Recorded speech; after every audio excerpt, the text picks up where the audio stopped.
Oh, we're back. It's been a month, hasn't it? No, 3 weeks. 3 weeks. 3 weeks.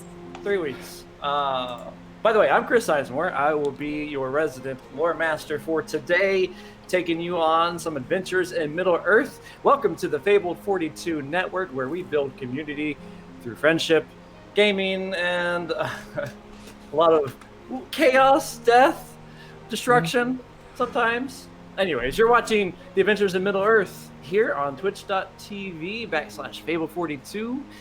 And that's all I got to say for now. Passing off to Mr. Solo, the owner of the channel. Thank you, Chris. Yeah, so there's a few ways you can support the network. You can do it either through Twitch subscriptions or our Patreon. We're actually trying to gear everyone to our Patreon. There are a lot of fun perks and incentives over there as well, so please check that out. There is an there is a Middle-earth menu down below, which is very specific for this game, specifically for salves and things, which you can donate via bits. So make sure to check that out. Real quick, anything that you see that is 3D printed in any of our streams is brought to you by Griffin Co. So please check those guys out. We are Vorpal powered. Our video and audio displays, player indicators, digital dice, zoom features on the battle map are all brought to you by Vorpal Board. And we are also a proud partner with Tabletop Game and Hobby for all of your normal tabletop needs. That's all I have. Back to you, Chris. Oh, that was fast. Yeah, they're gonna need some of that menu stuff probably. Actually, today might be a little easy. We'll see. We We'll see. always Why do need I- the menu stuff. Watch Always. there be like an orc attack while we're in the fellowship phase. Like, surprise! Yeah. Well, that's a good plan. Let's do it. Let's do it. I like it. Let's put a troll, maybe a dragon, some Always spiders. Spiders. You guys have a good reputation with them. Can we stop? I'm starting to get Ron Weasley syndrome. It's okay. I'm about to be better at helping you all with poison because apparently that's a thing you like to do. Get poisoned. I'm actually resistant to poison. Oh yeah, you're very lucky with that. You're good with that. Okay, so let's get this started. Are you really resistant to poison? Dwarf. He is. He's a dwarf. Yeah. I didn't know dwarves were resistant to poison. They're not resistant to poison in the books. What? Poison, alcohol. That's fair. Good Okay, decision. sorry. I digress. Sizemore, you were about to recap. Yes. A recap. Let's do a recap. Let's play. Ready? Here we go. Last we left off, 2 of your company were lost. Heron, the Dynadine, and Terran, dwarf of the Iron Hills. Lost to the sticky webs of a massive spider named Tala, the likes of which you've never seen before. Rather than abandoning them to their fates, you vowed to return to them after a short respite, a short rest. With Hader's help, the 3 of you managed to find a small settlement, a few hours' travel from the spider's lair. With persuasive words from Iowan, you were given a place to rest, and even a ride in the morning. You managed, after a few hours, to make your way back to the lair of the spider. You quickly steel your courage and learn that the defensive had been bolstered by swarms of fist-sized spiders. But you've come far. Oh, so far, and you weren't about to abandon your cause. With white-knuckled fists and weapons drawn, you engage. Spiders abound everywhere, scattering and chittering as you all rush in swinging. Towler, the large spider that captured your companion, slinks out of the shadows with what you can only assume to be one of them in its mandibles. Cocooned. With little time and spiders resting to fight upon you. You fight, but it quickly goes south. Soon you find yourself scrambling to survive once more the chaos of battle. But right when hope all seems lost, a barreling voice and a white light shone deep in the eyes of the hulking creature, sending him back. Gandalf the Grey had come to your aid. You take the interruption as an opportunity to steal away your companions, escaping back to the main road toward Esgaroth. And that, my friends, is where we pick up.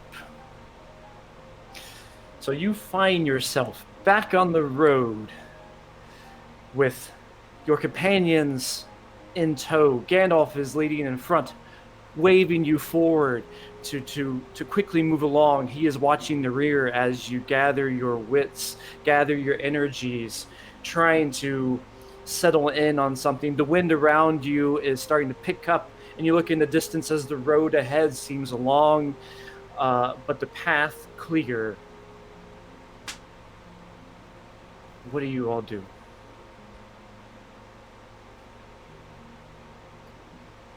I believe we're going to keep heading forward. I think is what we've been doing. I'll lead Me And I the too. believe if I remember, I'm carrying Baranor because Turin's walking, right? Yeah, Turin should be up front with me. I think Turin- that's what we stopped Yes. off. Turin is walking. You are awake, Turin. Baranor, however, unfortunately, is not. And he has an arm that's dangling down out of the cocoon, or out of the. Well, you're Haida? You're carrying him, right? Olden Correct. is. Olden. is. Olden, I'm you're carrying him. got it. Fireman carry. So you're carrying him, fireman carry, with his arm draped over, and blood is starting to seep out a little ways from it. When you can see the blood dripping down on Olden's chest. Yeah, I've done a little bit of healing on him just to stabilize him to get him out. Correct, you did. But it seems like the blood is still beginning to pour out. Baranor, if you can, roll me a Constitution saving throw. Oh, yum. First roll of the night. Yeah. That's a 22. 22. Excellent roll. You Thank you, make your Vorpal. way. Vorpal, yes. You begin to wake up with a haze. Your eyes look up, and you see a haze of a greenish blur in front of you. You look down. You see Olden walking ahead down the road, and you feel a pang in your hand. Your right hand feels nummy and pangy, a little painful. Olden. Baranor? Where are we? We're on the road to safety.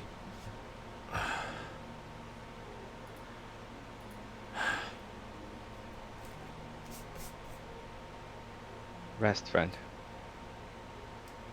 You need it. I just kind of sulk into his shoulder, I guess.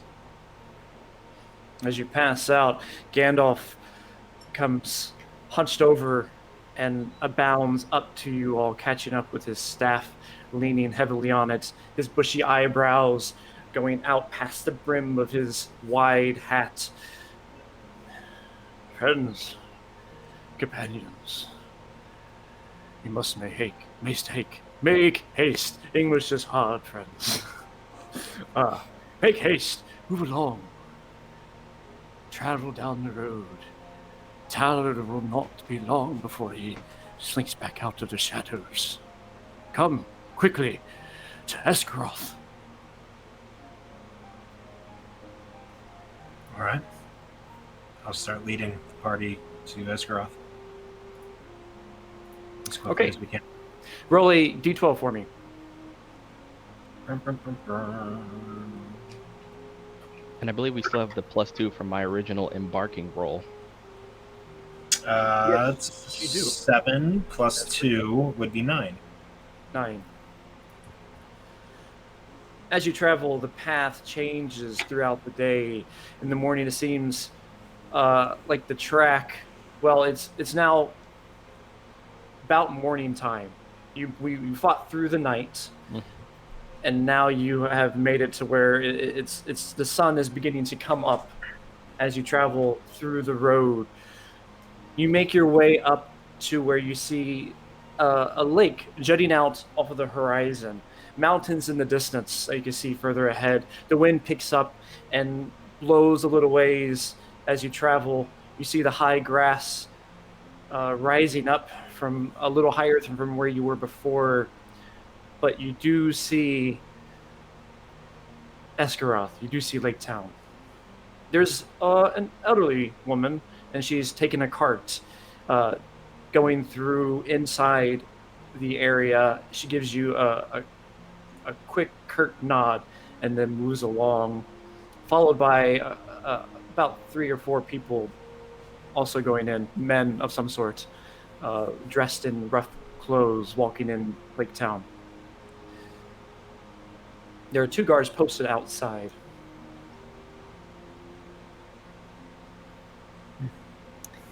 I will approach the guards. Is Gandalf still with us? Yes, he is. Okay. So I'm assuming they'd recognize him too. Yep. Excuse me, good sirs. Two of our friends are very badly injured. We desperately need somewhere to lay them down so I can properly treat their wounds. I see. Right. What's your name? Your business? State your business. Oh, sorry. I'm Irwin. And this is Turin, Heather, Alden, and the one who has passed out is Baranor. We've been on a journey to come here in order to, provide aid to your village.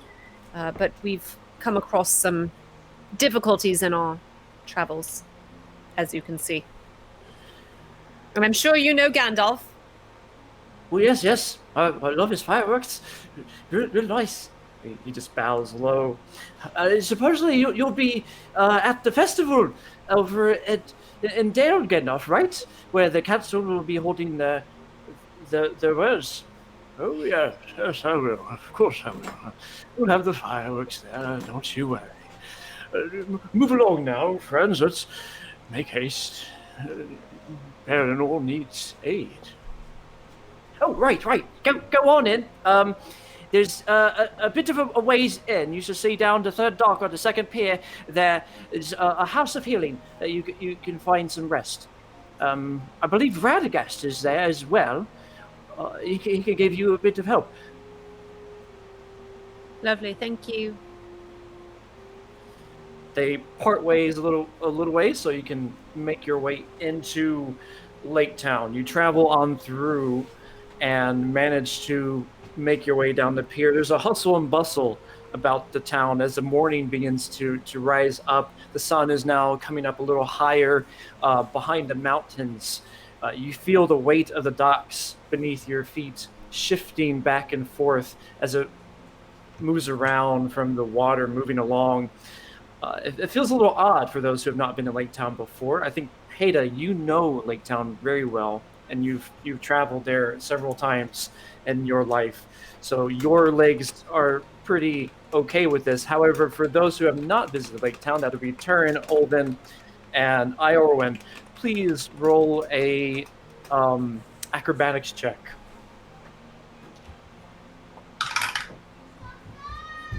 Well then. It's gonna be a 19 for Olden. Ooh, 19 is good. 19. Okay. 15 for Turin. So you don't drop me in the water. That's the first nat 1 of the night. First roll. Oh, I'm glad we got it out of the way. got it out of the way. I have a feeling Arwen's about to take a dip. Would I, kind of being aware of this situation, could I have been keeping a lookout to see if anybody would have lost their legs? You would definitely see Iorwin going down, but I think you were up in front or around the area, so she fell behind. She stumbled a little bit. You didn't fall into the water, but what ends up happening is Iorwin, you stumble. And my hound doesn't help me on acrobatics checks, I don't think. No. So yes, you fall, stumble a little ways, and catch your foot into the dock trip and land face first into the docks. The wood splinters a little bit on your cheek. The dog comes over and licks you. Good girl. Not used to the ground moving under me. This is going to take a little bit of getting used to. And she's going to get up and brush off the splinter, pulls one out of her finger. It's the worst.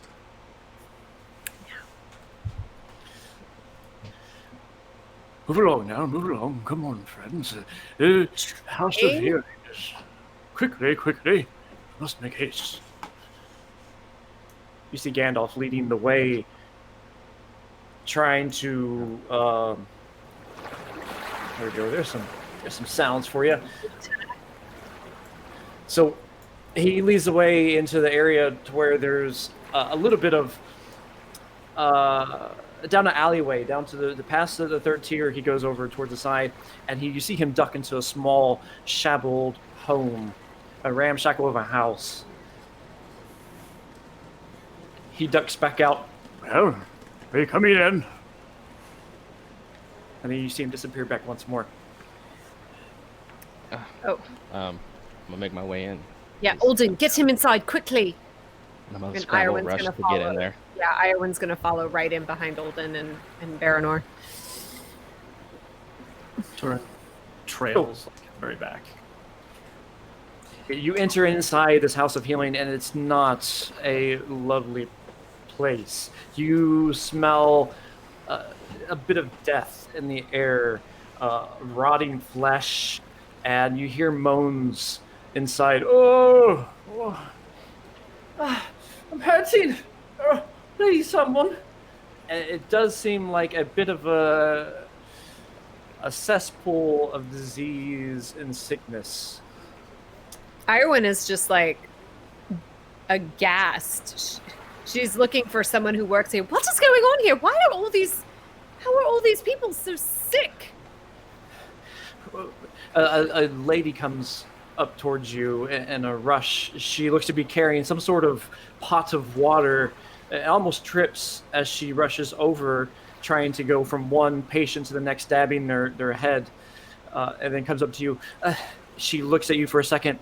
It's the plague! The plague! And she goes back to helping one of the patients as they moan. "Oh."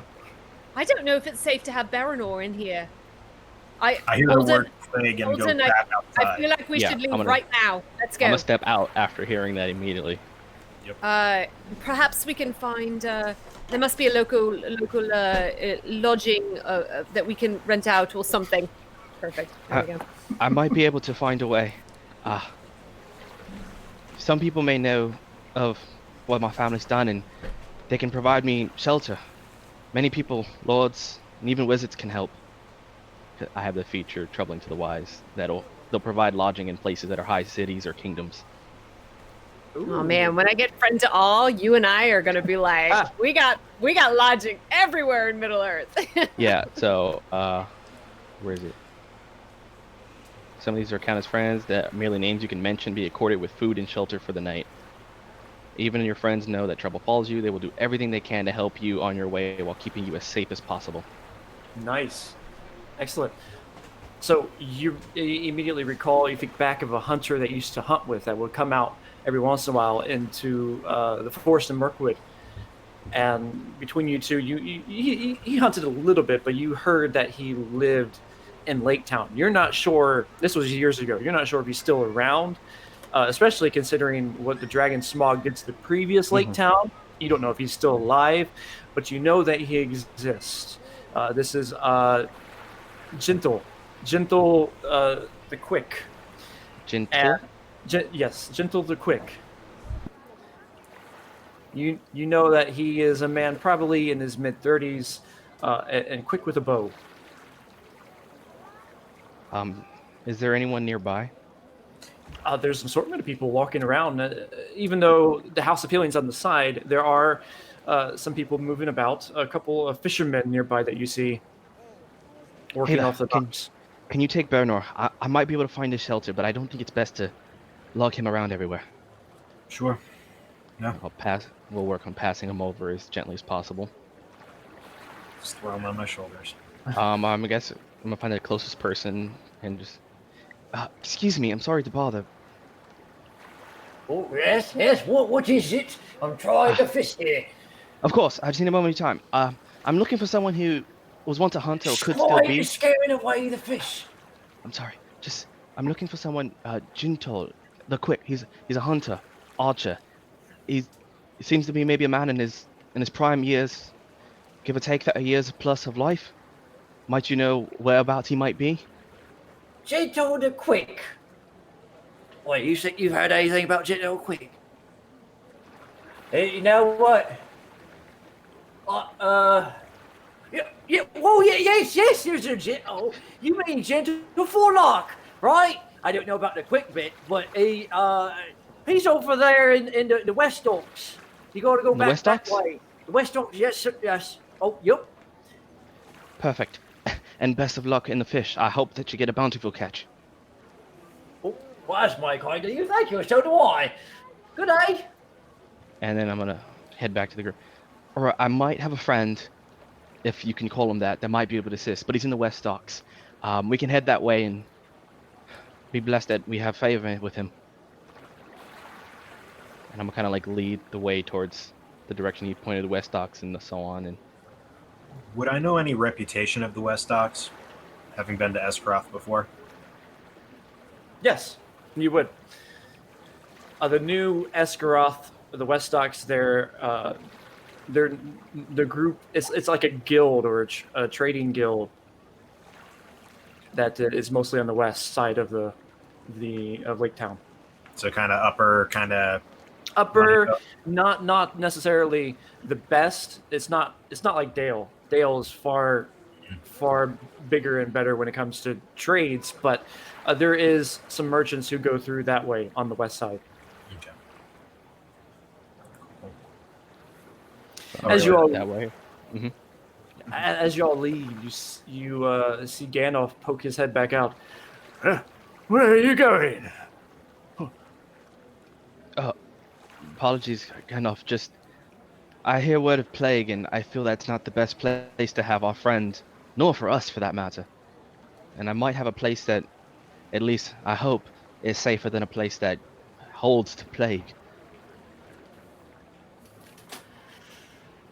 I understand. Well, best of luck to you.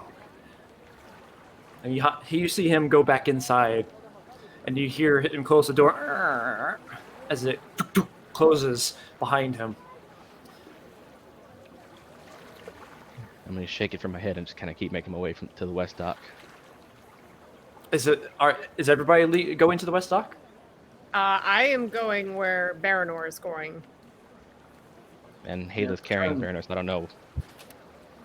Yeah, I mean, I'll follow Olden. And Turin, you're going as well? I'm just following the group. Got it. As you travel and walk along the docks there, you get your sea legs a little more stable, Iorwin, as you move further and further into it. You find that the docks themselves become a little more stable the more houses that there are on it. It's only in these particular spots that's a little more difficult. You find some of the wood to be a little rotted. Some of it seems hobbled together. Some of it seems new. It just seems an assortment. As you travel past these homes, some of them being large and grandiose, other ones being ramshackles or shacks at best. It's just a mix. You think back to the times when Smog was defeated and how Lake Town was destroyed, and you heard Iorwin a long time ago that they took bits of the pieces of Lake Town to build up this new one. And you remember that as you see these mixed old and new buildings. But eventually you make it to the ward, to this western side of the docks. And you find the life to be very busy. Lots of stalls open. Fish for sale! Fish for sale! I got some nice clams for you. Nice clams over here. Fish for sale. Just all sorts of people calling out things in a typical merchant seafood fashion. I'm gonna head to the closest merchant so I can talk to someone. Unless there's like so I can find a random civilian passing by, right? You can find there's an assortment of people walking through at this point. They're buying fish. A merchant would know more. I'm gonna go to whichever merchant I guess would be close to me right now. Okay. Yeah, you find one. He seems a little weather worn. Big guy, huge hulking arms, almost the size of Hada's arms, and he looks over towards your direction. You see him take a knife and begin a small knife. And he's peeling the skin off of the fish, filleting it, cutting it, and then slopping onto it, slopping the next fish over, doing the same. He looks up from where he is doing his work and looks at you. Can I help you? Yes. Sorry to bother, but I was hoping you could help me find someone. I'm looking for a man named Jinto. I was told he'd be in this area. Jinton, eh? I've heard the name before. Out back that way. Not too far from here. Small house. Excellent. Thank you so much. Gives a quick nod and Back to the party. continues. I was told Jinto's house is this way, so let's hope for the best. And I'll kind of like head towards the small house direction he told me. Yeah, you find it there. You move, make your way past the merchants, weaving on through, get to the point. The door is there. It's a small house. I'm gonna just knock on the door.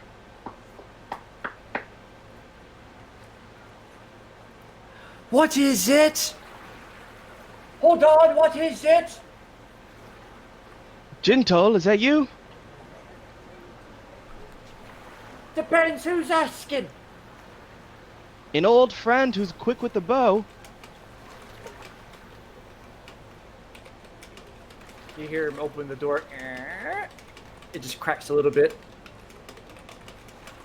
Odin, is that you? By the heaven, it is, and I'm glad to know that you're alive. He opens it a little bit further, all the way open. You see him come out, arms wide. Odin, I thought you were dead. I'm gonna brace in the hug. You know, I thought the same of you. I'm glad you're alive. And stepping back, I'd like to catch up, but we kind of need a place to put a friend to give him a little attention as I like point over to Baranor. Yes, he's very badly injured. We need to help him now. He pats your shoulders and looks to the side behind you, Olden, and looks at the situation and quickly knows what's going on.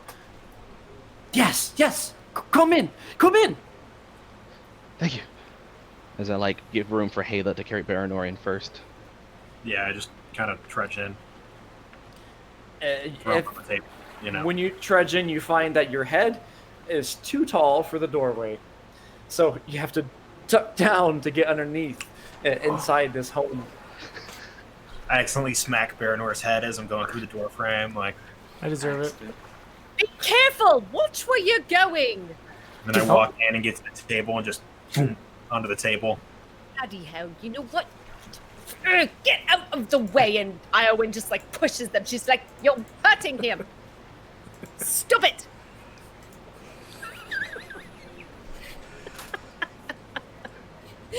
Alright, Iwan, if you need anything, We'll let me know, I guess. Right.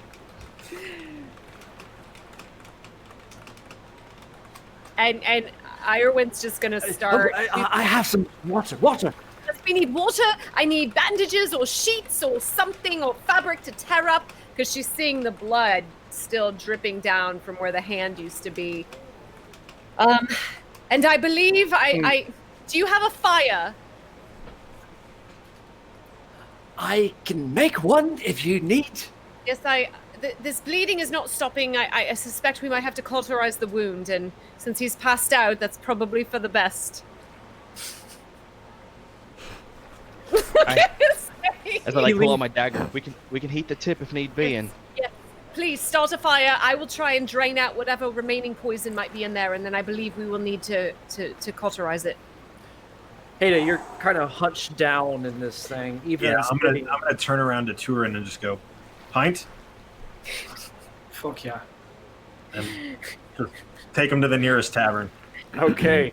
Men, they are definitely the weakest sex. As we He walk is a out, female, by the way. What? He is a Oh, woman. that's right. I forgot about that. there is kind of that fact. So, dwarves and barony are the weakest. That's what we're saying here. Yeah, exactly. fair. Also, that makes sense. That makes sense. So this next part is where we start the fellowship phase. Da da da! Yes, we finally made it. Adventures in Middle-earth. It is unique in that they split up the way the adventures work into 3 different phases. Journey phases, where you go off and travel long distance. The adventure phase, which is what most people are familiar with and what we were doing just now. And then the fellowship phase, where a good length of time passes by through a montage of scenes where you learn something, gain something from those things. And so I believe all of you had told me what you want to learn for this fellowship phase, knowing beforehand that it was going to come. It's coming. Definitely, cauterizing my wound was not in my fellowship phase, so we'll okay, it was in mine. Well, That's fine. To be fair, It was the an War old Master slide. is the one who said it was still bleeding, and I'd already bandaged it up. No, so you're if good. it was still, You're good. I'm happy I don't have to roleplay that. That's all I'm saying. you're we got you. unconscious. You're unconscious. It's that fine. you know of. It's fine. That you know of. He's kind of hazy back and forth at this point. But so the fellowship phase, you all get to choose how you want to do it. So we'll go with some people. I think we have some things. If I recall, Irwin, you're going to work on the recovery, which is one of the options you can choose as an undertaking in the fellowship phase. So you have a recovery with Baranor helping and aiding with that. Is that correct? Yes, I'm helping aid in his recovery, and then I will be learning more about herbs. And because of all of our experiences with spiders, she is very interested in finding more effective ways of helping with poison. Got it. I just to clarify, I think it was Baranor, his undertaking his recovery. So officially, you are choosing the recovery phase, Baranor, and Irwin, you're choosing the training undertaking. Oh yes, the training or the scholar or whatever. Yeah. Right. Okay. So let's bounce over to. This is going to be kind of a weird way of doing it, but it's going to bounce back and forth. This is a transition of 3 weeks of what happens during this time. And what we'll do is we'll spotlight different moments. Our first spotlight is going to move towards Turin and Haida. In particular, drinking together. So, Haida and Turin, as you head out, closing the door behind you, you close it, and you're back out there in the midst of the West Docks. But Haida, you know of Lake Town pretty well, of New Esgaroth, and you know there is the Sinking Tavern that is over on the east side of Lake Town. Well, we got to travel all the way across town. Does there look to be any sort of like roaming meat vendor that I could like grab like a stick of something? And oh yeah, plenty. There's definitely a stick of meat being sold nearby, along with the fish. Yeah, I'll grab 2 and toss one over to Turin and pay for it. And then I'll start leading him toward the inn. Sure.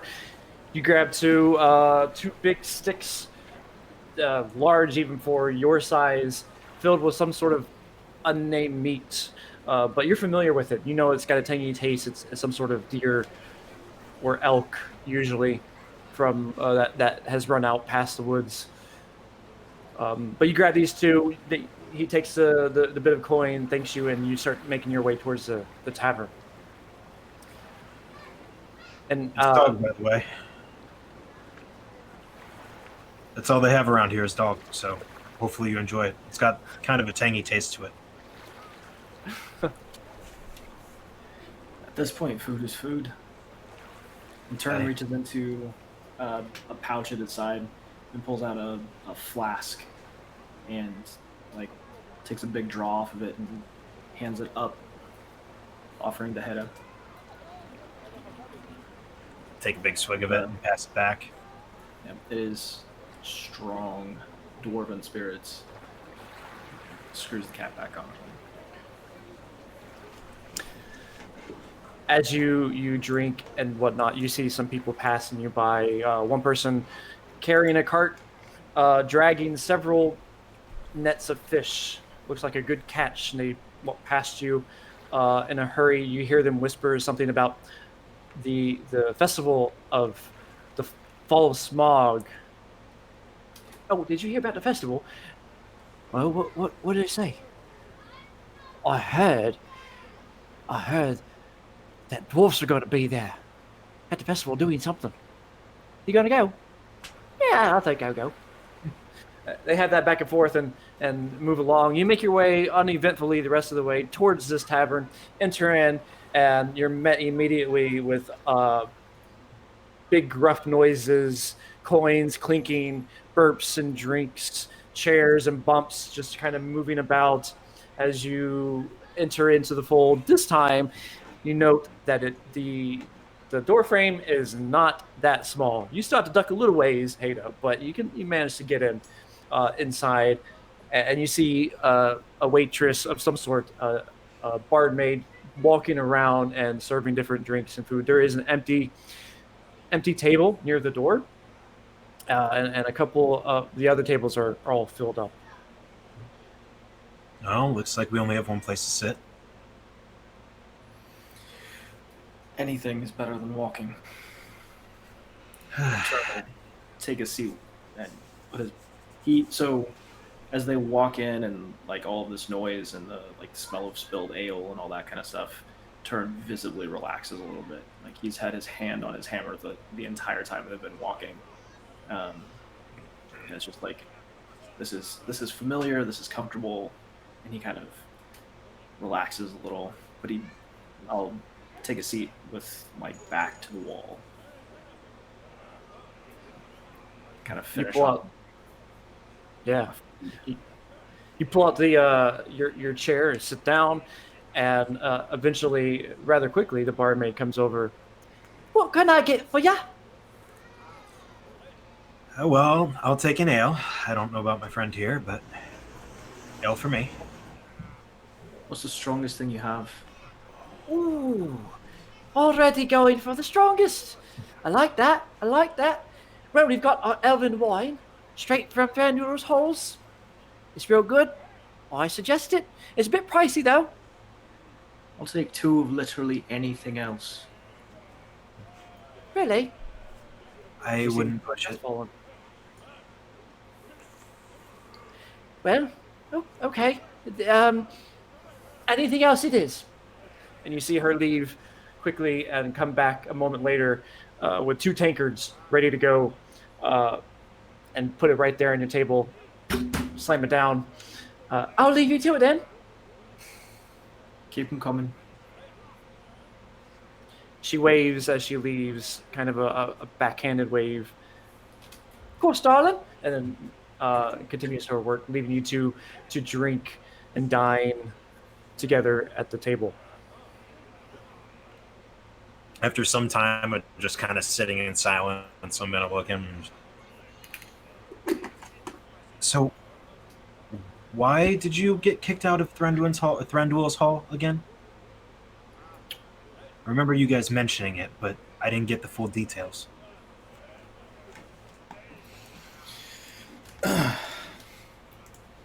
Turin, I kind of stare at my cup for a second and finish it, turn it upside down on the table.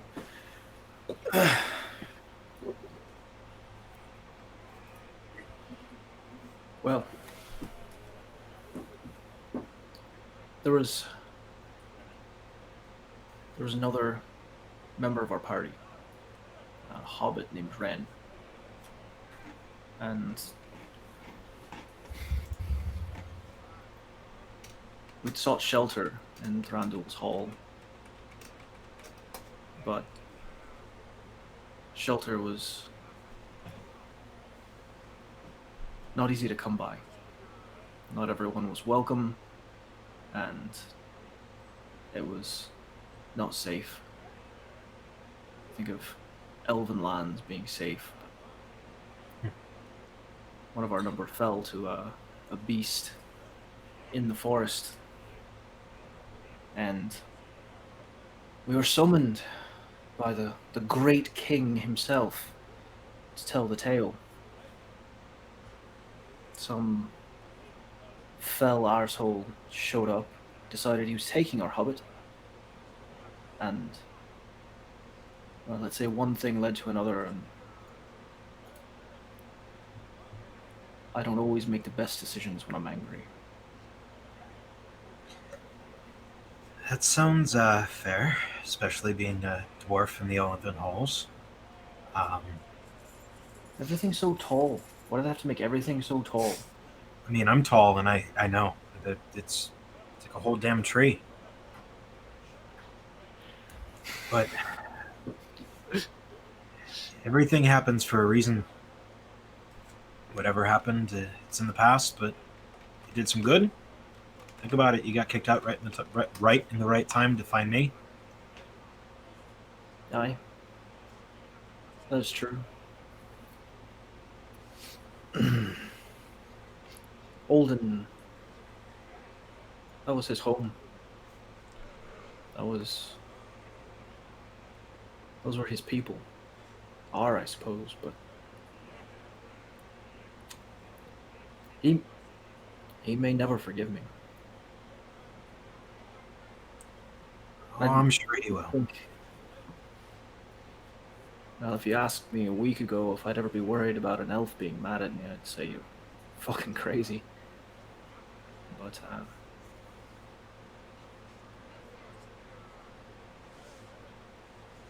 As you say this, you see an older man come tripping over himself and sloshing some liquid as he does so. He lands up on the table. Hey, it's some good wine. Did you have some of the the elven ale? You got to have the elven ale. It's really good. Did you have some of it? Did you have some of it? Did you have some of it? You did. I know you did. What? I'm gonna stand up and square off with him, and I'm guessing I'm about a head or two taller than him. You stand up, and you are definitely a head or two taller than this guy, and he is kind of leaned over heavily, propping himself up onto the table. I'm just gonna stare down at him, and when two folk are talking, it's rude and impolite, and oftentimes considered what's the word? A slight against those people to interrupt them, especially unannounced. You're right. It is. I wouldn't stand for that. No, I would not stand for that one bit. Did you want that drink or not? Sure. I knew you would. I don't have any more money, so I don't think I can buy it. Have some of my Witcher cup. I'll pour right in. Here you go. I can just pour right for you. Is he pouring it on my boots? He's trying to pour it over. He's pouring it on. He's aiming for the table tankard. He's kind of missing bits of it and splashing a bit of everywhere. Hey, you go. Oh, it doesn't leave me much no more. Oh, no. Oh, that's a shame. I could just drink some of yours now, right? We're friends. What's your name? I think you've worn out your welcome, friend. Thank you for the wine. And I'll pull out 5 silver pieces and hand them over to him. Go get yourself another round. Whoa, wow, I knew you were my friend. I knew it. You're just amazing. I'm going to tell everybody that you're on the house. You're for sale. Oh, thank you for that. Hey, everybody, I've got money. And you see him stammer off into the distance back over towards the barmaid, who is trying to escort him out of the bar at this point. I take the cup that he filled up, because I imagine since Turin's is turned over, that mine is the only one he tried to fill. But I'll take it, look at the wine inside, and just slowly dump it out. Set my glass back on the table, and fuck that piss water. And grab my ale and smile drink for the first time in days. Travel a lot of places. Haven't had worse drink than elven wine. I think we're gonna get along famously. And I'll flag down the barmaid and put a gold piece on the table. And as you flag it down, saying another round, the scene comes to a close. It begins to fade out into black. We open back up towards the scene that we just left. Olden, Baranor, and Irwin in along with their friend. Gentle. Gentle, yes. The scene opens back up. You're there. You see Baranor is on the table, and the last thing you remember was hot knife. Hot knife. So we've already cauterized, bandaged, all that. No, you're exactly where we left off. Oh, we're exactly okay. Exactly where you left off. Great. All right. Alden, let me know when that fire's ready to go, and then we will need your blade. And How many HP do I have? I had healed you. That's a good question. I'm going to say roll a D8 for now. I'll give you that much. Yeah, because I had done something. Okay. And she is cleaning out the wound, trying to get all the, I imagine there's dirt and everything in there. She's flushing. Quick, more water, more water. Yes. I'll get some water. Here. And you see him. Yeah, Go ahead. she's flushing out the wound. And Alden, is the fire ready? And I'll be sitting at the fire that hopefully Gentle helped me start, as I'm just having the dagger kind of heating up.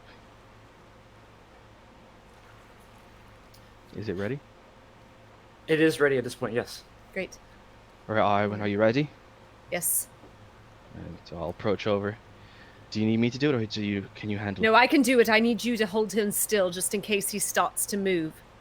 All right, so I hand it over, and I'm gonna hold him. I'm gonna brace him for this. Am I still in the webbing? No. Okay. Baranor, roll a Constitution saving throw. No whammies.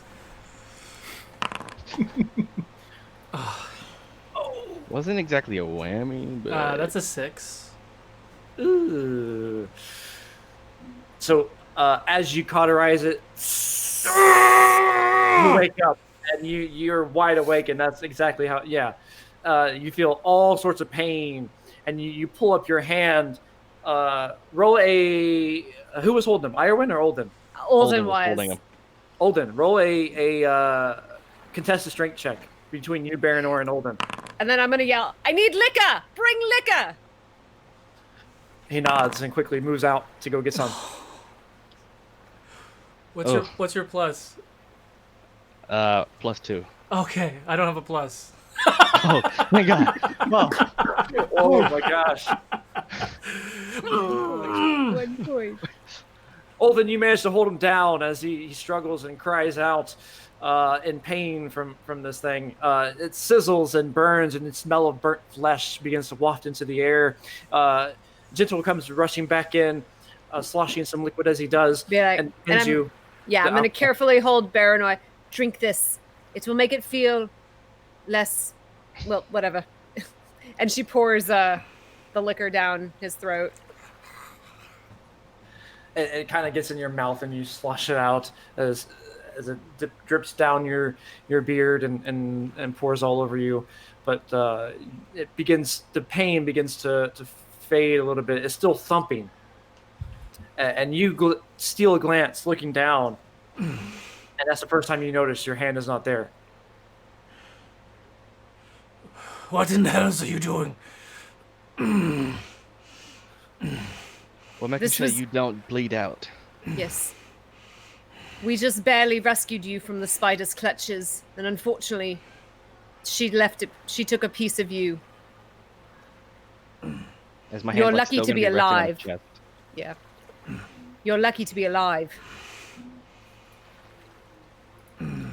Rest.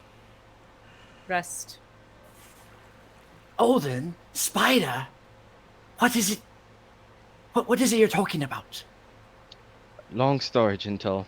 We faced many creatures, from spiders to trolls and things beyond, but for now, I just want to not worry about what exists in this forest. If you would allow me such. Sure, for a friend, of course. I'm here for you. At least there's And someone left. And Irwin's gonna turn to him. Thank you for your hospitality and for your help. Oh, of course, of course. No problem, no problem. You could stay here for as long as you need. Thank you. I had heard rumor that Radagast might be in town. Do you know if he is here and where he might be? Radagast. Yes, I remember Radagast. No, I think he's in Dale, preparing for the festival. Oh. Okay. Well, if someone might be able to get word to him. I mean, while I feel confident in my healing skills, I would feel better were he able to give another look. Suppose you're right. You know, with your healing skills, you'd be quite an asset for what's been going on in the lands, for the plague. Yes, I heard there was a plague. I'd very much like to know more about that. And of course, if there's any way I can help. But right now I need to make sure my friend here is stable. But then, yes, I would very much like to know more about this plague. Yes, of course. We can sit down and have a bite to eat. I'll prepare dinner and we can, or lunch. What time is it now? Oh, yes, midday. Lunch. Have some food, a meal, and we'll talk things over. That would be lovely. Thank you. Again, thank you, Jinto. Of course, Alden. You saved me many times when I should have perished in that woods, if not for you. I guess this is a chance to return the favor, old friend. He smiles and begins to work at preparing some sort of meal. Some time passes. Baranor, as this time passes, you're in and out for a moment, going back and forth between awake and unconscious. And every time you wake up, you just feel a sudden urge, a sudden pain in your hand, as if something stabbed down in your palm, in your right hand. You look down, every time you're reminded that it's not there. And then you kind of fade back into blackness. This goes on for a while. About 4 hours pass, and you've had your meal and talked a few things, and you learned about this plague that's been happening, associated with. It's been happening for at least a year now, and it's been amplifying recently in the past month. And what you gathered in particular was it has to do with this region. Dale seems unaffected for some reason, but Esgaroth is where it seems to be really prominent.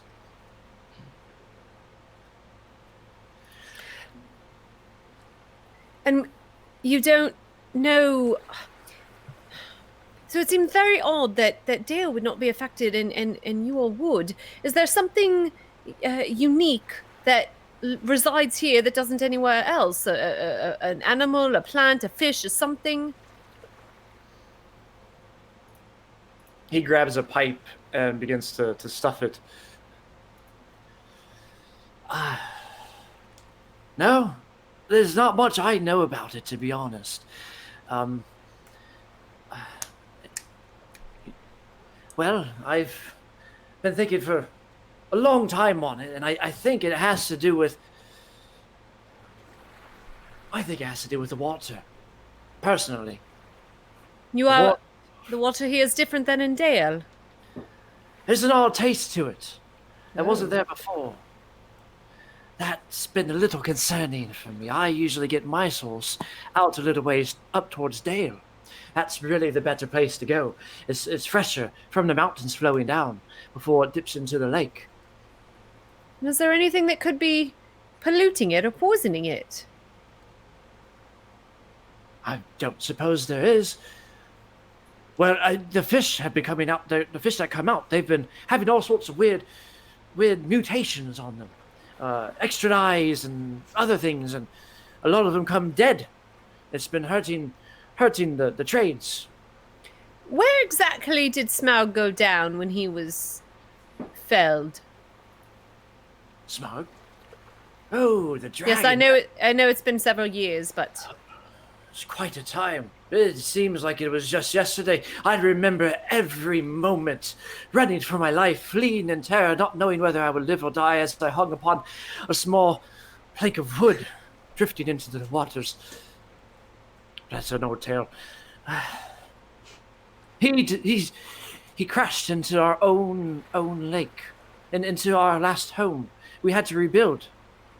And I assume that that water is the same water here that you are fishing in and drinking from. Well, yes, it didn't change. No, I don't think so. And nobody. So the body of the dragon is still down there. I suppose it is. No one ever really tried to remove it. Well, Huh. I mean, obviously, as we all know, things that die eventually start to decompose. And dragon's blood is very potent. So I'm wondering if such a large creature is starting to decompose, if it's poisoning the water. That's probably true. That's actually. I didn't think of it at that angle before. I tried to forget times of the dragon, but it seems his curse is upon us once more. You should deliver this news to Dale, to King Bard. Let him know of the troubles. Yes, it sounds like, well, I know that you all are limited on the number of people that you have here, but it seems like it's very urgent that we get that body out of the water. I'm not quite sure how to do that. It would take a lot of fishermen boats. Seems quite a task. I think King Bard would have an answer. He's a wise man. I knew him when he was younger, to be honest. He's just a few years younger than me. We grew up a little together. Yeah, I heard tales of his heroism. I mean, he is the one who shot the arrow that felled the beast. Am I correct? He did. He did. It was quite a shot, a mighty shot. Even Well- Olden would shoot like that.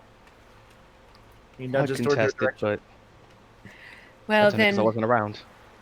it seems that once my friend here is stable, that perhaps we will have to discuss taking a trip to Dale. How far does it take to get there? Just a few days' travel. It's not too far. I Right. think once Baranor has recovered enough for travel. Agreed. We're gonna have to make our way to Dale, or else more people will die here. And that is not something I could have on my conscience. Baranor, roll a wisdom save for me. Word, no amends. Fuck. 6. 6. Okay. You immediately come up from being prone upwards, and a great pain begins to rack your body. You feel numbing all over your arm, flowing up into your body and numbing all the way down. And now you cannot feel yourself. But it's so intense you begin to scream out. And Irwin's gonna rush back and put her hand. She's gonna get a cloth with and dip it in some of the water and put it on his head. And Ronyo is gonna bound up, and she's gonna put her paws on his chest and just like, just like it's like a weighted blanket, Yeah. It calms you. Rest. You are still weak. You are still weak. But yes, you have suffered a trauma. You will never be the same. And with that, the scene begins to fade out.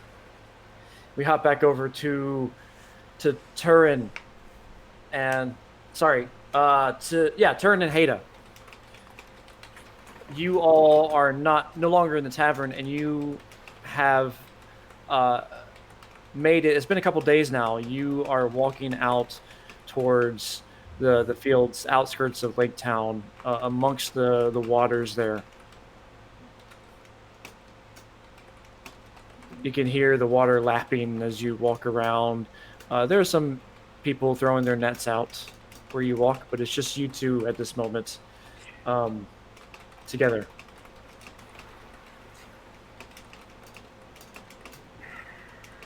I just had a vision of us doing the Rocky scene where Apollo Creed and Rocky are running down the shore, and chasing each other, and then at the end they're just like, yeah. Just like having push-up contests. Yeah, we're just. Yeah. I'm pretty sure Haida has longer legs than you, though. Oh yeah. I think I have more movement than she does, though. Ooh. Do you? Dwarves are very fast sprinters. I only have. Very Yeah, dangerous over short distances.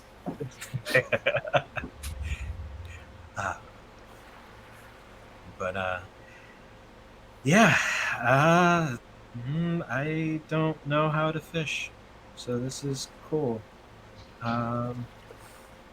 We've we actually almost all died in a river before we met you.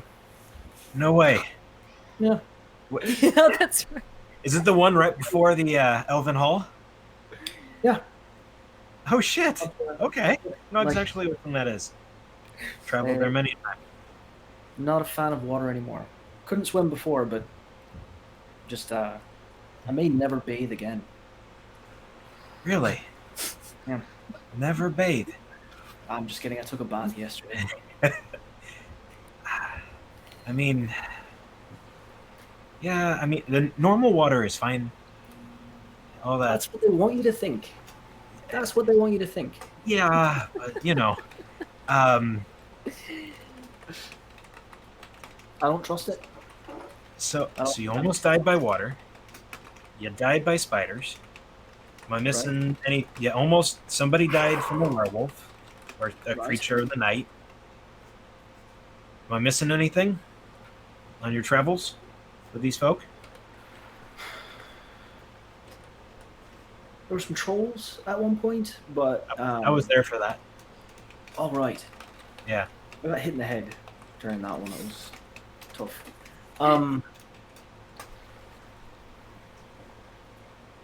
No, I think that's it. As you say that, It you was an intense 3 days.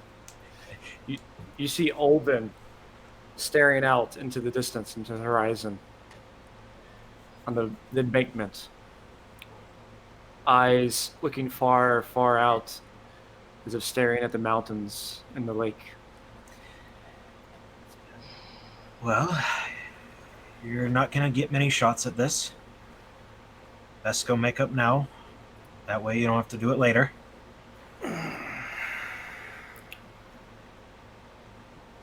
Hey, Olden! And I'll turn around and walk away. Ah, Dwarf dead. Just doing dwarf dad things. I'm the regular guy. Not even a dwarf anymore. So I'll notice like Halo walking away, and I'll see Turin, and I'll just kind of come back towards the distance, because it's like a dock kind of thing, right?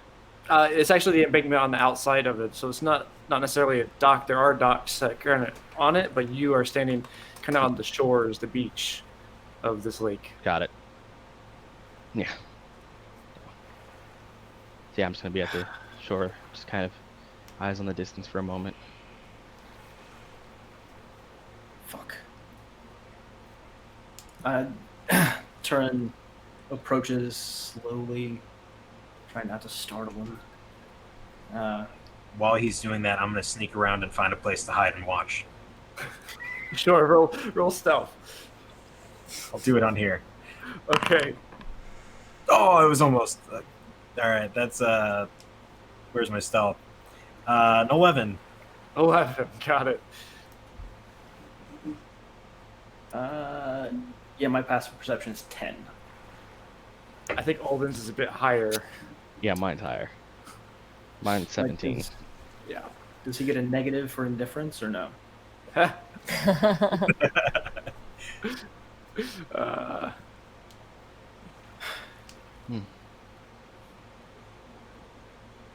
Olden.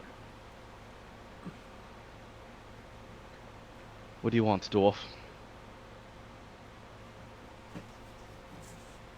think we need to talk. At some point, anyway. I believe the best time to talk would have been at the Elven King's Hall just before you made sure I was exiled from my home.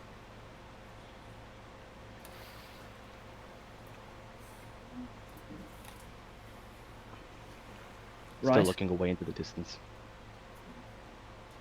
That was rash. I admit that. And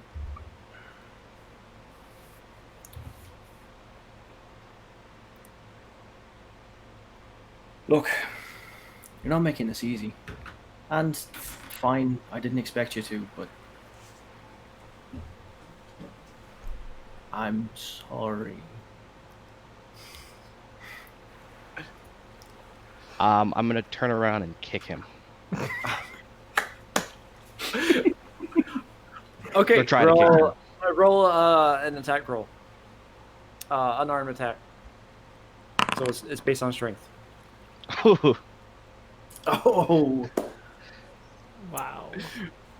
What's your AC? That's- 17.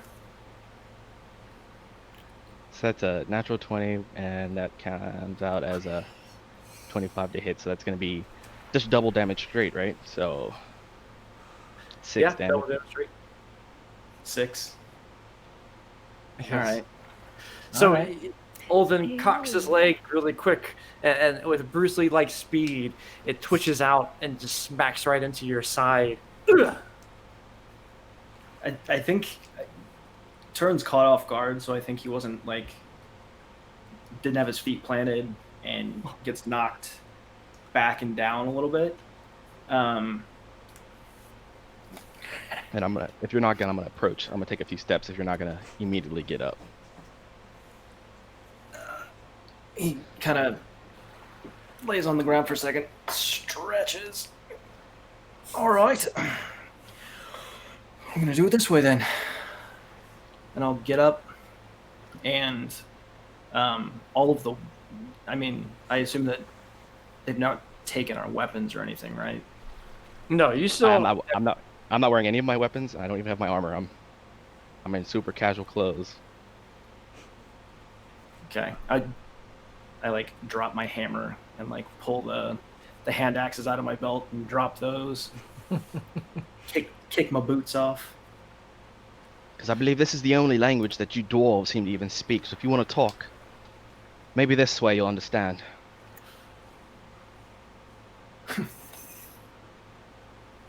Just look. Look. Yes, I speak violence. However, I don't think in this particular situation, violence is the answer.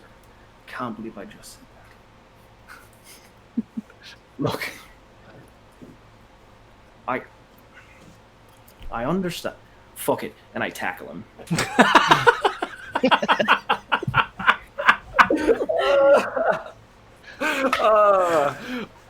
Does an attacker, is that like a strength check and we're doing right now? This is like a shove action, so it would be a strength check kind of deal. So both So I roll can- d20s, and So no acrobatics, right? I think it's athletics, if I recall. Shove action is based on athletics. Arwen's watching Baranor rest, and you just see Baranor smirk for no reason. Hato pulls out the beef jerky and is just sitting there just... So I just want to know if I can do an acrobatics. She That's kind looks of out the window. She's like, "Don't make my me come goal. down there." I'd say yes. I think you can do acrobatics to see if you can dodge this. Yes. That makes sense to me. Oh my Oh, god. Wow. Oh my god. Wow, Thad. I'm going to say you. fuck you for 2 natural 20s in a row, but this is a good Oh, this. So that's a natural 20 with a 28 acrobatics. Matrix. Okay. I feel like you've dodged it. Yeah. Yeah, I know, 17. right? Yeah. Okay. So the dwarf, you turn, you fly forward as fast as you can, drop down, stoop low. But as you barrel forward with your Right quick in the sprint, he just quickly dodges to the side, steps over with practiced precision, and you just land you skid into the water a little ways because you tackled towards the lake, splashing in mud and water get in your beard. And Olden can't help but chuckle ever so slightly. Just listen, Right. I don't need an apology from you. And I'll be completely honest. I didn't even want to truly save you from that spider. I'd hoped that you'd remain back there. She hadn't. But I couldn't forgive myself for not doing what the right thing would have been.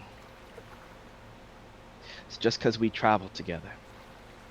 Just because we faced death on multiple occasions does not mean you would ever understand you are the reason I cannot see the people I've called brothers and sisters. You are the reason I can never go home. You are the reason that I, for all my understanding, can't even be considered an elf of Mirkwood because I'm exiled from the own place that I once called home. So whatever guilt you have, whatever remorse you believe you're feeling, I don't want it. It's not going to bring me back my home.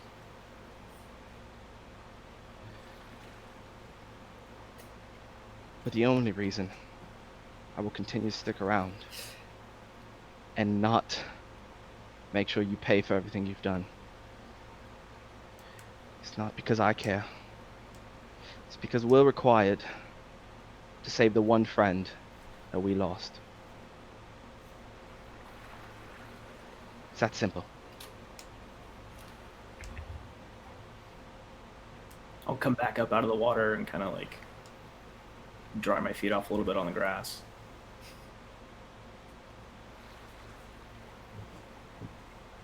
Visible tears down my face. Whether you need...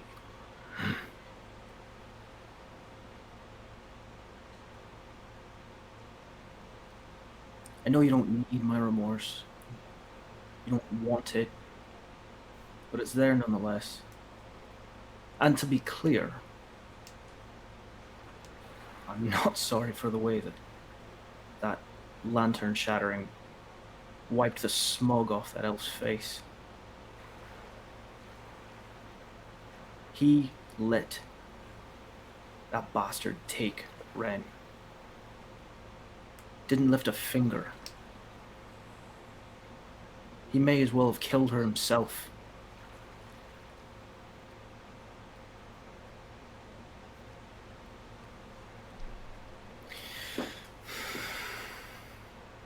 But I know what it is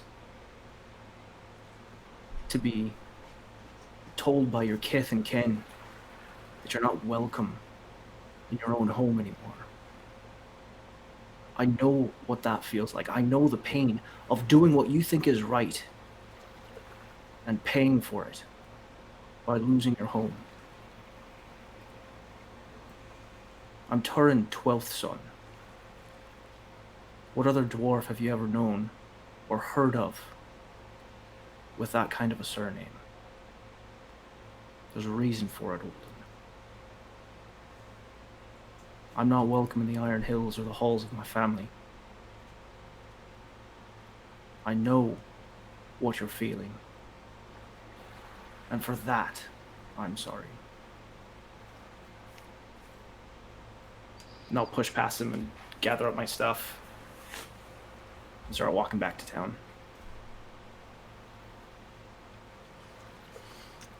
And as the scene begins to go black, you see Haida sitting there eating the jerky, and Olden, you still advance that way and just look at Haida.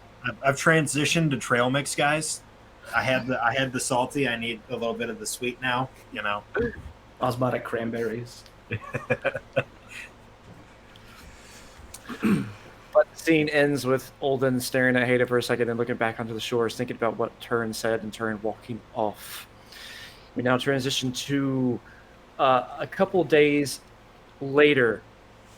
You see Baranor. You're standing up and walking around, and you are looking at your stump. It hurts when you say that. Right in the heart.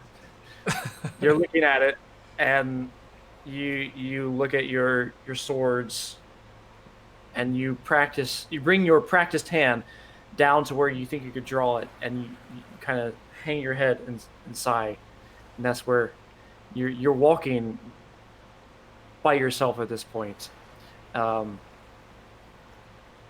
the middle of town. Do I see any like training dummies or anything that I can swing a sword on? Not in that area. There's definitely buildings you can do that with. Yeah, I think as I would be walking through town, I'd find a piece of lumber or a side of a house or something that wouldn't necessarily piss anybody off, and no people around for me to, with my left hand, pull one of my short swords out and just start wailing on it. You do so. You take out your short sword and you wail against this side of a building. Roll a perception check for me.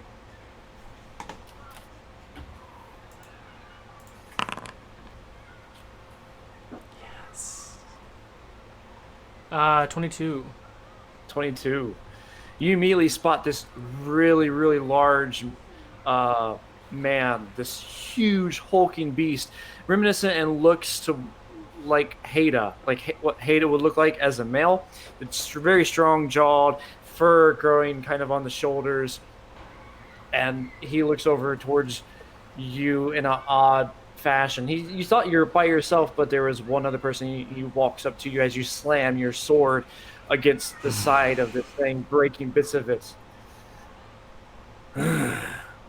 What are you doing?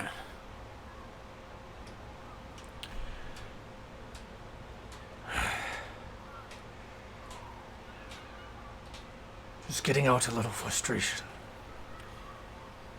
Get out your frustration somewhere else. This is not your home. Is it your home?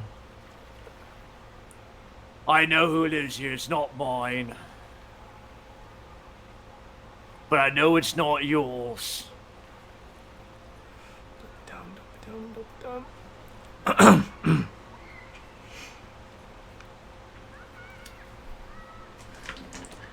I'm gonna use my Viago dice because I feel like they're more shadowy for Baranor. Okay. Baranor will quickly sheath his sword and kind of lift up my other arm like I'm flipping him off, but there's no hand there. Just be on my way. And then keep walking.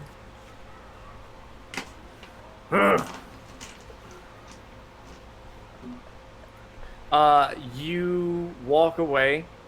Roll a wisdom save for me. Damn it.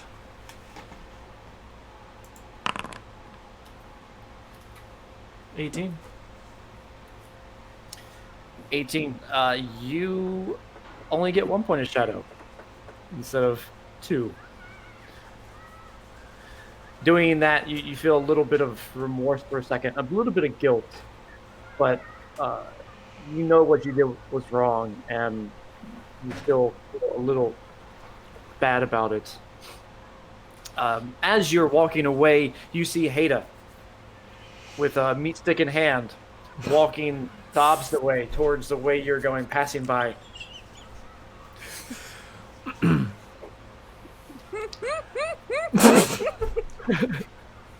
I just think about Skeksis every time.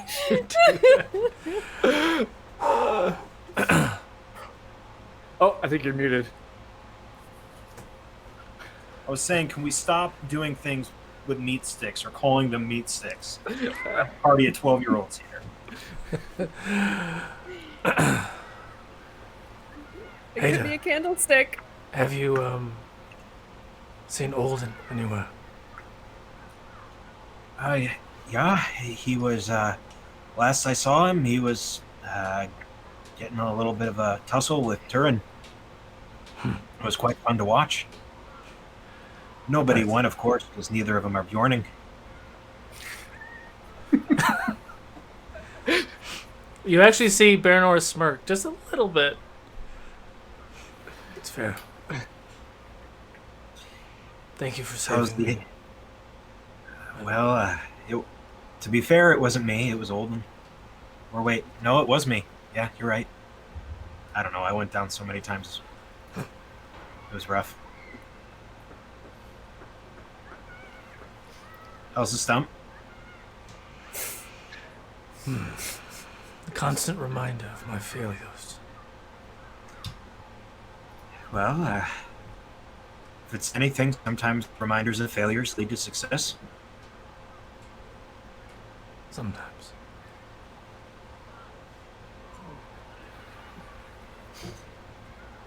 Well, I'm going back to the tavern. I need some ale, and I think Turin's there, so that's always good. You know, whenever you want to drink, always bring a dwarf. You start heading back towards the tavern, and as you do, you note a Bjorning who looks at you in an odd way.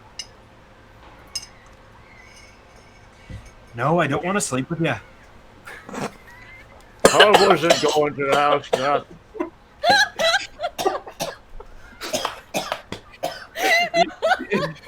Can we take a moment just so we can watch Solo die live? His face is beet red. Oh god. Natural. They both are, I know. You hear Hurts my brain. you hear like a bear growl. I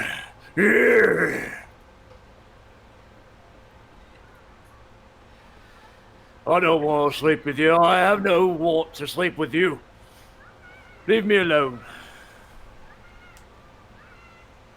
Are there many of our kin here?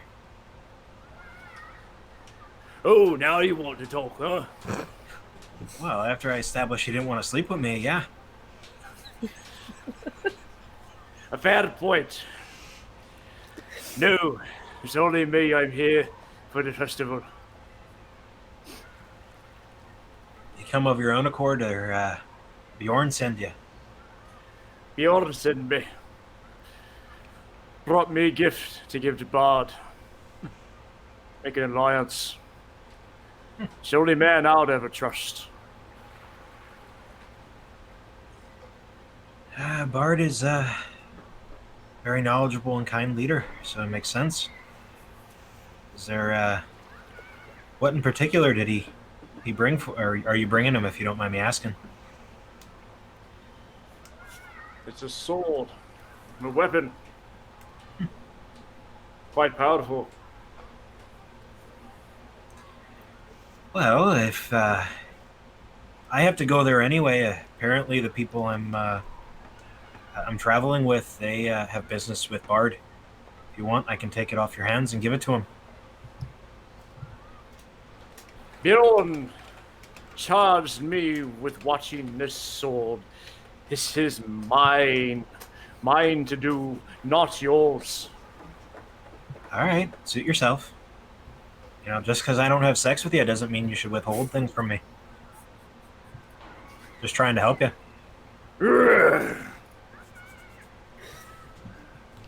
My husband grows louder. Come on, Fitch. You see him walking away, and then as he does, you note this odd-shaping sword that is attached to his back when he turns. It looks more like a cleaver of sorts, huge in size. All right. Well, didn't get his name, but I at least saw the size of his cleaver, and we all know how that is. I walk into the tavern, but hey, Turin, you should have seen this other Bjorning. wanted to have sex with me. I told him no. The tall guy. Yeah, with a big cleaver. Eh. I didn't like him. Usually when you got a big cleaver, you're compensating for something. I said that. Didn't I say that? Just pointed to a random guy in the inn. It's the guy with the elven wine from earlier. Yeah. Now. I've got him on the dwarven ale. Good. Yeah. The scene blacks out, fades out, and you begin to hear. It opens back up to where you find Baranor and Olden looking at each other at Gentle's house. At Gentle's house over there, you are right there, and you're looking at the table and looking at the short swords, and essentially, both your short swords, Baranor, are laying down, and your hand is laid on one, your stump is laid on the other. Thanks. Edgelord stare off.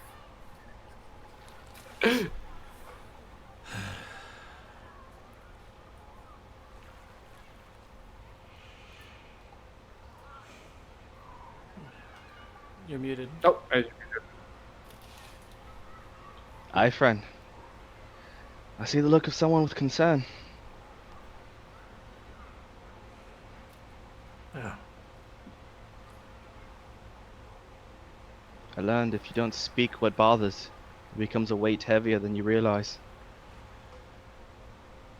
Well, besides the fact I can't hold two swords with one hand.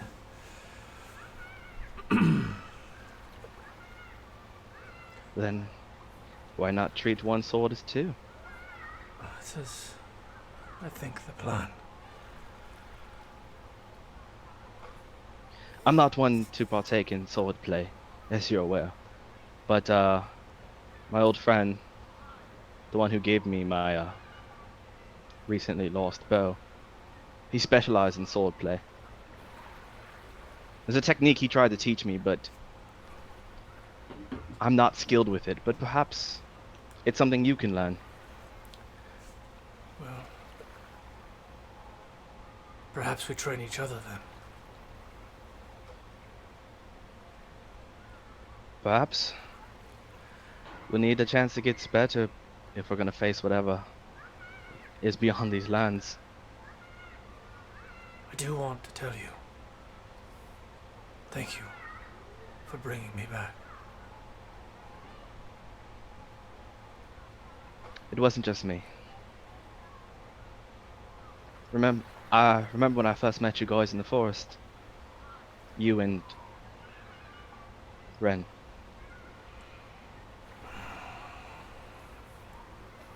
You were odd people. And over time, I got to grow fond of Ren's riddles. And your grumpy attitude grew on me a bit too. As did yours. But since then, we've grown. I think the more times you face death, the more you realize life's worth living.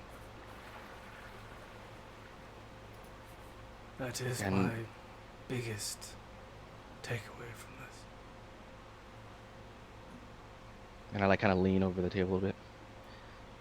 And I've learned I may have lost my home, and I've lost the people who were known to be my kin. Maybe, just maybe, I found a better family anyway. The whole time that you were talking, Baranor had his left hand in his pocket. And when you say that, his face softens. We've lost so many. I fell into the darkness after losing Emrahel.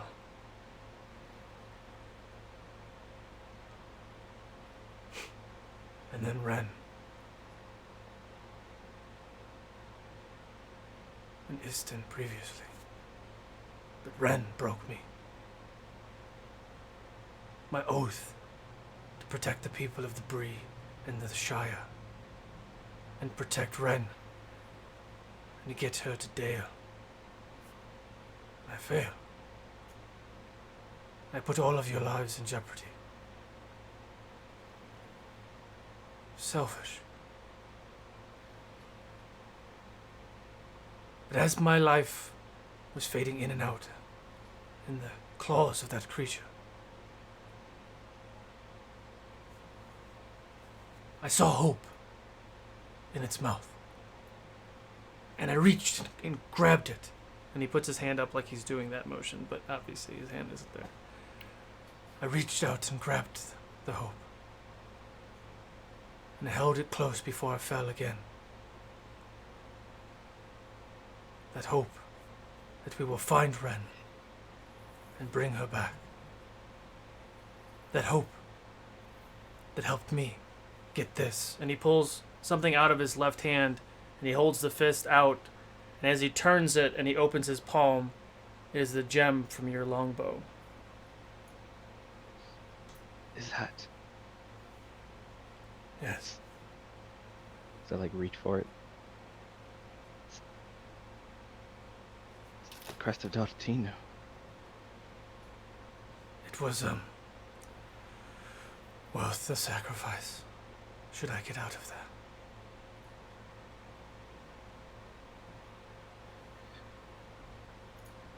there? I don't know. I know you feel like you failed. But I make you this promise. We will find Ren. And as you say that, Iorwin and Gentle are walking side by side, coming out from behind where the kitchen was, back into the dining room area. And you see him talking to Iorwin rather perkily. Like he seems to be happy. Perkily is not a word. Happily. This is a place where we make up stuff. So Totally. yes, totally. But you see him talking back and forth, and they enter in, and you two are just standing there in a very serious moment, staring at each other with something shining in Olden's hands. Well, what's... So you say all we need to do is extract the poison out with an herb? Yes, that's right. What sort of... reed mace, did you say, was it? Yes, sure. No, for poison, no. Reed mace is more for people who have gotten rather tired from overexertion. Is he specifically asking for what extracts poison? I think so. I mean, he's trying to learn from you, basically. Sure. But one thing that I've learned is that when you mix different plants together, they have different properties. So, reed mace on its own is good for people who have been working for too long and too hard. But when it's mixed with other herbs, yes, it can be very, very powerful and potent for removing different types of poisons. Really? Oh, then your friend here is very knowledgeable. What's going on here? And Iorwin sees the gem. Is that what I think it is? He said yes. It's hope. Sorry. Do you still have your sword in your other hand, Baranor? No, my sword is still on the table. It's on the table, yeah. And she's also gonna be... You haven't been training, have you? I can only hold one thing at a time. Right. Oh, not What did I tell you about taking it easy? You don't want to rip that open and I have to, cauterize it again. When you say that, his eyes go into like a long, distant look like... No, of course. I'm Good. A few days' rest will do you well. simply returning something that was lost. And I promising to do the same. Well, that's good to hear. Perhaps you can fabricate a new bow with that, or something similar. You know, I heard the dwarves are pretty good at making weapons. Have you seen some of their stuff? It's pretty good. Yes, we Olden, have. I'd say it's better than yours. We do have a dwarf in our party who I believe is well versed in the ways of metallurgy. He's like a clear like twitch from Olden. Oh, that's a stroke of luck, it is. That's wonderful news, then. Hey, Olden! He Yes, slaps you gentle. onto the back, just kind of laughing. Oh, it looks like you'll get whatever it is you lost back. That's good news. It's the greatest of news. And the scene So roll. fades to black. And now we are going to take a break. Oh. A short break. Exclamation point raffle to enter in our mid-show break. We'll be back in about 10 minutes, y'all. Woo! Fellowship phase.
What pictures? I want to know what the pictures are about. Now you guys got me thinking about pizza and ice cream. We're back. So, back into Middle Earth. You guys are. We're now jumping the scene over towards Olden. Olden, you are walking with your gem in your hand and revolving it around as you walk along the docks. You hear someone in the distance kind of talking and grumbling. Oh yes, I had some of the ale at the tavern. It's some of the elven ale, one of the best around. It's really good. It's on discount right now. Then he continues moving on, walking down a ways, talking with his buddy. With the gem, I typically know where the dwarf is usually located. I'm gonna make my way towards the tavern, kind of like still spacing out, eyes on the gem. You you make your way into the tavern. You open up the door, and you're immediately met with several noises, several clanking and clacking of cups. You see Turin, his arm is around some guy that you've never met before, never seen before, and Haida is kind of skulking in the corner with arms crossed and folded. I'm gonna approach. My head's still kind of focused. Once I get close. So then I say, "That's not the hammer." Oh, that's a real good one. Yeah, it's not the hammer. Is it here that hater? Is it here to knock the hammer bit? I'll tell you what. That's it. Yeah, that's a good one. We never got your name, by the way. Friend. Oh, my name is Torin. I just go. You just call me Torin. Torin. Okay. Or right. no, well, not well. It's Torin. It's just call me Tor. That'll work. All right. I do apologize to bother Haida and Turin, but I did have something I need to return if possible. Hey, this is what he's got. You see that? He's got one of them. I've never seen. Yes. You know him? Hey, this is my friend. You leave him alone. I'll protect you. All right, as I Sorry, was we've already saying, had ours out. I'm gonna like pull the bow that's like attached to like my back a bit. Heather, I believe this actually belongs to you. It is. I remember giving it to you. You don't need it anymore. Well, I would hope not. If my understanding is dwarves are capable at great craftsmanship, and I like kind of reveal the gem a little bit. Oh, that's wow! I've never. Torin, go get yourself some more ale, and I put 2 silver pieces on the table. Oh, wonderful! You know what? You're such a good person. I like you too. All right. You got Goodbye some. now. Thank you. Fine. As soon as Olden sort of reveals the gem, like you see Turn immediately sober up a little bit and just kind of lean forward. Look, I don't know if we'll ever be on good terms, but I do believe that we've become a group. And if you truly do have remorse for what happened, there is at least one thing that can help build a bridge towards a better stability. Can you forge a bow?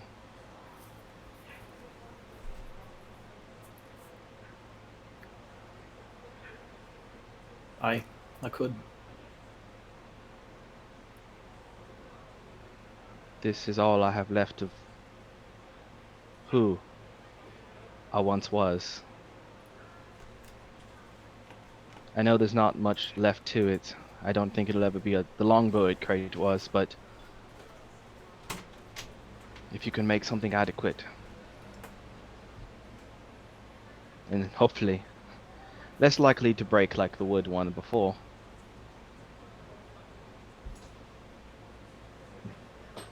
I reach out my hand for the gem. And I'll hand it over. Kind of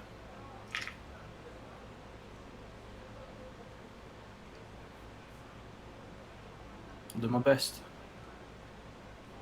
I put the gem in my pouch and then reach out my hand.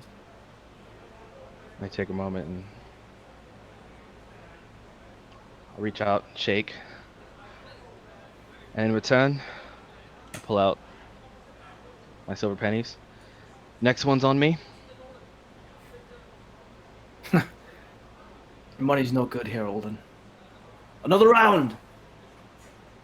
Oh, I heard another round. Let's do it! Yay! Cheers from all around. And we fade to black.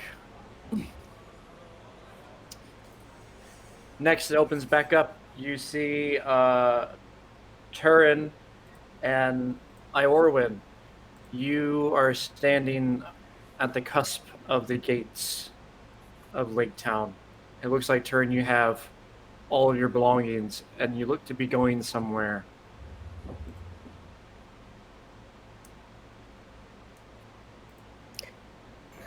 It's several days after, probably 3 days. You said I'm there. You are there, yes. Okay. Kieran, where are you going? I heard tell that there are dwarves in Dale. And if that's true, I need to,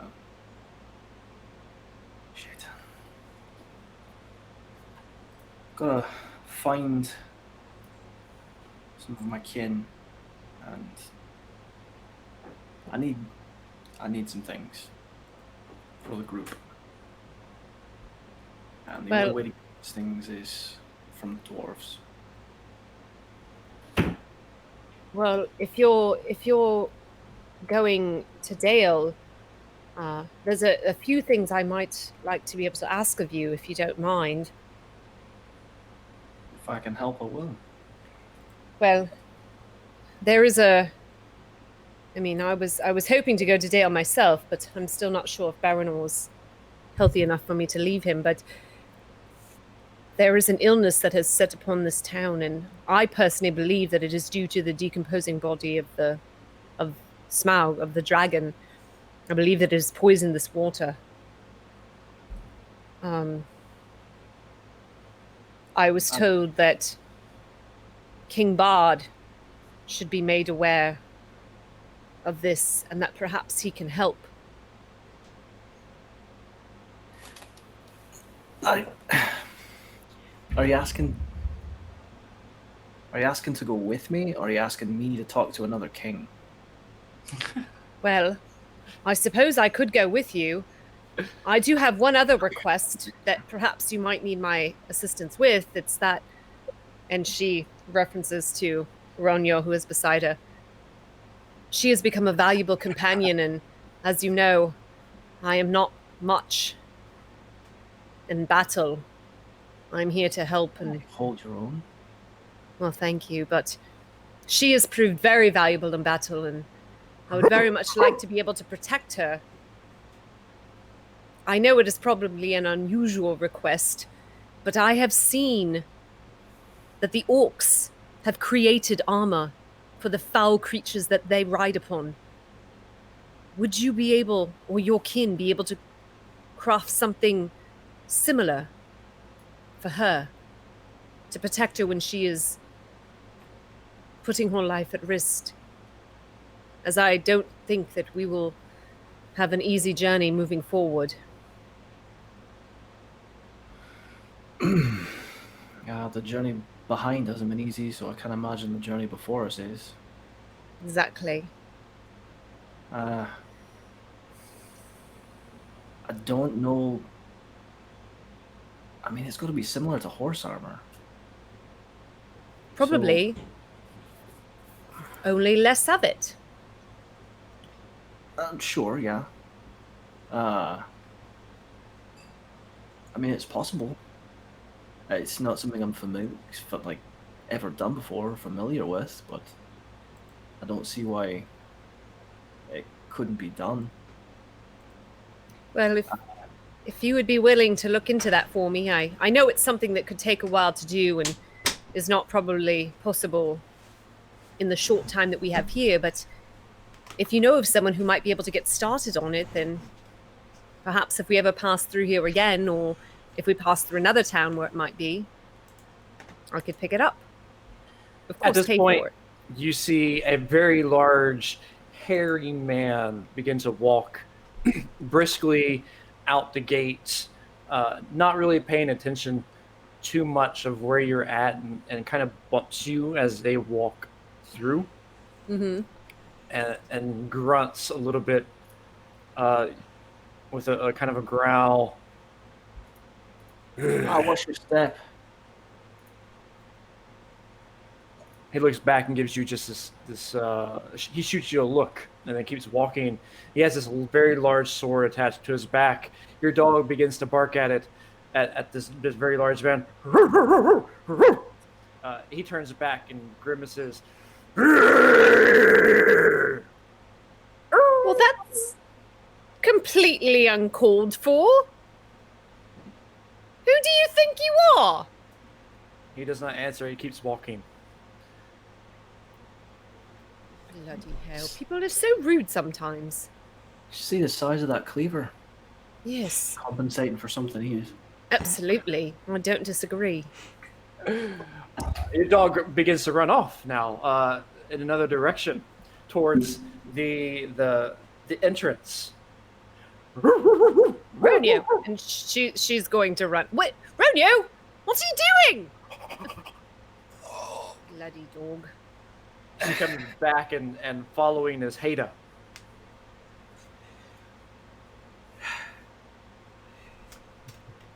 What'd she run off for? I'm not quite sure. Did she come back with Haida? She's coming back with you, Haida. Yeah, she's following along with you, and sitting beside you and kind of panting. What is it? And you see her point her nose to the person who walked, and then go back to you and start sniffing towards you, Haida.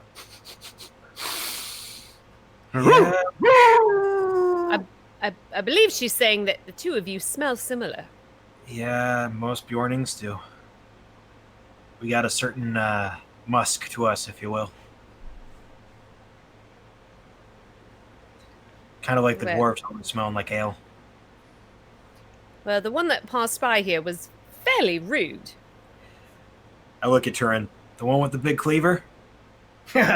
Big cleaver, little... Yeah. I probably have business with him anyway. He said he was going to speak with King Bard, and, well, one Bjorning doesn't speak for all Bjornings, so I probably should go make sure he isn't talking out of his ass. Based on our experience just now, I'd say that's probably a good plan. Doesn't seem the diplomatic type. I don't think so either. Where are you? You're going to Dale as well? I have. There's dwarves there. Dwarf things. Gotcha. Well, if you need company, and we can take Ronya with us if you want, Iorwin. That way, I'll look out for her. And I mean, I suppose that could be okay. I mean, I do need to go and talk to King Bard. I'm just not sure if Bayanor is out of the woods yet, but I am very concerned about all the people here who have gotten sick, and I believe King Bard is the one person who can help.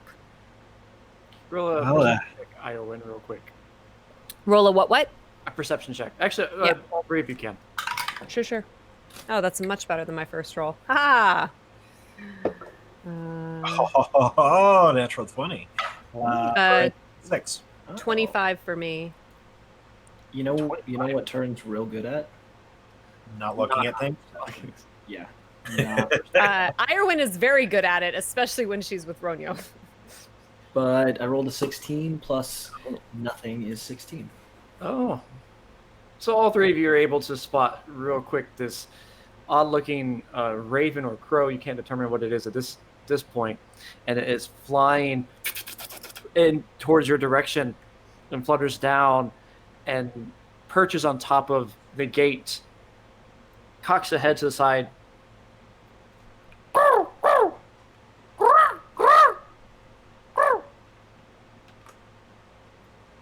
I look at Ireland. Friend of yours. Am I? I'm not able to understand animals speak, Nope. but I am assuming I am able to understand Body language. body language. Exactly. That's what I'm looking for. Determine your body language. To roll what? Now, animal handling or nature? Yeah. Great. Either or actually. Okay. Can I help her if it was nature? Because I'm I proficient. have a +7 to nature. I think you could roll for yourself if you like. That's a 24 for me for nature, or I have a +10 to animal handling, so even better with that. Wow. Jeez. Okay. Yeah. Well, let's just do that. That's like a 20. That's a 28. Yeah. That's ridiculous sight. So you determine that the raven is looking directly at you. You can tell by the head cocking that his eye is narrowed in towards you, or you three, because you're kind of standing around each other, and there seems to be something attached to its foot.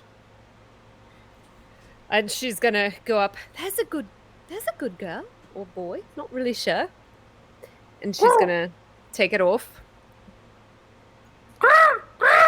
And she immediately flies off as you pull it off and you look at it.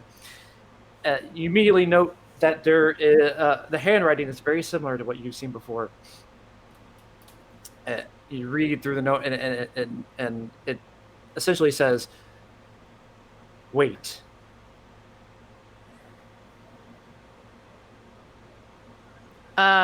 I'm assuming this is Radagast's handwriting. Yes, you know it's Radagast's handwriting. Yeah, I was thinking as such.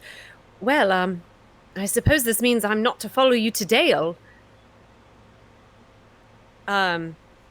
The bard note says not for you to go to Dale. Well, Radagast is not exactly known for his eloquence. He is more used to communicating with animals than he is with people, so he's not a man of many words, but I do believe that, and I'm assuming, Lore Master, that he is telling me not to leave. You Would I- could surmise as such. You're actually a little perplexed by it. Instead, you could determine this through a riddle check. Oh, Lordy, I am not a. Okay, I have a +4 to riddles. I'm not proficient, but I'm bloody rubbish at riddles. I'll roll though. Let's see. Okay, 15. 15. You think it means to stay here? Okay. Well, if I do need to talk to Radagast about, well, lots of things.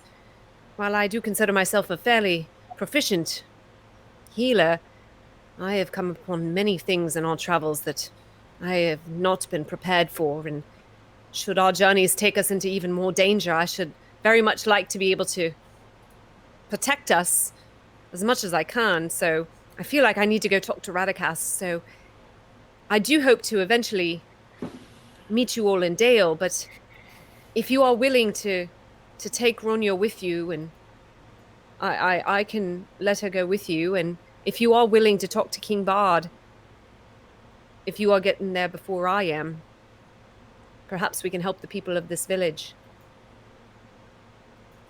I can do that. Yeah. And she's gonna go up to Haida and look up and be like, if anything happens to my hound, I hold you personally responsible. Yeah, I know. Okay. Love you. Bye-bye. Turn to Hada in the distance, and you see them heading out towards the north as the trail turns north, kind of following the banks of the lake. And as this happens, Iorwin, you see a little rustling from a bush nearby. Hello? Hello? More rustling. Radagast? Is that you? And out of this bush comes this raggedy old man with hunched shoulders and leaves on top of the head. An assortment of just raggedy clothes, furs draped down, all straight down, the beard wiry and down to the belly button, large, wide nose, and a brown hat. You see him unbalanced and kicking a little bit. Oh, bugger off, Bush. What are you doing? Oh, Iorwin. Hello there.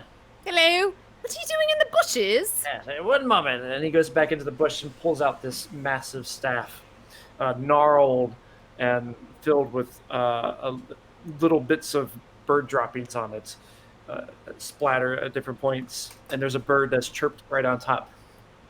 Oh, yes, there we are. Yes. I'm here to see what all this deal is with the plague.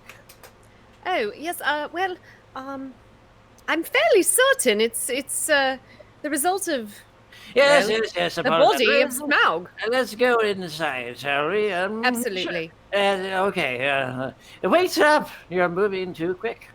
I'm sorry. And we close that scene. It goes black.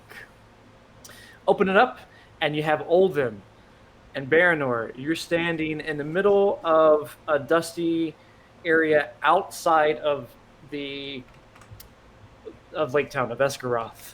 Esgaroth is probably about half a mile away, Okay. and you're both standing there with Baron with one short sword in your hand, and Olden, you have a weapon as well, a short sword as well. Hey, before, just remember, we still need to take it easy. Because if everyone finds out that we were out here, Oh, son of a we'd bitch. both be dead.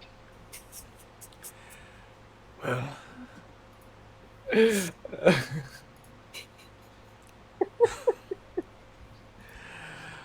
I guess we better hurry then. I'm not as well versed in the technique myself, but the focus should be, even though you don't have your other hand, be quick with the hand you do have. Okay. Roll initiative.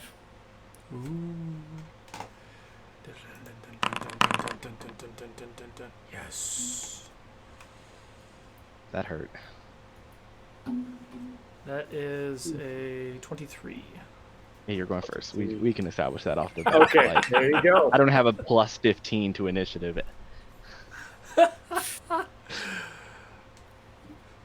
Baranor, Yes. what do you do? I'm gonna go for a short sword attack. Go for it. And confirm, we're still level 4, right? We'll just do level 5 for now. Okay. Make 14 to hit. That does not. That is not. You nimbly dodge to the side, Olden, as your short sword, you lunge inward. You lose your balance a little bit because your hand, it just feels strange to just use your left and missing some sort of component. You miss with that lunge. Olden, is your turn. Do I not get two attacks yet? Yeah, or is- not yet, no. Not yet. You're Okay. learning it. Yeah. No. Alright, so then my first attack.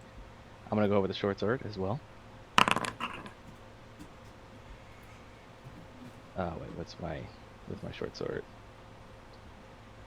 Dirty 20 to hit. Ooh. Hits. Olden, you quickly spin around with your short sword and rush in with a twirl. You smack him with the flat of your blade. Roll damage. Alright, so so that's going to be 9. 9 points of damage as the flatted blade smacks against your side. Baranor, you start stepping backwards. Anything else for your turn, Olden? I'm going to do a follow-up attack. So like after that sweep, I'm going to show him the technique by attacking again with the same hand in a rapid flurry. So I have 2 attacks.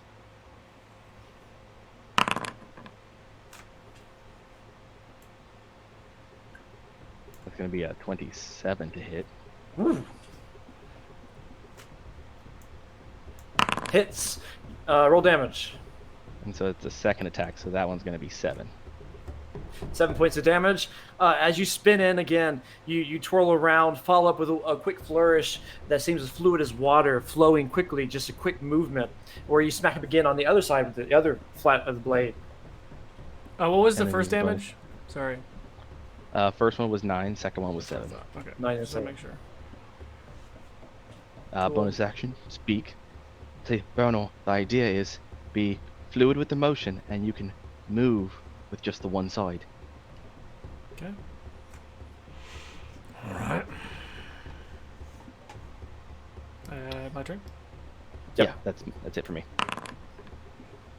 Fuck you. Perfect for learning.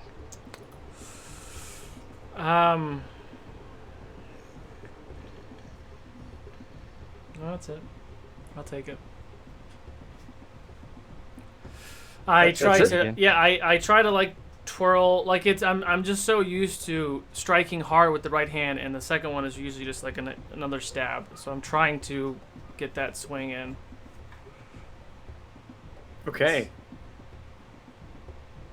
For some reason, I'm not seeing rolls on Vorpal. Kind of. Oh, bugged out I on rolled a me. natural 1. Oh. Oh, okay. All Yeah. right. Got it. So yes, you again stumble a little bit and think about what he just told you. You try to do it, but you drop your sword with your left hand while trying to twirl it. Anything else to your turn? No. I mean, can I pick my sword back up? Yeah, I'll let you pick up your sword. All right. Bonus Uh, action as you- shame. Bonus action shame. Olden, it is your turn. All right. So once again, focus, Baranor, but take it with good pace and attack. Okay, go for it. That's gonna be a 12.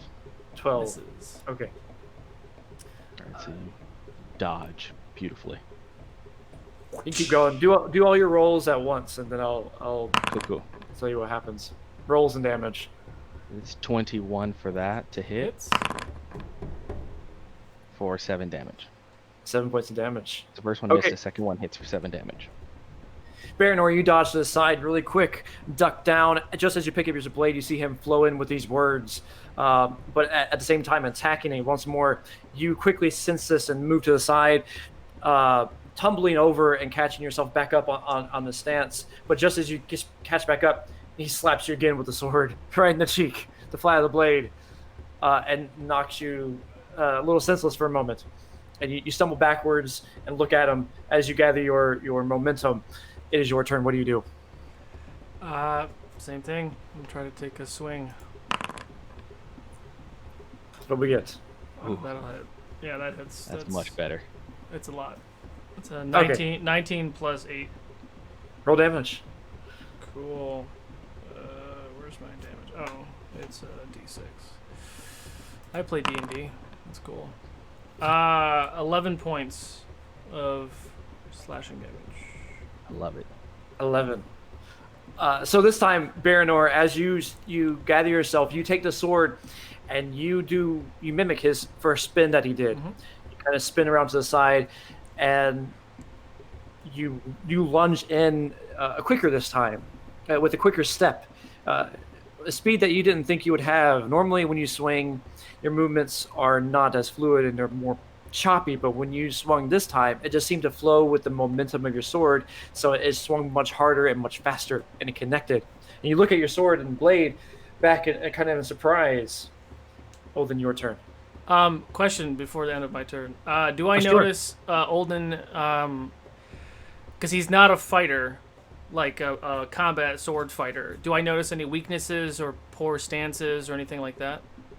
I'll let you know in the next turn. Okay. All right, so it's on me.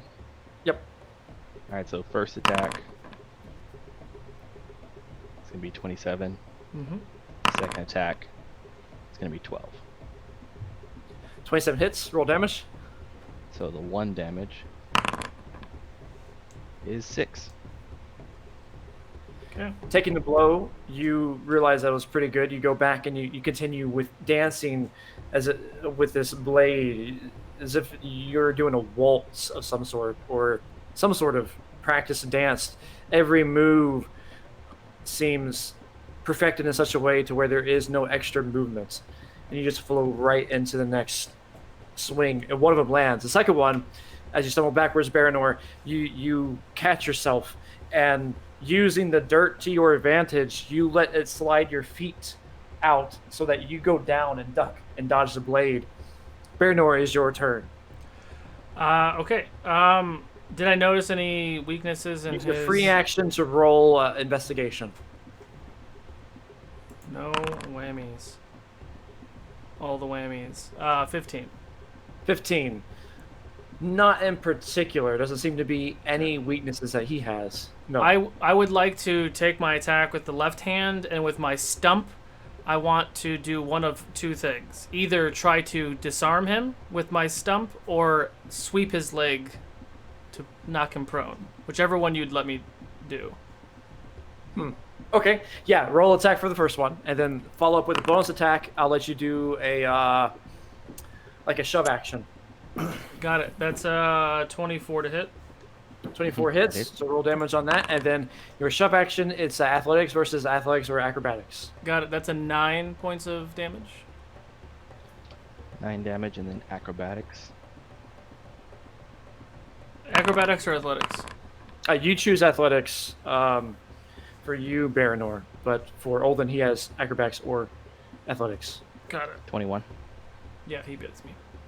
Okay, so you go down and catch him, hit him on the side, trying to mimic his motions once more. you quickly speed up and smack to the side. Your arm goes down as you smack, trying to keep the momentum of the blade along with your arm as you go down to sweep him underneath. But you miscalculate and you forget that your hand is not there. For a minute, you swung as if the hand was there, and so you wanted to grab his leg instead. And so you didn't hit with the wrist, you just hit nothing, and it just kept going. I want to, as I do that, if I had a hand or a blade, you'd be on the ground. Steady your footwork. And get back into a...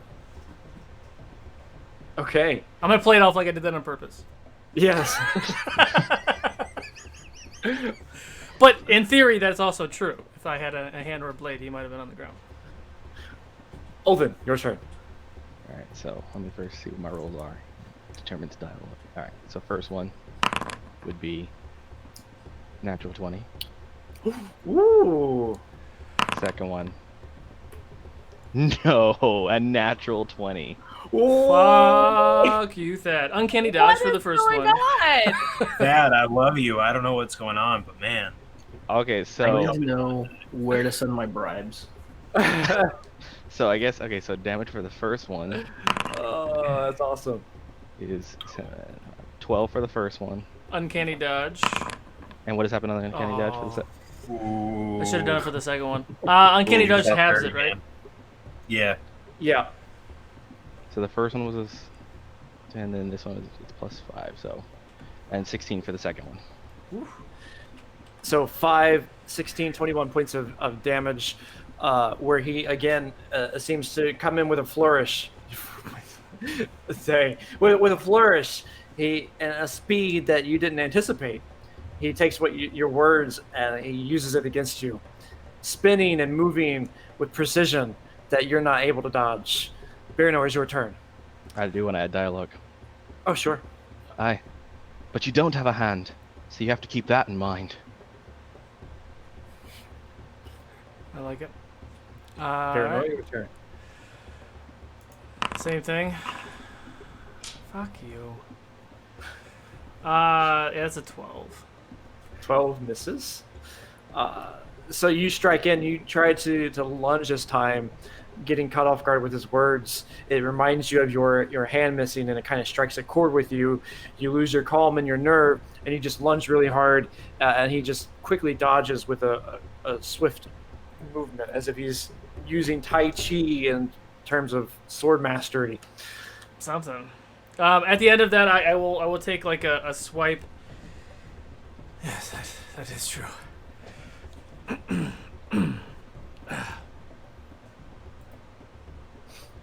All right, Olden, is your turn. What do you do? So I'm gonna just go for one attack this time.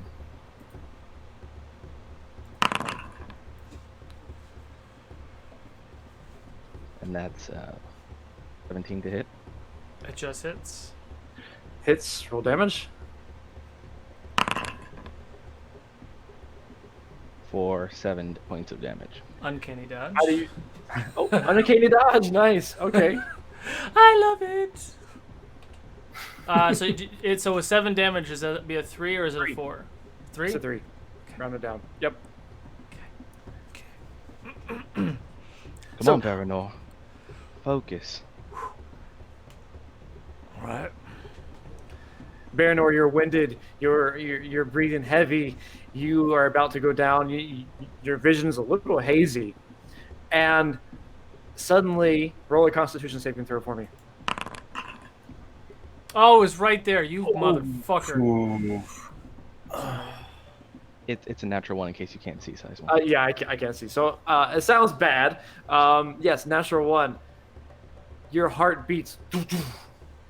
And suddenly your veins begin to bulge out of your neck. Olden, you see this right away.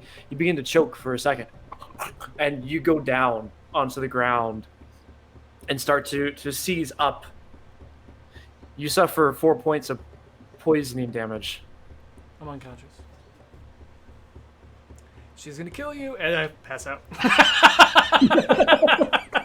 And we'll go immediately stabilize him. Immediately. Okay, what are you doing to try to stabilize him? Alright, well, I've talked to Iron enough. So the first thing is I gotta figure out why he blacked out. I saw the veins, so I gotta identify the symptoms outside of the veins. Then from there, I can determine if it's poison or it's a natural thing, if his body just going into shock. If it's shock, I will treat that. If it's poison, I do remember her speaking about reed whistle or some reed with gentle and something else will help deal with poison. You're so gonna like make him sick. Baranor's gonna die, guys. Reed thistle, right? So you can roll a medicine check, but if you're not proficient in medicine, it's at disadvantage. Lore Master, question: And- the Athelis salve, does that remove poisons, or is that just a healing salve? It can. remove poisons. Would Olden know that I have a bunch of those in my pouch? Not yet. Okay. Well, that's why first I want to analyze what's going on before I do anything. So that's the first step. So that's medicine check.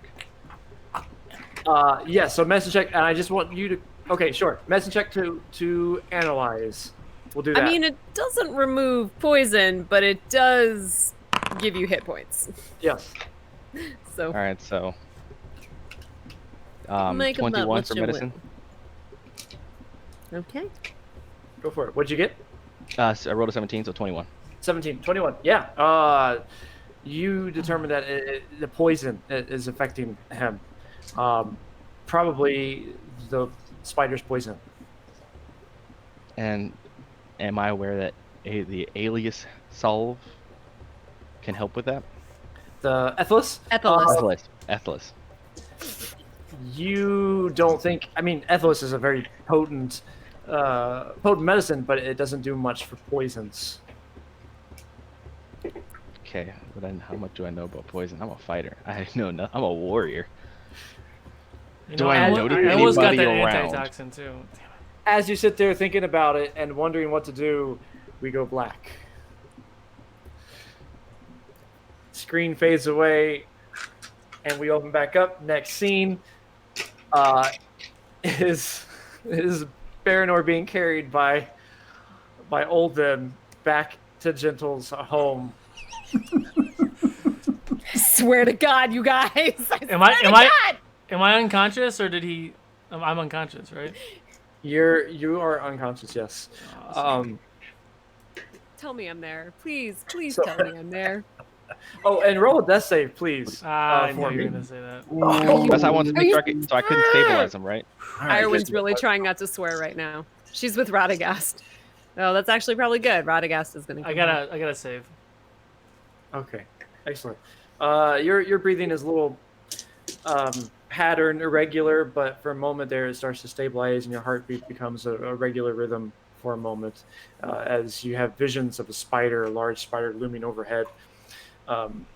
So back inside, you see Iorwin, and you're sitting there serving tea to Radagast, who is sitting on the table as you open this door and run through and begin to throw Baranor up back on the table. Iowan, no time to explain. Don't be mad at me. Focus on the right kidding Baranor. me? Are you kidding me right now? You can yell at me after. You know what? I don't have time. Leave. I don't. Just leave. And I just back out. Radagast, I believe I'm going to need your help on this one. He's bloody. Ugh.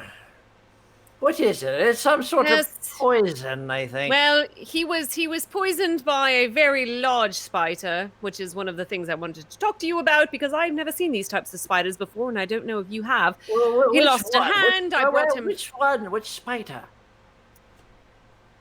There's a great many shadowy beasts in Mordor and in Mirkwood. Which one? I forgot its name. Well, Iorwin. I was busy trying to bring them back to I life. taught you better than this. You need to write these things down. Let's see. Let's go through the list. There's Towler. There's Shelob. There's Sounds familiar. No, Sheila, that's from the books. Yes. Did I write it down? Oh, In these Lindsay, areas, I I am believe- so bad with names. I'm so very bad with names. It started with a T, I think. Towler. You're Radagast, thinking you of know Towler. one. Yes, That's of it. course. Towler. Okay, then. Well, I have a flask on hand for something like this sort of thing. Now, be careful with this. You'll only take one sip. And beware, taking more than one can cause some awkward side effects. There you go. This is a potent drink mix. Yes. You look at it, and it's filled with this black, viscous liquid, Okay. and it smells of mushrooms, cooked mushrooms. Well, what are you waiting for? Pour it in. Yes. She's gonna pour it in. You begin to pour it in the bulging veins as soon as it seeps down into the lips and the mouth and wets the mouth up. The lips become, instead of dry and parched, they start filling back up.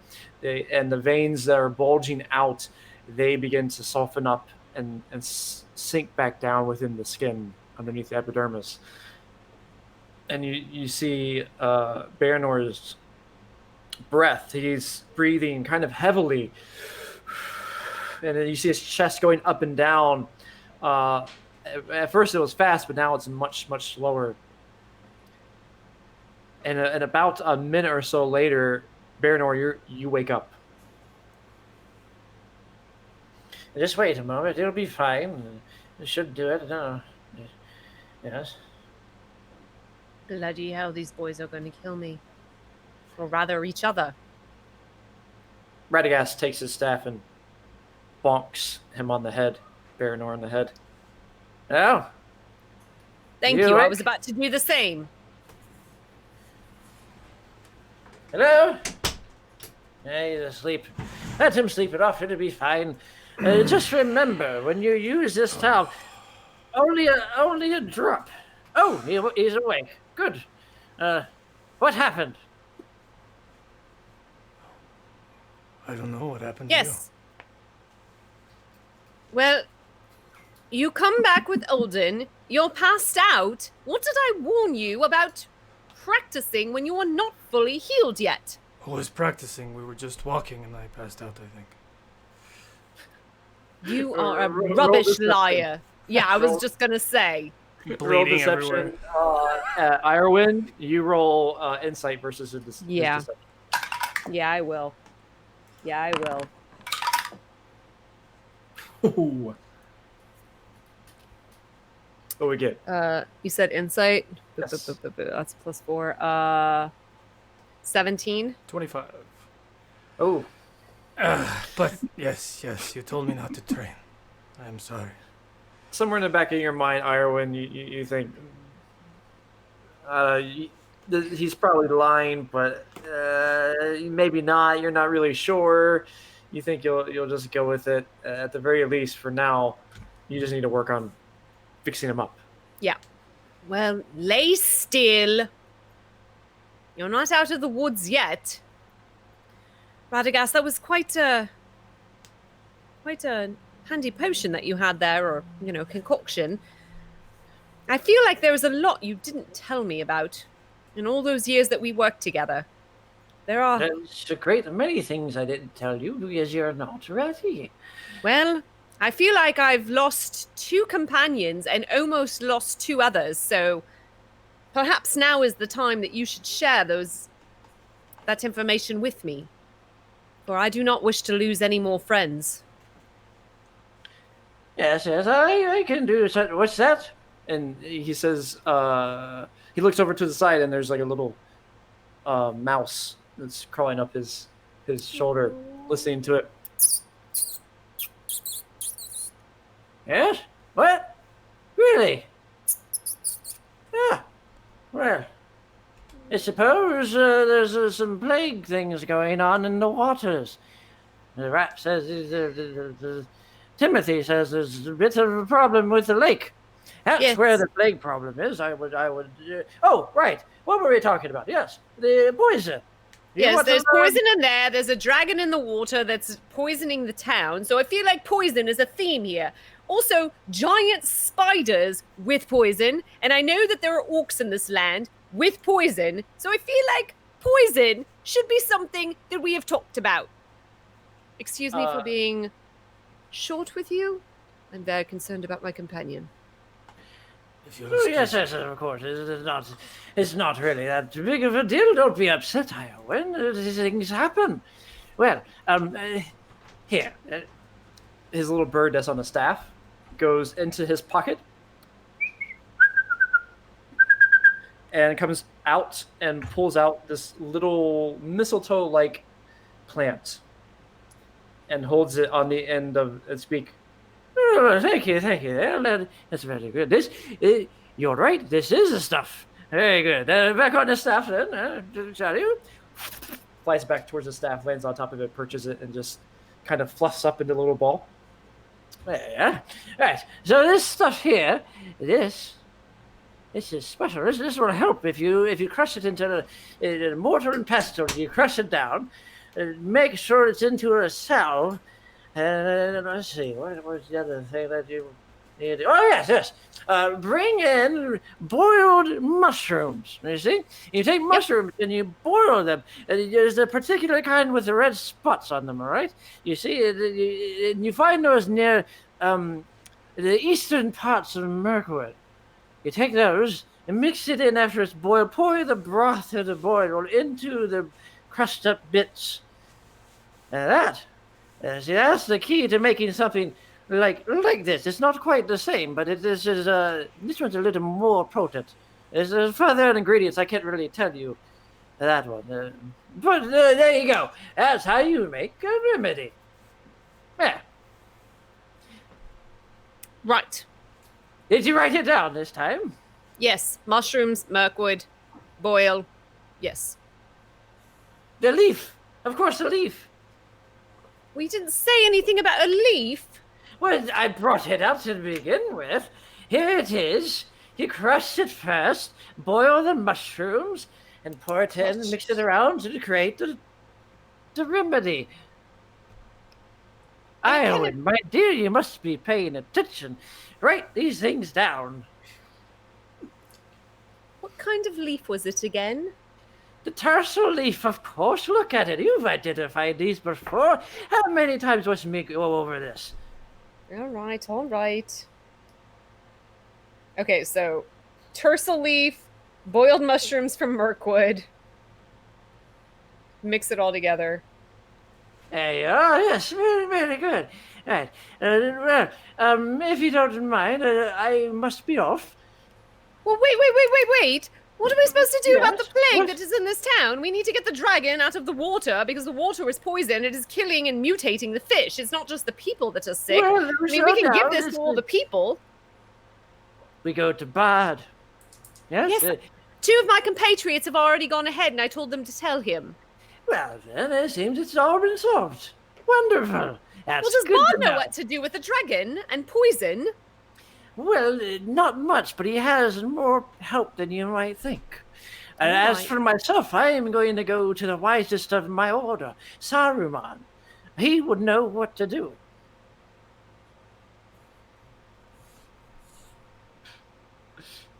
I'm sorry, I'm like debating if... because of where Iowin... where we're from, would we... We wouldn't have heard any stories yet about... No. Not yet. Really. Only in passing. Radagast has said some good things about him. Well, I appreciate your help, old friend, and I feel there is much more for me to learn from you still, and hopefully our paths will cross once again. Oh, I'm sure they will. And he gives you a little wink and then starts to head off. The bird chirping. Every time he puts down his staff, the bird shakes a little bit and tweets like every little thing, and then he exits out and leaves the area and closes the door, and we close the scene. All right. Can I just say, I really enjoyed watching Iowin get scolded for a change. She's not good with names. She's really bad with names and, details. So we go to the next scene. The next scene here, I believe. So going through the checklist, you all have gotten a lot of stuff for your fellowship phase. I'm trying to think if there's anything else. No, I know. We go to Turin and Haida. There we go. So, Turin and Haida, you are at. This is a couple days later. You have just arrived at the gates of Dale, which is made of stonework. It's rather large, and not too far away, just you can see this looming large mountaintop, what you know to be the Lonely Mountain. And you see in front of these gates, there seems to be an elderly lady. She is stuck with her cart being tripped over.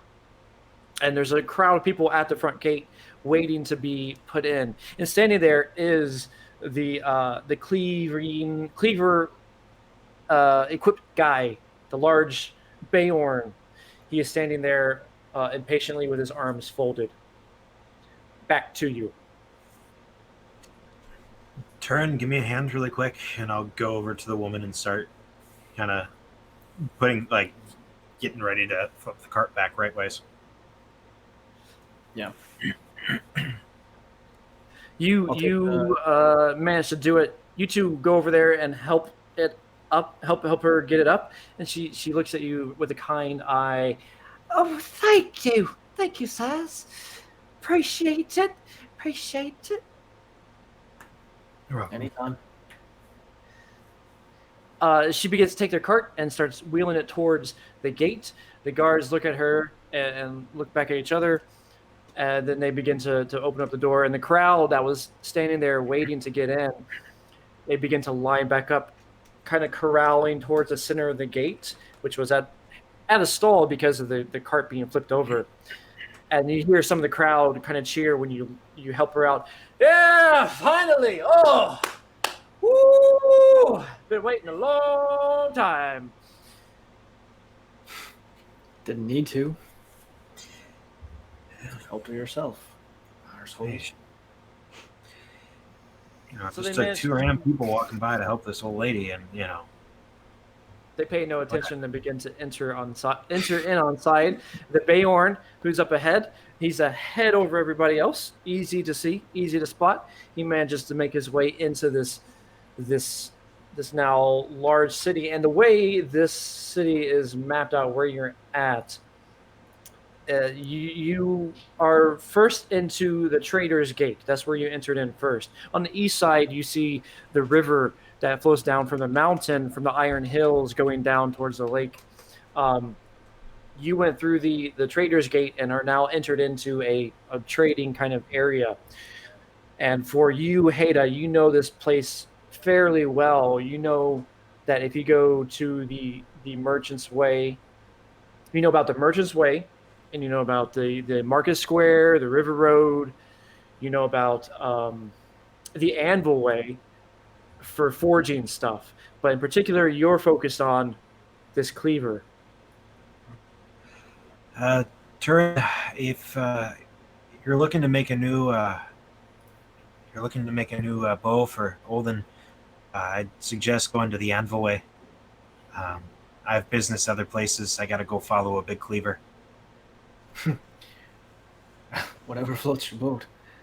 Yeah, And I'll give him a pat on the shoulder and turn and follow the other Bjorning. Okay. Are you doing it at a distance? Or are you trying to stay stealthy? No. I'm gonna be a few paces back, but I'm not gonna openly try to hide the fact that I'm following him. Got it. So you're kind of staying back, staying with the crowds and things, and making your way through the town. So at this point, Turin, you branch off and you start to begin to make your way east, whereas Haida, you are now going north. As you travel through Turin, you find that there are many dwarfs here, quite a few, in fact, and you hear a little bit further away, as you hear some hammering, some anvils going, and you can feel the heat in the town, in that part of the town, in Dale, start to rise up. And you see signs of anvils on the sides. As he's walking, he's just kind of basking in the heat and the ring of the hammers and the glorious beards everywhere. I'll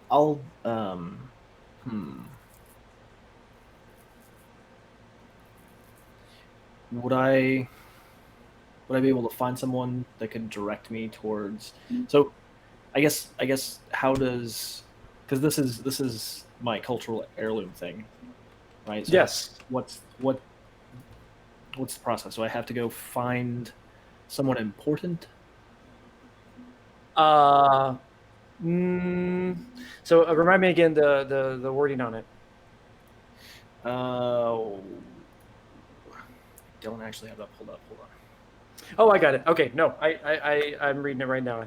So you would need to talk to someone in the forge. You know that you would need to talk to someone, a dwarven kind, for sure. Okay. Is there a forge that looks larger than the rest? Is there's one in particular on the east side that seems to be the Hammer's Nail. That seems to be really doing well for business. There seems to be a line out the door. Okay. I'll go there. Okay. So you start to make your way into the line, and there are people there looking at you, and you look at them, they're all dwarfs, all lined up. They seem to be rocking back and forth and talking about they're murmuring things like, well, they're going to have it today, I think. It's going to be nice. Aye, it will be nice. It will. The festival is going to be, in a couple of weeks. These are all city dwarves. These are all like Lonely Mountain dwarves. It's a mix. You're not necessarily entirely sure where their heritage is from, but you do recognize a lot of them are dressed. Some of them are dressed nice. Some of them are dressed nicer, not really looking to be kind of the adventuring type. Okay.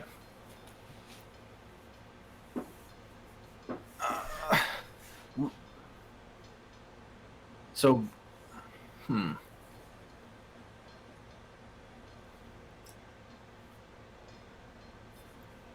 As you sit and think on it,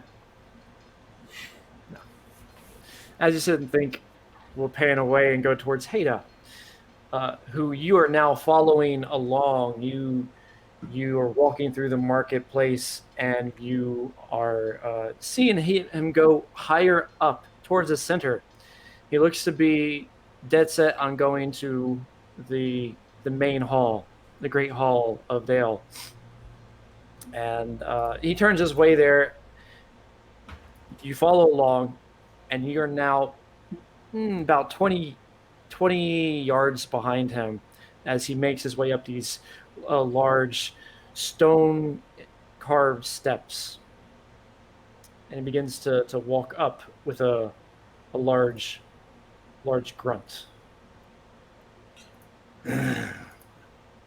I'll keep out right behind him, not being stealthy and like not really trying to be obvious. But if he happens to turn around, I want him to notice that I'm following him up. Gotcha. But if not, I just plan on kind of riding right behind him till we get in front of Bard. I want to see what he says first before I kind of pop out from, He stands up and makes his way towards the gate, gets up to the front where there's 2 guards lined up on the outside with their spears crossed. Do you hear them murmuring something? And then a large growl. And And you see them pull the spears back. And they open the door and let him in, and he goes inside. This is the royal palace now. I'll walk up to the spears, and as I do, I'll pull a small sack out of my pack, and I'm sorry about my friend. He has we've been traveling a while, and he kind of is, he's an asshole, and has an ill temperament. Here for your troubles, and I'll pull out and hand them each a honey cake. I'm here to see Bart as well. I'm with him. I'm his better half. Roll deception.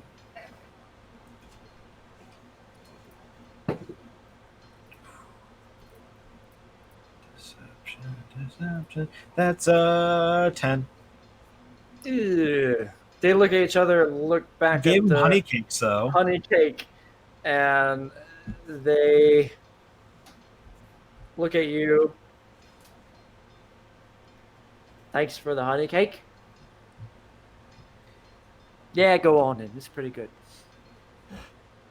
thank you, dearies, and I'll just walk right in and follow behind him. You enter inside, and you see that the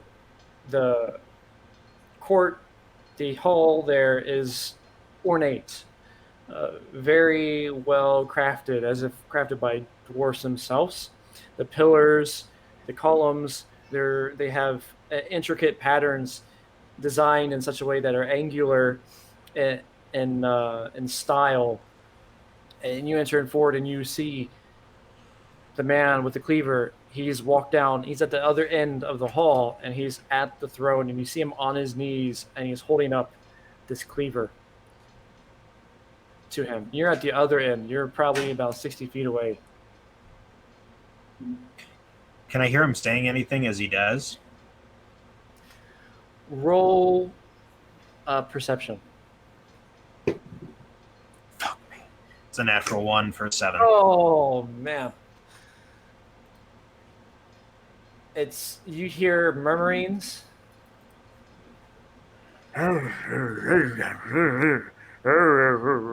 Just you can't really determine what it is.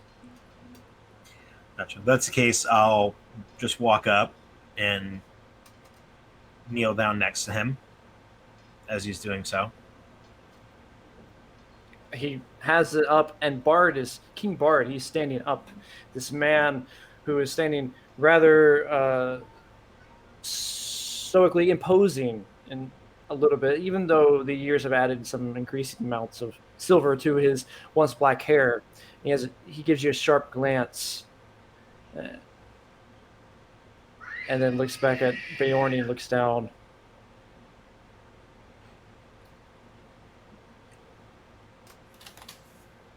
Who are you? I'm Haida, my lord.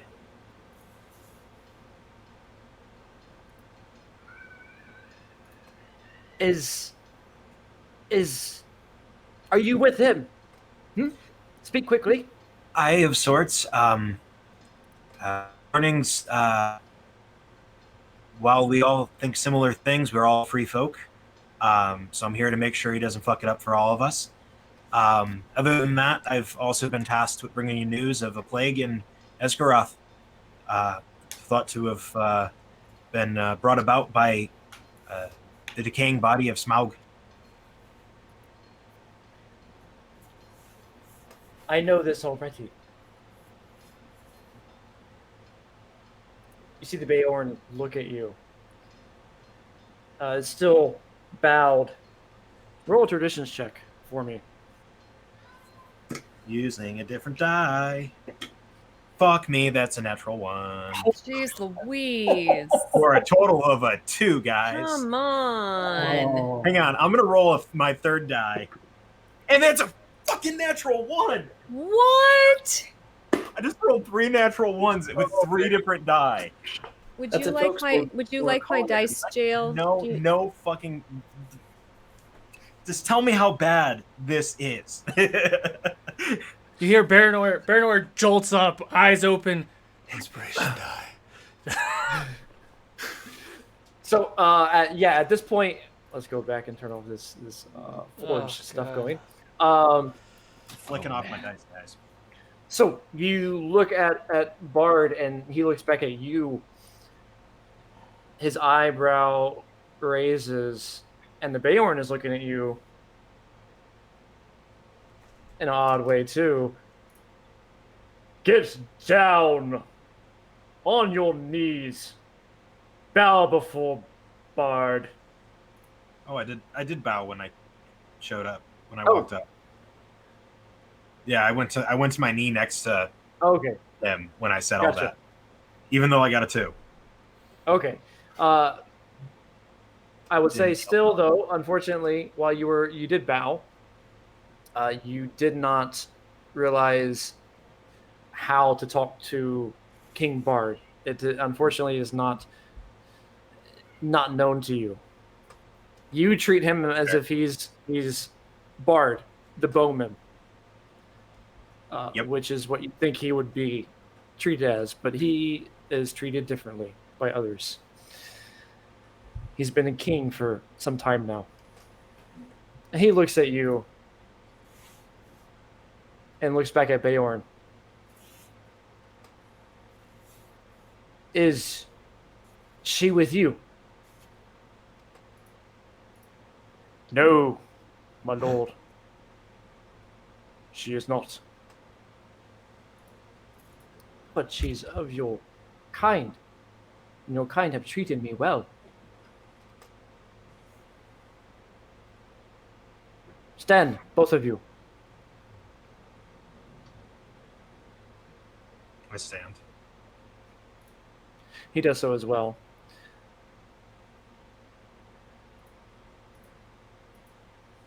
What was it you said your name was? Heda. My lord. Heda. Heda. Is it? He takes the sword, this cleaver of sorts, this massive cleaver, holds it in one hand. You know, this is a bit heavy for me. Rather large.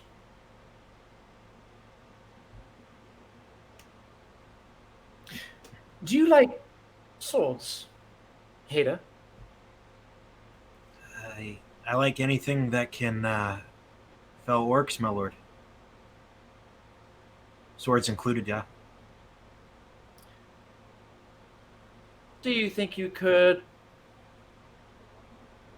defeat a plague with a sword? Unless the plague, manifested itself in something human, no. Do you think you could slay a great one, Heda? Well, I'm not gonna say that I couldn't. I'm a pretty capable fighter. Yes, you do look to be quite capable.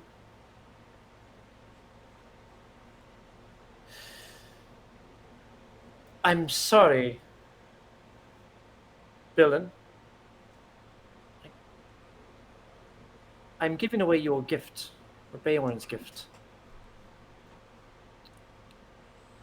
I cannot use it.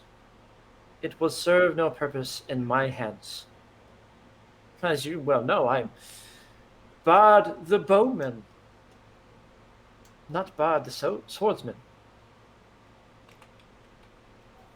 And he hands the sword to you, Heda. Thank you, Lord. If you ever need my services, I'm sure you'll find a way to reach me.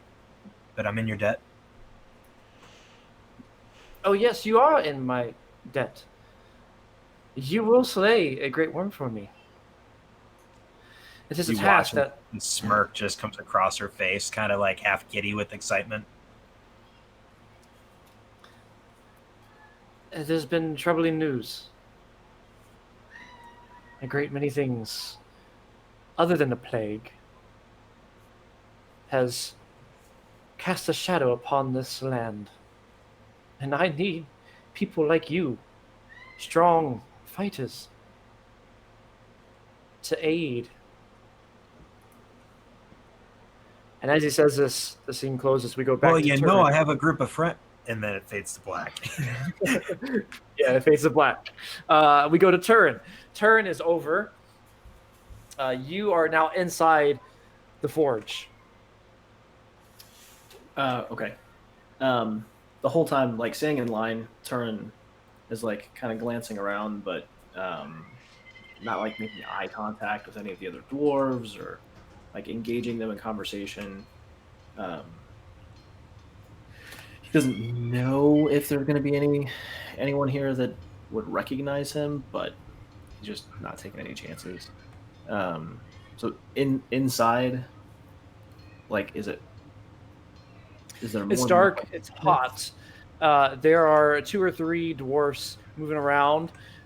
You see them continuously, almost in a kind of like assembly line fashion. They go from one piece of metal to the next.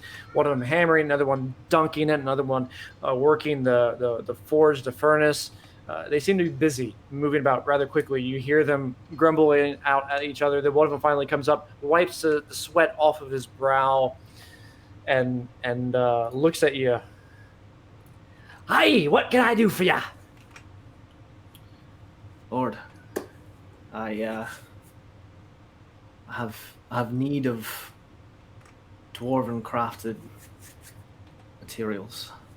I look around. Are there any non-dwarves in the shop right now? No. Okay. In Dwarvish, I will say, my name is Turin 12th Son. I need armor. And not just the armor you sell to these men. I need good dwarven armor. And I need some metal. I have coin, I'm willing to pay. But I need it. Something to put between my skin and the bite of steel so that I can put myself between my friends and the things that would harm us. You see his beard pull up as he smiles and then begins to laugh heartily. I know what you be meaning. You've come to the right place. Wait one moment. I got something for you. And he starts to head to the back. At the back of the shop, he disappears. You see him come and back out, and he pulls out this large hauberk. Large in girth, but not in length. And he pulls it up. This was my grandfather's. I have no need of it in here. It could be yours, Turin 12th Son. See to it that it sees some battle, eh? I can't imagine I can afford this. Oh no, you can't afford it. But I'm giving it to you. That's a kingly gift, Master Dwarf. I thank you. I know it is. Take it to battle. Of that I can promise. Take the dwarfs with your axe. Pulls up his hammer. It's a bit Or blunt, hammer. but it does the job. I am sure it does. Thank you. You He's look just behind. Giddy. You look at it, and then you look behind where he's at, and you see one of the dwarfs stumble a little bit, and you see him hopping and crying out in pain. Whoa! Me foot! It got me foot. You look back, and he looks away from you, the guy who gave you just now that hauberk. And you see him rush over to it, and you see that his foot is burning a little ways. He looks back. You know. Teen and run over and dump it on his foot. Oh, that feels good. That's just what I needed. How did you manage that? But he's not the best. But we're short-handed. It's who we could ever find. Now, speaking of which, I don't suppose you're any good with that hammer or the anvil, are you? I've been known to hammer a bit here and there. I'd be more than happy to help you for as long as I'm in town. Oh, I tell you what. I'm gonna need it. Stay here. I'll give you room and board. You can pay back your debt. Hammer out a few metal things for me. How does that sound? That sounds good to me. It'd be good to be among the company of dwarves for a change. I have one project I'd like to do myself. If I can have the use of your forge for a few hours. Or 40, I don't know how long it's going to take. A couple weeks. Yeah. Sure. No problem. I can drink to that. Now, pull out my flask. Aye, so can I. Offer it to him. He drinks it and thanks you kindly, and then we fade to black. And now we go. I'm trying to think. I think everybody's gotten everything they need, right? Except for a hand. Still have to make a bow. Except for what? Except A hand. for apparently a hand, but a bow. Here's your hand. No. That's Oh, terrible. dark humor. Ada, that's terrible. Yeah, it's just a bow. I'm looking at my notes and making sure everybody got something. Baranor, you're recovering. Okay, we'll branch over to Baranor now. You wake up. Iorwin is standing beside you, and you see each other. You look at each other real close, and you're inside on the table once more.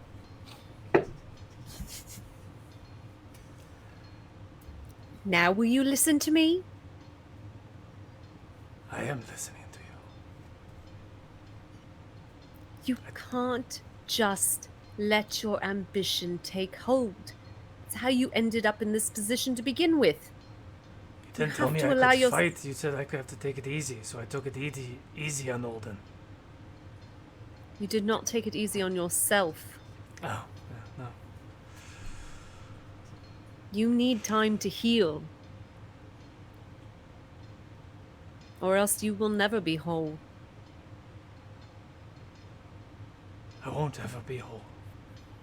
Every day that we waste healing, Ren slips further from our grasp.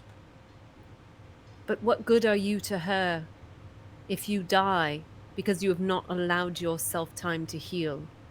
Well, I trust you and your skills to keep me alive, and our friends to watch our backs.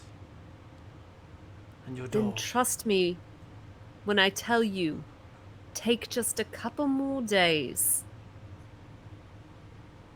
And then you can go back to chasing after spiders all you want.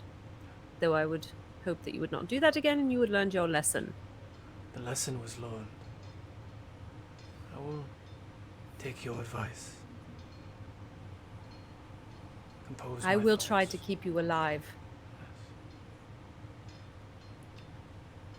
Thank you for that. You're welcome. Now sleep. As your eyes close, we fade away from there, and you see Turin back in the forges, working hard, laboring, sweat billowing down his forehead, just completely drenched in the heat in the moment. And he's just hammering away, each hammer strike going into something. You see him pull out of his pocket a little gem, shines with a radiant light. And you look at each of the other dwarfs around and think better and hold it close into your hand and put it back in your pocket. And you kind of go through this for a while. Every once in a while, we go back to you at a different time, a couple days later, where you're still working hard. You're selling some things. You're having a little bit of conversations here and there, laughing, drinking with some of the dwarfs. Haida shows up a couple times with one of them, coming to the I'm trying to think of the tavern's name. Give me 1 second. That one is called. It is called. I'll find out in a second. So you have conversations and drinking in the tavern in Dale, and you go back and forth with that. And again, you're back a couple days later working at it, but this time you're staying late into the night after everyone leaves. You say he says, "Aye, goodbye. Close up shop, will ya? I will. Don't stay up late." Can't promise that. I know. He heads out, leaving you alone, where you take the gem and begin to work on your metal piece. You begin to fasten it into the spot where on the bow in the middle. Right in the middle of it, you have a section of it that's made and forged out of this thick steel. And you begin to fasten it in where you set a groove just right. And you begin to fill the spots with molten metal to harden it with inside.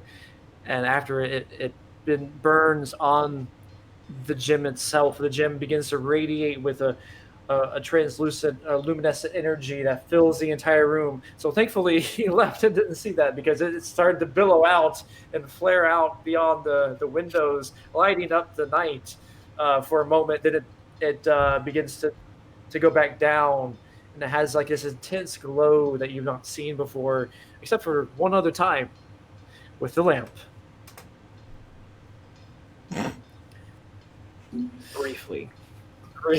Briefly, yes. And then we pan back away from that. I sent you a message. Sure.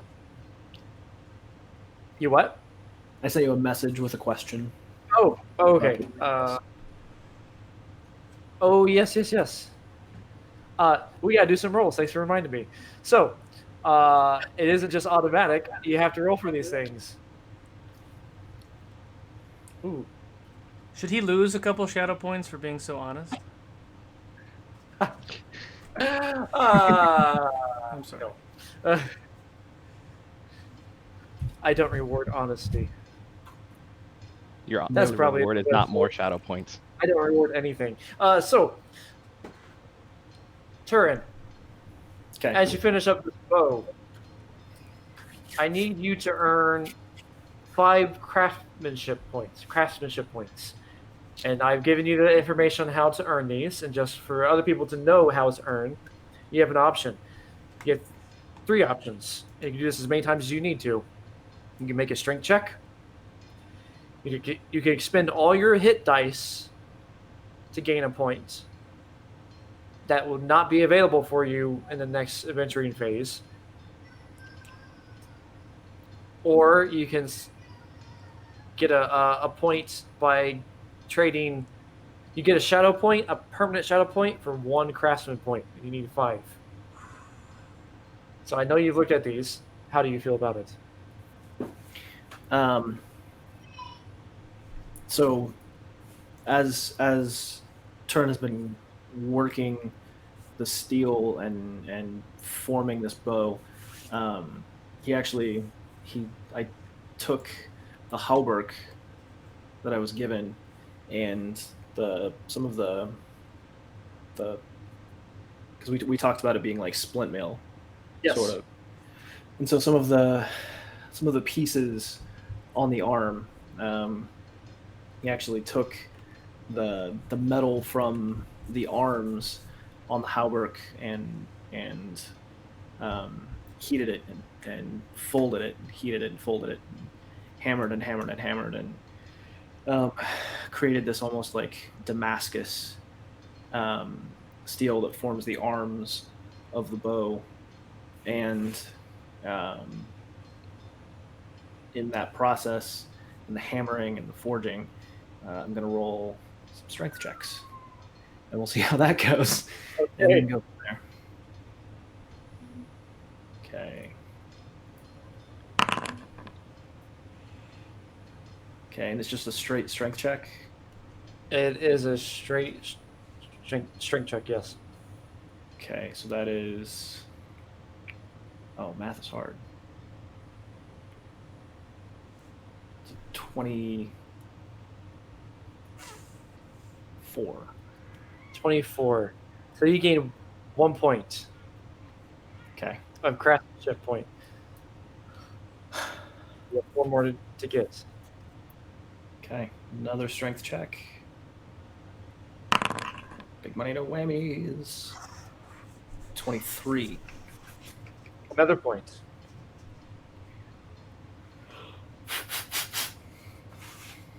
I love that he's blowing digital dice. Right? Yes. I'm gonna use my. I've got inspiration. Yes, you do. I'm gonna use my inspiration and re-roll that. Inspiration's like a luck point, right? Yep. Right? Mhm. Okay. Okay. So that's 3, right? What was the total? 25. That's 4. Oh. If you get 5 or more on a success, then you get 2 points. Okay.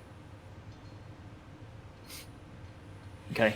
I feel like at this point he's been doing this for like 8 hours a night for days.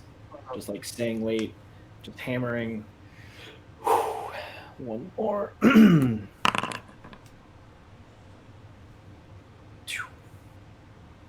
15. No. War Master. Yes.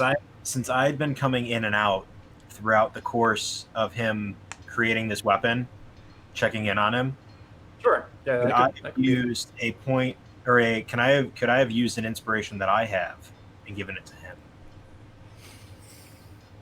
No, not at the time that he's doing it, unfortunately. You'd have to be in the same scene. So you failed on this roll. You gain 2 points of shadow as you hammer down through the night.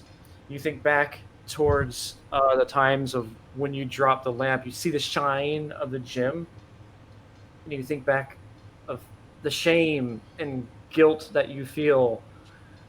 Each hammer blow, you see the lamp dropping. Almost each one, boom, the lamp is dropping. Boom, the face of Thranduil looking at you. Boom, Rin getting captured. Boom, Olden looking at you. Boom, the fight and tussle with Olden. Everything just weighs on you. So 2 points of shadow. You have 1 more point to get for craftsmanship points.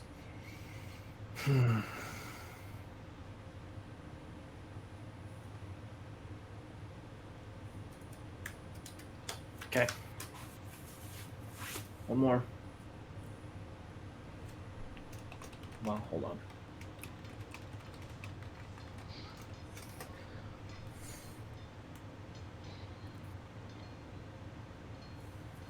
You know what? I think I'm just gonna take the shadow point for the last one.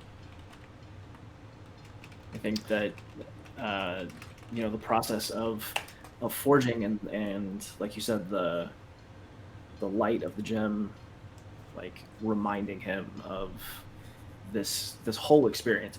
The remembering the look on Thranduil's face kind of warms his little heart, but everything else,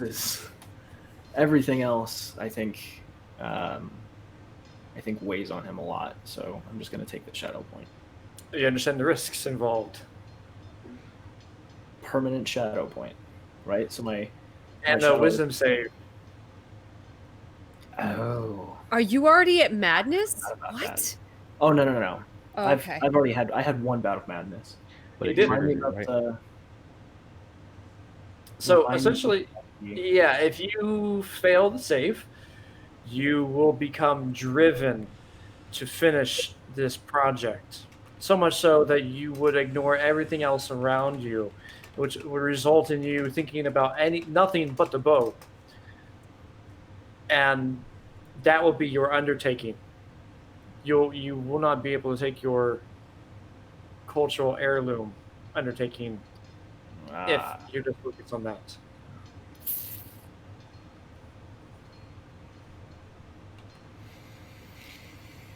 So it's a wisdom save for that. There's a chance that you could pass.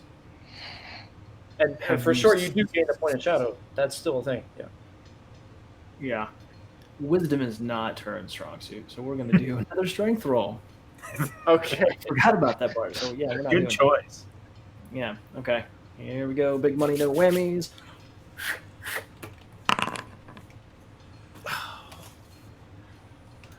What is it? Definition of a whammy. That's a 1. Ooh. 7. 7. 1. 7. You are working hard at this thing, but again, the energy that you've expended on this every night has caused you more and more to use up any sort of vitality you might have. You not only gain 2 points of shadow, but you also gain a point of exhaustion in the next adventuring phase. I can help. Thank goodness. You hear in the back of your head. I'm stressing out, guys. I'm stressing out. I actually don't know. Wait, here we go. Tyrion's like the only one in this fellowship phase who's not relaxing any. No. He's not. Getting swole. Okay, one more. 24. That's good. That's good. 24. You gain a point of craftsmanship. With the last swing, you hammer it in. You feel like it's completed. Last thing you need to do is take some sort of sinew to wrap around as the string. But Okay. you leave that. You leave that for Olden to do. Excellent. In the light of the forge, I take a swig from my flask and admire my handiwork. Lovely. Then I go find Hedda. And then it closes off, fades out. We bounce back over to now Olden, Baranor, and Iorwin. You are in Lake Town, and you, Baranor, you're up and active. You're walking around, and you are outside under Iorwin's watchful eye, not attacking Olden, but practicing the moves that Olden taught you. Olden, you're kind of coaching on the side.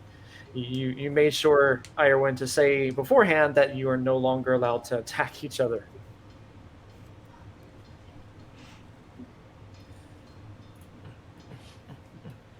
So I'm looking over at Iorwin like, Um, right. you're getting stronger every day. Thanks.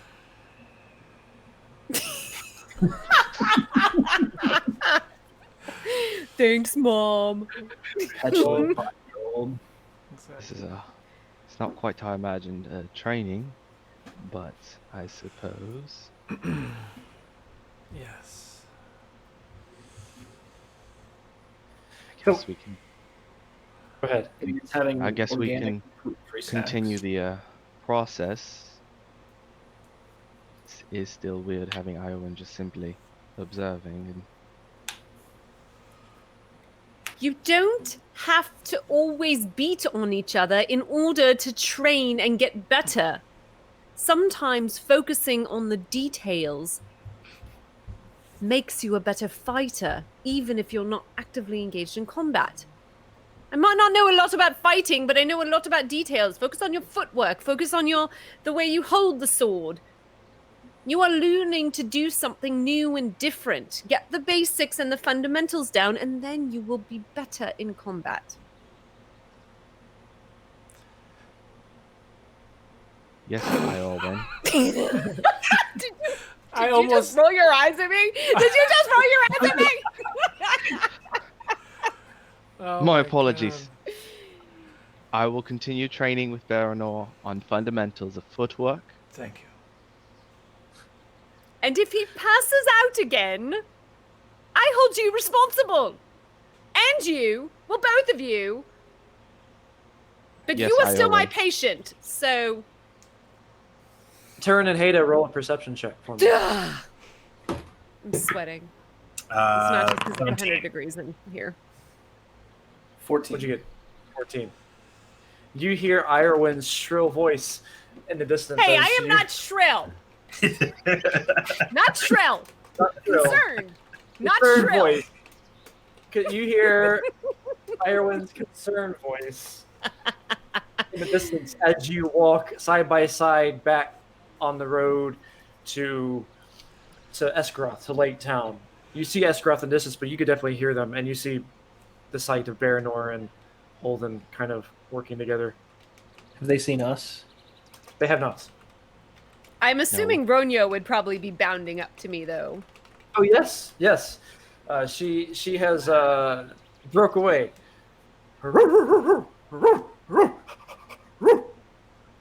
Haida, you hear the dog is bounding away. I'm just gonna look at Turin and be like, "Oh shit, I forgot to get armor for Ronyo. Everyone's gonna fucking kill me." You want to go to the bar? Yeah, let's go to the tavern. Okay. We peel off. As you all peel off, Irwin, roll a perception check. Sure.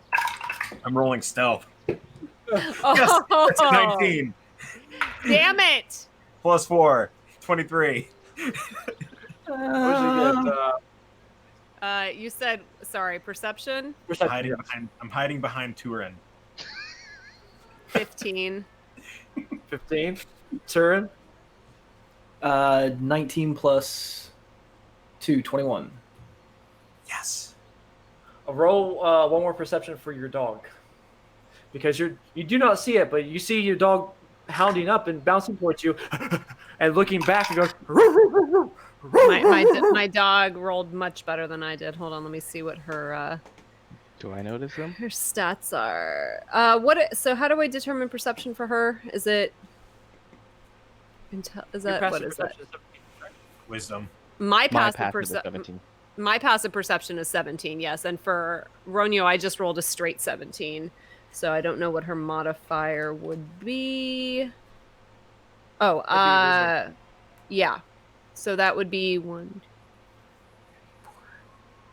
21 for Ronyo. So surprisingly, she does. Ronyo doesn't notice Haida, but she does notice Turin, and she starts running towards Turin. And as your eyes focus, you see Turin smacking away and doing something. They look to be crouching down in the tall grass, but the dog has run up to you and starts licking you, Turin and Haida. So Grab a- does Irwin, does she start walking towards the guys? I don't know. What do you do, Iorin? Ronyo! Come here, girl! Come here! She doesn't trust you, Baranor. She's staying right here. And then Ronyo's going to come over and she'll be like, good girl. Just Okay, asking. you see them? General question. Make sure they don't actually fight, okay? Yeah? Good girl. She sicked her dog on you to watch you as well. It's Yeah. down. Your dog wants Yeah. to eat. Just gonna throw something. But you do see Turin. Turin, you've been spotted. Hello, Turin! Start low crawling through the We're grass. over here! No!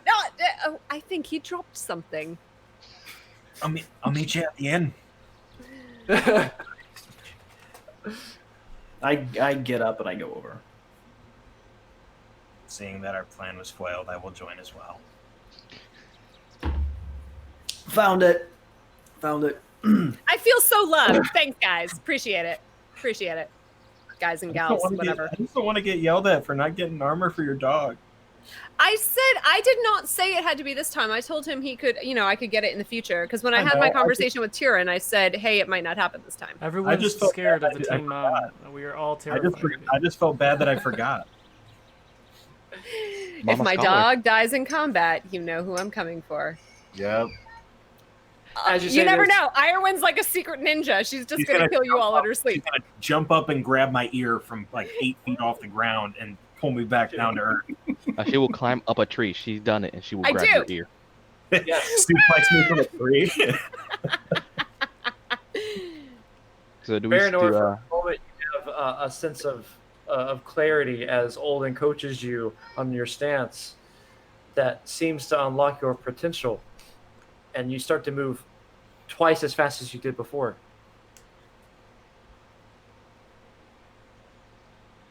Your swings are intense and fast as you dance rather quickly, keeping your stance firm. Basic, but still firm in your movements, and it shores up your posture enough to where whenever you move your speed, you don't lose your balance. Well, seemed like it worked. Aye. And that is the basic way of elven dance. It's not perfect now, but over time, I'm sure you'll find a way to make it your little flavorless way.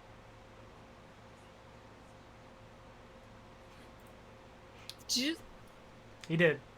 Okay. I was like, did I? What? No, he did. He did. Baranor smirks, bows. Irwin claps. And we made sure not to hit each other, Owen. Trust me, I have a feeling that with this party, there will be plenty of opportunities to hit things And in the near instantly, future. I feel like Baranor and Olden became brothers. Just like when Mom looks away, we're just like swatting at each other. I am so not becoming the den mother of this group. That is just not happening. I will it's- throw it's fireballs too at all of you. Lindsay, it's too late. I just want to keep you alive. That's exactly what Where's it's Mom? Just have to make sure we bring the orange slices and we'll be good. You've never met my mother. She used to put us in headlocks. That's maybe what It passes, and you hear a raven flying through the air. It lands on top of your head, Iolin. Oh, hello. Do you have a message for me? I'm assuming there's like something. There is a little thing on it. And she puts her on his arm. Oh, 1 second. Thank you. Thank you. And she. Goodbye. You open up the message and you look at it. It says, in Radagast handwriting, of course, and you can just imagine his voice with it. Meet in there. Well then, Tyrion and Heather, I guess we're going back to where you just were. You know, we could have just waited for him. more. I believe I said I would have been coming after you, but you chose did. to walk And, back. you know, Corinne said, "Let's go back," and I said, "Okay." And then, you know, one thing led to another. You know, I feel like That's I've spent okay, my you, whole life walking. I mean, I'm used to walking, but I mean, you both could use the exercise. Let's go. did you just call me fat? No, Punch him in the I prefer to say That's really stocky. disrespectful to call a woman fat. pretty sure I Friends. called you out of shape, but that's fine. I'm pretty sure she could snap you in half. She could. I'll be Like honest, at bait this point, from anyone could. Ooh. Oh. She So pokes you with begin her stick. to manage to walk away. Are you walking now? Just going directly there, not gathering anything, or what is your plan? Oh, to Dale? That's like a 3-day walk, right? Yeah. Well, do we need to come back here, or should our journey just take us forward? I mean, obviously we have to take care of this plague, but King Bard has it under control. He kind of snapped at me, said, I already know that, blah, blah. And it just was really like, why did I even go there? well, I did get this cleaver, though. So, Lore Master, if King Bard has it taken care of, then what is going on with the massive amount of sick people? Is he healing them? Am I healing? So, to be blatantly honest, that's his concern, and he pretty much said such. We're gonna go kill a great worm for him. Wait, so he's okay with leaving all these people sick? Oh, no, he's got a plan. I don't know what it is. He said he's the king and blah, blah, blah, blah, blah, and he'll take care of it. But we got to kill a great worm. Well, then why does Radagast want us to go to Dale? Is the worm in Dale? You know, King Bard didn't tell me quite a lot. I feel like I honestly we need kind of get to bed talking to him, but well, I can probably talk to him. So perhaps we go back to Dale. I'll try and get the information that you could not procure. And I'll make sure that these people are taken care of. Okay, Mom. I mean, we're going. Yorning mothers are very, very, just like you, kind of.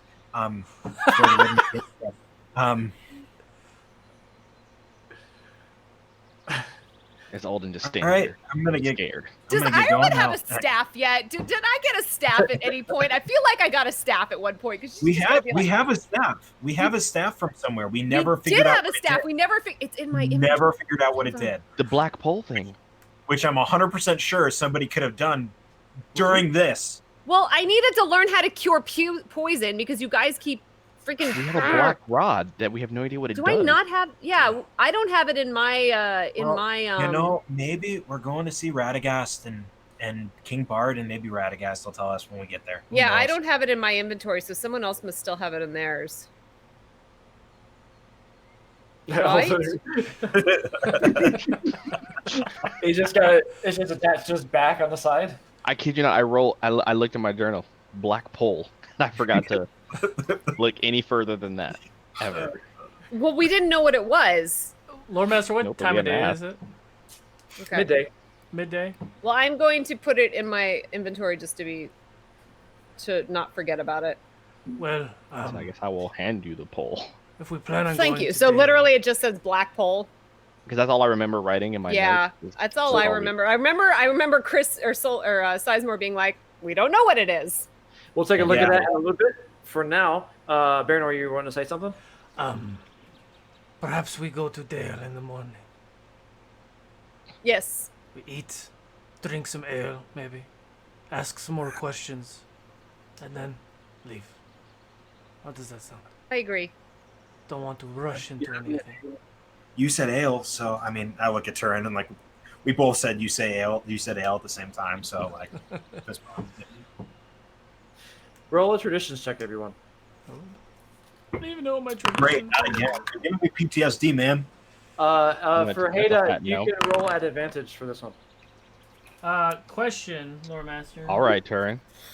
All right, I'll take that. That's 23. Does it have to do with any enemies that I've seen in the recent moments? No. Yeah, Olden. Oh. Well, I get bonuses if I've been around the person. Yeah. Unfortunately, no. Fuck you. 23 for me. 23. Turn. What about you? Natural 20. Ooh, nice. Excellent. I have dirt in my eyes. Dirt in the eyes. Haida, what did you get? 12. And Olden? Natural 1, 4. 12 with an advantage, Haida? Natural 1. Oh, yeah, 12 with an advantage. I only have a +1. Oh, wow. Okay. So Iorwin and Turin, based on the talkings and goings about in town in this area, you know that in the next couple of days in Dale, they're going to celebrate the festival. The festival where they celebrate the Battle of the Five Armies and Smog's death. Yeah, because Gandalf already had said that he was going to be there with his fireworks. Mm-hmm. Yes. So then I remember that. Well, there's going to be a grand party in a couple days in Dale. Lots of drinking. The good stuff. Would we have to leave tonight, or can we Well- hold off a day? It's in what, 3 days time, 4 days time? So yes, You can we leave in the morning, We can you leave can- in the morning. Okay. Get That's a good night's rest. And as you say that, As she looks at Baranor. it fades to black again. This is where we take a break. All right. Exclamation point raffle to enter our second break of the night. We'll be back in about 10 minutes, y'all.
And we're back. Hey, look, I'm Baranor, guys. Terrible. Terrible. Just to confirm, you guys want to fight a ring wraith? Is that what was happening? Yeah, I would love to get stabbed. I would by love the to make friends with a one. Got it. Make friends with. So much note. Sorry. Okay. Somebody has to have high enough charisma. Instead of having sex with a dragon, it's befriend a ringwraith. Come on. +3. There you go, Middle Earth. It's befriend the ring wraith. All right here. Yay. But yeah, I think we're resting in Gene Toll's place. You learn after you befriend them that they don't normally sound like that. Normally it's like, but then after you befriend them, like, oh, sorry, I had something in my throat. I'm just envisioning. I'm just envisioning the giant sandworms from Beetlejuice. Yes. Oh, we're facing an Alaskan bullworm. What? Oh my goodness. Okay, so we're back. The last little bit here, last little few, I think hours, 2 hours left. Is it? Yeah, Something like that. Yeah. Something like that. Okay. 3 hours, However 4 long days. we want. Let's be honest. So the next day, I mean, we do have the 24-hour thing going later on, but that's not for Middle Earth. That's for the Everything else. future stuff. Anyways, Yeah. so it's morning time. You wake up. Gentle is preparing some poached eggs for you all, along with fish, a side dish of fish. You can smell it wafting in your nostrils, and you note that it's not been comfortable. It's a small house. Some of you had to sleep side by side.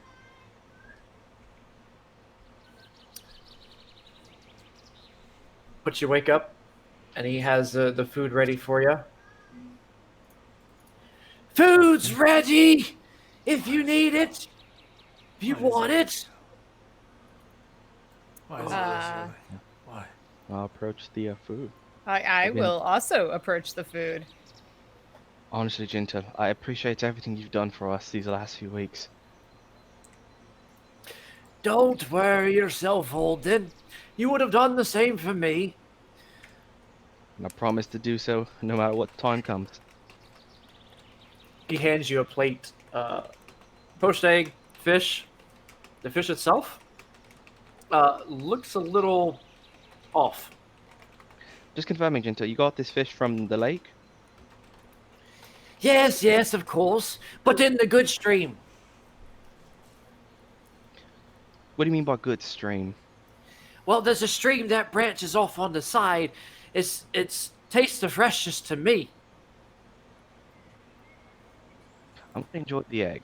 Hopefully it's not too impolite, the fact that I probably won't partake in the fish. Suit yourself. Because I And he enjoy begins the to egg. handing everybody else, or at least placing the food on the table. This nice fish, along with the poached egg beside it. Oh, I love eggs. Eggs are so good. Eggs are so good.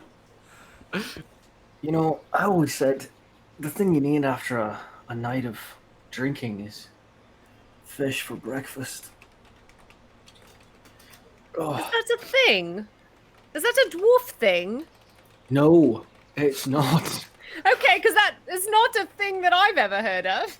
He I don't does. think so. I feel like it was always, bread and And more ale. fat or more ale. Egg, bacon, Oh yes, bacon. Let me tell you about bacon. tomatoes, like beans. Oh, It's best to make sure I don't want to haste food, but we want to use as much daylight on our journey to Dale. We want to make it Yes, on time. indeed. I agree. Does the fish look? I mean, it doesn't look well at all, right? And this is supposed to be It sort of looks fresh. fine. It just looks like it was poorly cooked. I'm gonna take a piece of it and put it down for Ronyo and see if she. She devours it. It's like a Seems good sign, to right? me. Alright, so I'm gonna turn my plate around and eat that part of that fish. Like, let's go.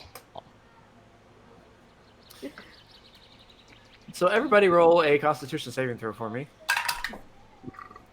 I didn't eat the fish. I did not, I didn't but fish either. I gave it to the dog. Oh, fuck you. There we go. I'll take that. God. 16 for me. 24 for me. 23 for me. Is that bear stomach? I got a 28 minus 20. 8. 9. Oh, Oh. so we win, guys. The fish are gone. My joke was so bad that Chris left. That joke booted him. Rolling for fish and telling jokes kicks me out. Yeah. All right. Alright. So, what were the rolls? I have no idea. 24 for Heda. 24. 23 Okay. for 23. Baranor? 16. Oh, sorry. Oh, Iowin, sure. 16. Turin. 9. Baranor. 8. 8. They're really hungover. And for Turin, just to clarify, you do have a point of exhaustion, so it's at disadvantage. Oh. It doesn't matter either way. Yeah. Saving Oh throw? yes, roll a saving throw for Ronyo too. Okay, 13, and then that is what his Con. her Right, it was a con saving throw, constitution. Yeah. 13. Is it one level exhaustion is saving throw, right? I'm gonna double check. I'm remembering I that. believe it's just ability checks. But That's maybe 17 for Ronyo. You're right. It is not saving throws. 17. Okay, so it's ability checks. So, for Baranor and Turn, you immediately Turn and Baranor, you begin to retch.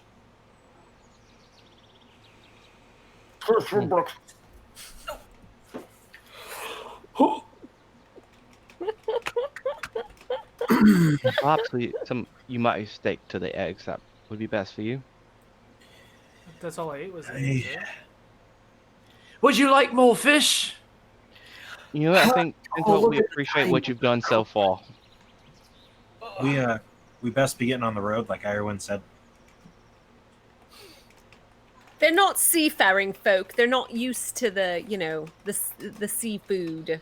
I understand. Well, best of luck to you, Alden. Good luck to you. I wish I could see you off. I've got some business in the morning, but I'll have to say goodbye here. Of course. It's always nice to see you, old friend. Do come back when you can. Make sure I know you're alive. I'll be sure to come by. Question. So Yes. I got sick from just eating the egg. Oh, sorry. I thought you ate it after it was. The fish? Okay. Yes. No, it's fine. Just making sure that it was the fish that got me sick. Okay. Yes. Yeah, same. Okay. So, you go out and you begin to set out in the morning. The morning time is full of as busy as it could be. You look out the gate door of Esgaroth. You look behind yourself, and you see ahead of you the path that lies before you northward. Turn and Heda, where you just walked before, and Oh, look, my footprints from yesterday. Yeah, and look, there's mine right next to yours. And there's Good. We Ron. know we're on the right path. And that's Oh, a crawl cool. mark from what you tried to hide from Iowin. I mean, what? And as you study that, roll an embarkation roll. Awesome. Before we head out, Heather, if Yeah? I'm gonna let you take charge in this, mind you decide to share a smoke with me. Of course. It's a great way to start a journey. And it's my special Mirkwood pipe. Gives +2 on journey rolls.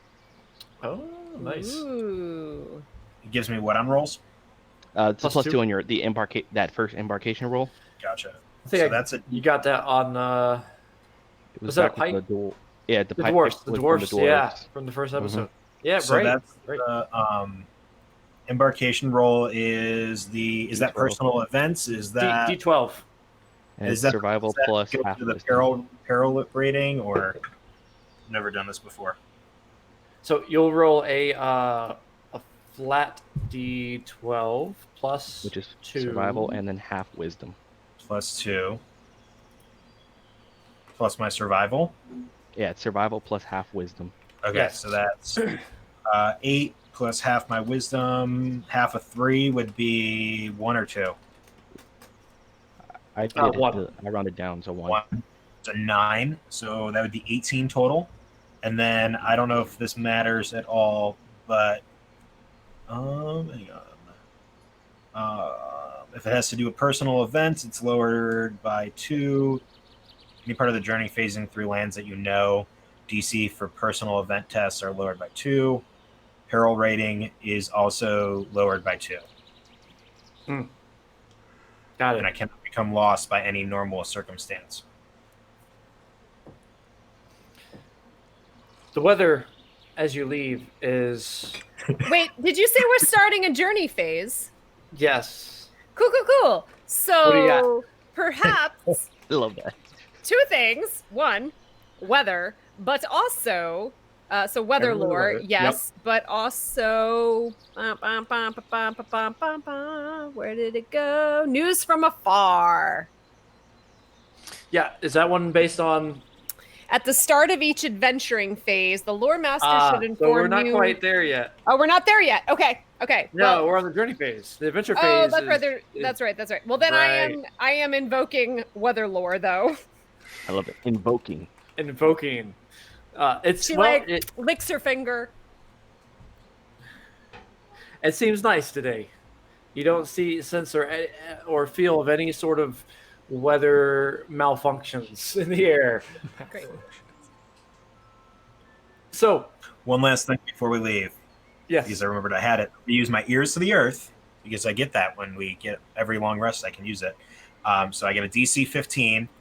If I get a 25, you tell me something that I absolutely know, and it's astonishing or whatever. But I need to get a 15 in order to learn some useful information. Okay. And that's what is it? It's a survival check, so that's going to be a 15 exactly. Right.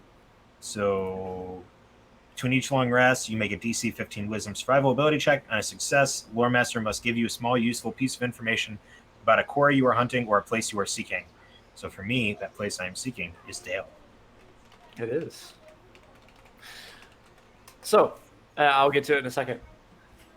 You travel out, and as you do, Baranor, you step on some foliage that sinks in a little ways. It goes down, and your foot goes down a step. And everybody else is leaving you as your foot is stuck. Hold on a minute. You pull it out, and you note that you create a pretty sizable divot from your foot sinking in, but you look down and you see something solid. So just so I'm understanding, like we're walking on like dirt or grass, and I stepped on like a squishy part of the grass. So it's like marshy or like like your pump goes out. So what do I see in the? And in the divot, you see a partially buried solid surface. Erwin, Yes. does this make any sense to you? And I look down. What is it? Does it look like anything? It looks to be of wood. You look at it a little closer, and as you peel back the soil and dig a little further, you see the markings of the Numenorians. I'm assuming I would be very familiar with this. Yes, Yeah, as would you, Baranor. because I can It's like read. a Yeah, family crest thing. yeah, and I can read it too. So, what do we see? Because since we can probably both read what it says, So this is not words. Okay. It's just the aesthetics. Symbol?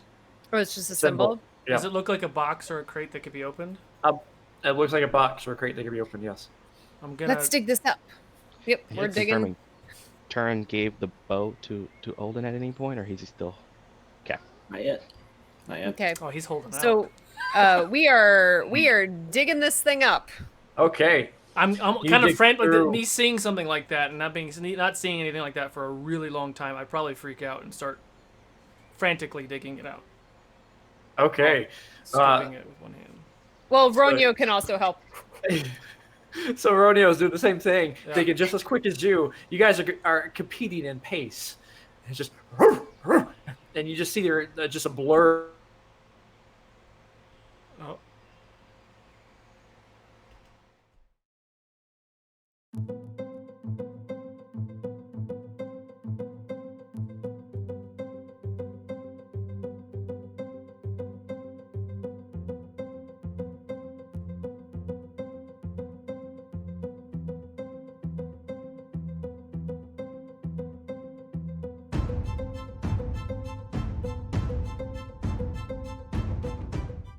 Sorry about that. Okay. So so we're you're digging. digging, keeping up the same pace. The dog, you and Ronia digging at the same time, same speed, and you pull out this ornate-looking chest, a bit worn for weather, but ornate nonetheless. I would like to open it. Sure. You open it inside, and you find immediately a salve, already finished, Esgaroth salve, Okay. and a couple of daggers. Okay. Are they like normal daggers? Are they special? Just in any normal way? daggers. They look to be, I mean, they look nice. Nice daggers. How many is a couple? 2. So an actual couple count. Yep. So essentially, that's the Esgaroth salve that you got, Baranor. Got it. Awesome. And you continue on your journey. The day is lovely as you embark. You find your spirits in harmony with nature around you. The wind, as it blows through, you can smell the flowers in the air, the pollen, as the season of spring becomes a little more infected with the smells of pollen and the plants buzzing around and from the insects and whatnot. You travel on through, the birds chirping. It's a lovely, lovely day to set out, and your spirits are enjoying it. You all have a point of inspiration. Yay. Hooray. And while we're traveling, would I notice that that Turin seems to be a little worse for wear? Like a little, tired, not quite his normal energetic self. Yeah, you might have. I'll say you can roll an insight on that. I would like to do that. That is a fantastic roll. 22. 22. You notice that he's not as talkative as he normally is. Cool. Turin, here, if you drink this, I'm sorry, and she's going to take out her pipe, and she's gonna put in this powdery substance, and she's gonna light it, and she's gonna blow the smoke into his face. Ooh. That should make you feel a little better. So basically, I just did, I burned the powder, the crushed up Esgaroth, which then removes a level of exhaustion. Oh, apparently it removes a level of exhaustion equal to my scholar level, so I can, hypothetically, if anyone else has exhaustion, I can remove up to 5 people. Wow. Or however you want to interpret that, Lore Master, but either I can remove multiple levels of exhaustion from him, or I can remove I exhaustion think multiple from... levels to 1. Because Yeah, you then let's used do it that. on So, I mean, it says it can be equal to my scholar level, which would be 5. Yes. Great. So, Tyrion, I don't know how much exhaustion you have, but you can remove up to 5. Oh, thank you. I You're feel welcome. better. I learned a few tricks from Radagast while we were, you know, I wasn't barred hanging shit, out. No, it was leaves. Don't worry. Okay. Right. It's fine. No, he likes the birds. I mean. So you travel along a little ways. Your journey begins to pass through a wide boulder field strewn with heavy, large gray rocks, and you see a small herds of red deer galloping through from Mirkwood over towards the lake, and you see them dipping down and drinking it. You think that might be a good opportunity to hunt, but you move along, and everybody roll perception. I kind of want to hunt. Mother. Ooh, this is not good. 25. Ah, there we go. I have a +7 to perception. I have a 7 perception. 5. So you find one of the deers drinks the water and then falls down. And a heap. Iron blushes.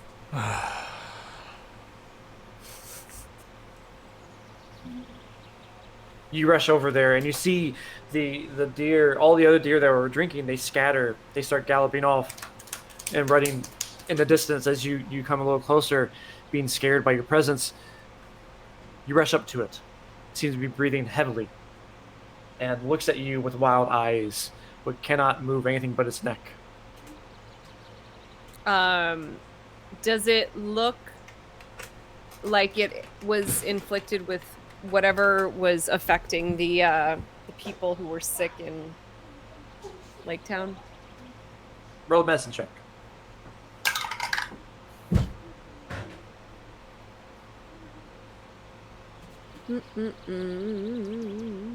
That is going to be a 17. Ooh. 17. Yeah, you can determine rather quickly that this is similar in regards to the symptoms that people had over in Lake Town. I don't know what Bard is doing, but this water is still poisoned. Can we wait?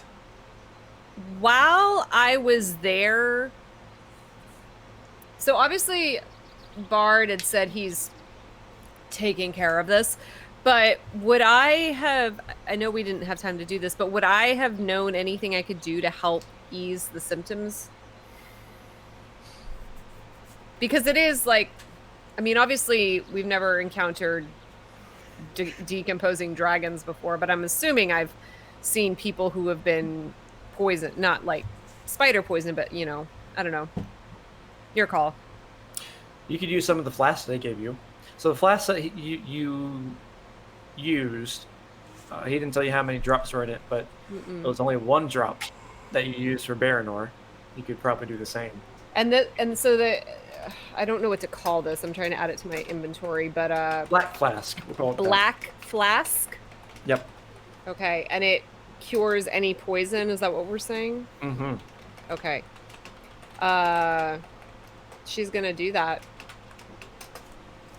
Just 1 little drop. Sure.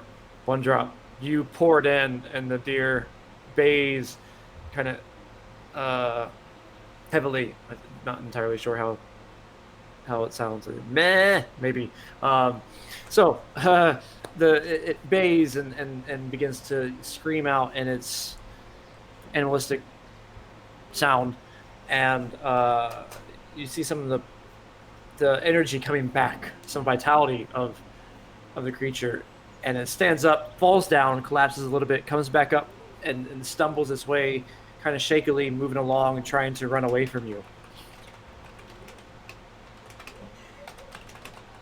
Could I have tracked and kept an eye on the other deer that scattered to see if any of them dropped? Sure. Roll a perception. 16. You did I not see have- any other ones drop. I have a question. Yes. The items that were used to make this. Where's my book? Can you find them? Is that what Yes. you're about to ask? Yeah. Yes. The tercel leaf and the mushrooms. Yeah, we'll get to that in a Well, moment. I'm wondering if I can dump them in the water and see if it does anything. You want to dump the stuff? Okay, yeah, you can Only dump it if in the I water. think I can make more. I'm not going to dump what I have because it's very valuable. You can do it. I mean, you can dump it. No, I don't want to. I don't want to dump with what I have. I wanted to Okay. see if there's any else I can find around. Not in your immediate vicinity, no. Okay. Ireland. So Yeah. Why would this affect one of the deer and not all of them? That's what I'm trying to figure out. I don't like this. The water is poisoned. Would I know why it only affected one deer and not the others? you can roll investigation. Do I Based see on what I saw, anything we saw all else? of them. Oh, good. drink, That's right? that's very good. 24. 24. You find a claw mark on the hind of the deer. You note it in the back leg of it. Do I recognize the claw mark? It seems very similar Seems very similar to to what you've seen before.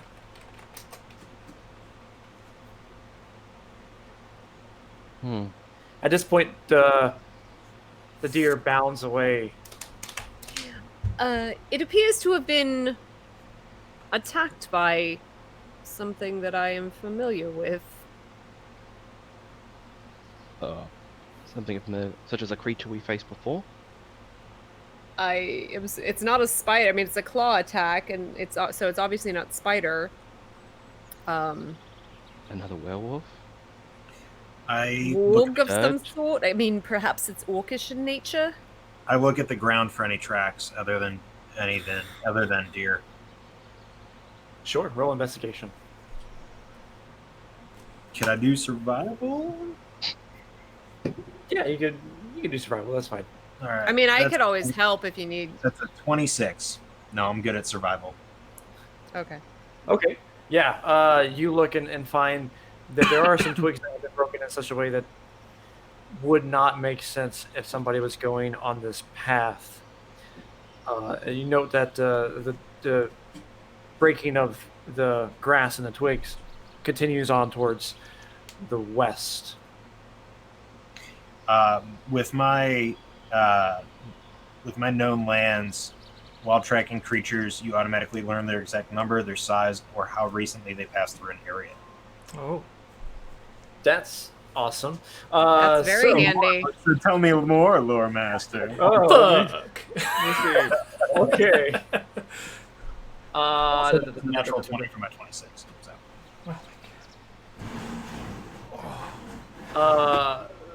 About 8 of them, and you think they passed through 4 hours ago. Okay. Now, can I they look like warg tracks ish, or They look like some sort of large creature, but you can't determine. well, Buckle something head, right? large came this way a little bit ago. It tracks head west. Just, Probably shouldn't stay long. just so I'm understanding, Arwen, the creature that almost died was poisoned, but not by the water, by the claw. Well, it seems like perhaps the water was poisoned, but it was already weakened from having been attacked by the claw, or it had a mixture of poison from the water and whatever attacked it. I think we should investigate. Alden. Thoughts? My thoughts are the same thing it always is when we're in this moment, to continue on our path. At this moment, personally, I'm ill-equipped to face another obstacle of such grand nature. Are they big on. footprints, or you said they're? They're significantly large, yes. About Well, 8 of them. we can report this to King Bard. We are only like a day away now? How many days? How far away? You're about 2 days out.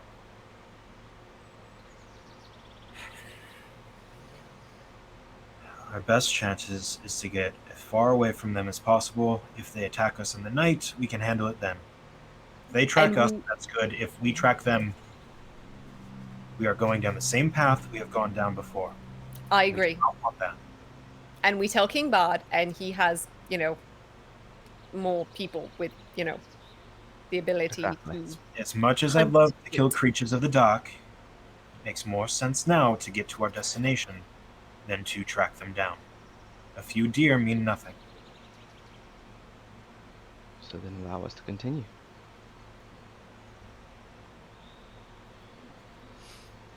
You continue on, resolute in your decision, traveling on through the day wanes to darkness, and you camp for the night. You hear the insects as they become alive, and your eyes fall into deep slumber. As you do, Turin, in particular, you have a visceral dream. You see yourself getting hot, hotter than the hottest forge that you've ever been at. All the sweat, all the back-breaking work you did on this bow and on any previous endeavors is nothing compared to the heat that you're feeling now.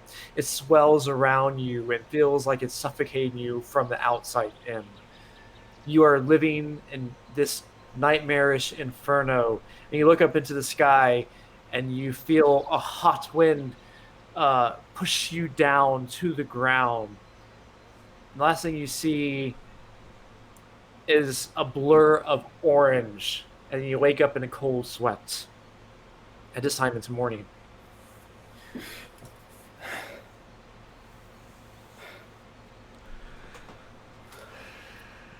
Right, is everyone ready to move forward?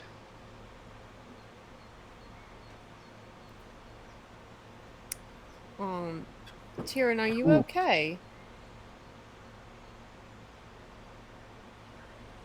Hi. Before we go, though, Alden, I have something for you. And what is it? I pull out, it looks like sailcloth, like some kind of oiled cloth that's wrapped around something that's about 6 feet-ish long. And I walk over and hand it up. I know it's not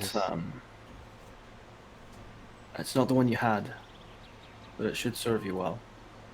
Maybe the finest thing I've ever made. Like, take it out and unwrap.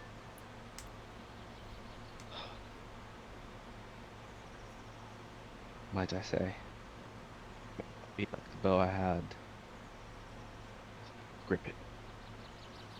It might just be slightly more improved than the elven make I once had. Slightly.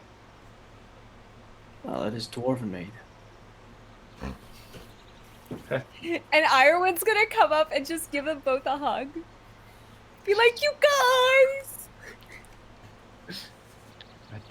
And she's like, ugh. Like one arm up here, one arm down. Right. I appreciate this. Needs a string, and it's got a little heavier draw than you might be used to. Is it like But it'll tension to move it? some arrows. Don't worry not about the string. There is at least one thing I kept from home. Is I pull out this little sinew, because I always keep it on hand, because I like to make bows. Not like myself. The coil, draw. and really get it tested. Just, oof. Mm. I look forward to testing it. And hopefully not too soon on something too problematic, but we'll see. Maybe we could find some more deer today. Test it Aye. on them. Look forward to it.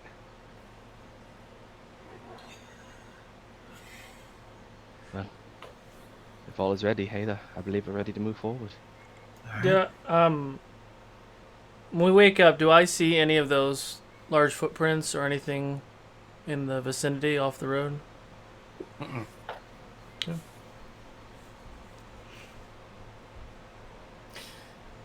You start your day once more. Continue on your journey. It's filled with happy thoughts, although a little bit of it weighs on your mind, Turin.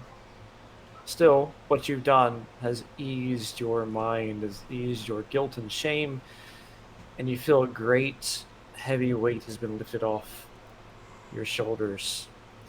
You continue walking throughout the day until your stomachs begin to growl. The area around you is filled pretty good with wildlife. It's not teeming, but it's definitely not sparse either. Any hunter in the group can make a survival check. I mean, I Ireland. feel like, yeah, that would be me. No, I was actually going to ask you. Can Oh. I?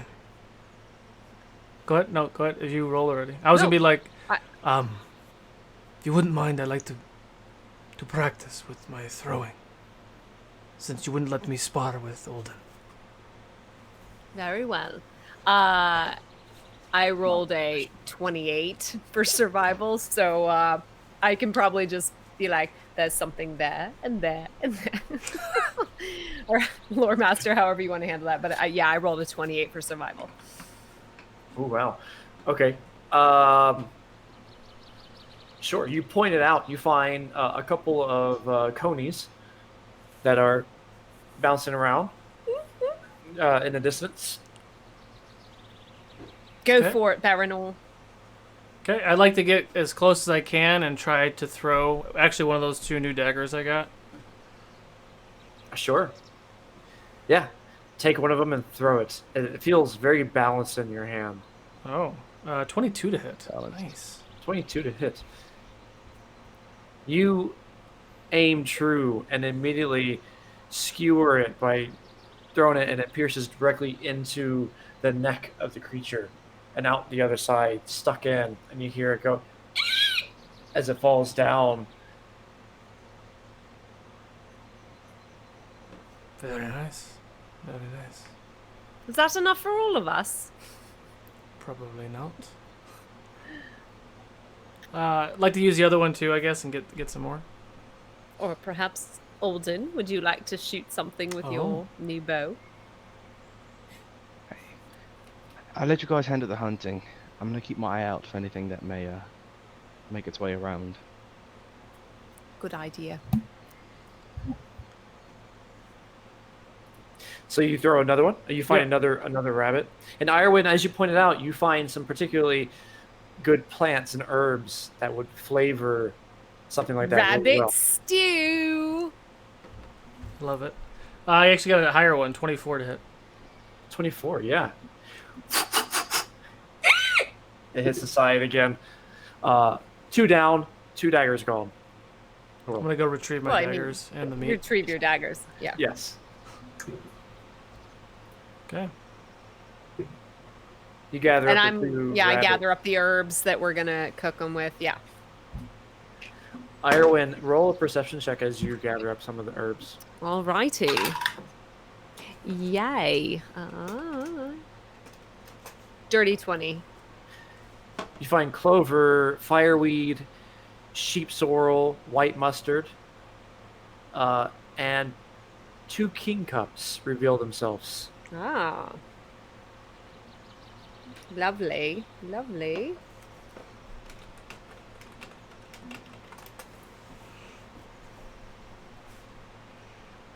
Very good.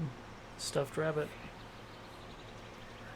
So you have your rabbit and you begin to make stew and boil it up with the herbs. Sitting around, relaxing for a moment, you have a chance to recover a little bit for the journey, even though it's not been taxing on you. But you set up a little bit, boil the food, get the stew going, and it smells delicious. Lore Master, does this count as a short rest? This counts as a short rest, yes. But wait, no, you didn't. You didn't do that one. I thought you. Yeah, you didn't do that. Okay. Yeah, he did. No, so I'm gonna roll hit dice. One hit die. Did we not rest up and get Oh yeah, you should have. like the Just effects? to clarify, you should. You're at the sanctuary. You got the effects of a long rest here. So you Okay. should be coming out fresh. Yeah. I lost hit points in my scuffle with Olin. Yeah, you healed since then. It's still healed though. Okay. Yeah. So you're. Otherwise, You're- Brendan would be dead. Yeah. I've been feeding you all drinks. I've been spiking your ale with healing With potions. Flintstone gummies? This guy. Is that like you put Pedialyte in vodka? Edible, It's exactly. And you Mhm, drink, mhm. man. Yep. Yeah, so we should be fresh. Yeah. And Lore Master, since I use these two Yeah. new daggers, are they sharper than normal Noticeably. daggers? Are they noticeably different? Yes. They skewered it quite well, but it's pretty easy to go through a rabbit with a dagger being thrown at that distance. Okay. You couldn't tell. It did feel really nice, though. I couldn't tell this guy. All right. Some serious DM hits being dropped here. No, I like it. All right. I will keep them regular for now on. So, you feast on the stew, and as you do, Olden, you hear a twig break. I'm assuming Ronyo and I probably noticed this too. Ooh, yes, you would. Rodeo goes, "Er?" Because And my you also passive hear- perception is also fantastic. So yeah. And after Yeah. instinct, arrow knocked up and aimed at where the sound came from. You point it down towards the lake. You see nothing. What is Ronyo doing? Does she smell it? Is she looking in any certain direction? She's looking towards the lake as well. Okay. Ada, And you that's see where any, you turned it. any tracks? With a passive 16, I don't see anything as well, do I? No, you don't.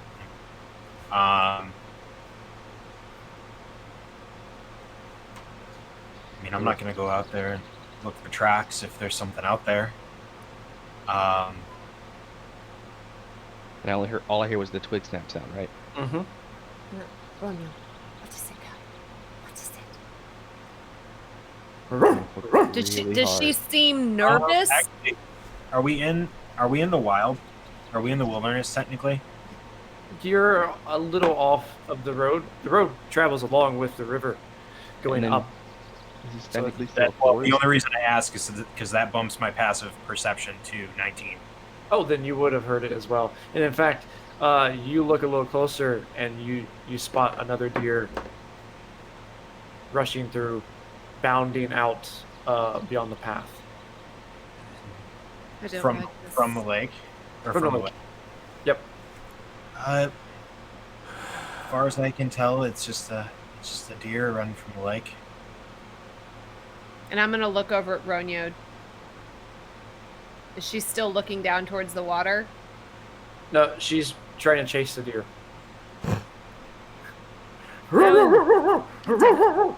Come back here! No! So I don't didn't like actually this. see the deer though, right? I just heard the twig, but the deer already ran off. The deer already ran off. Yeah. Okay. I assume if she had smelled something nefarious, she would have alerted us.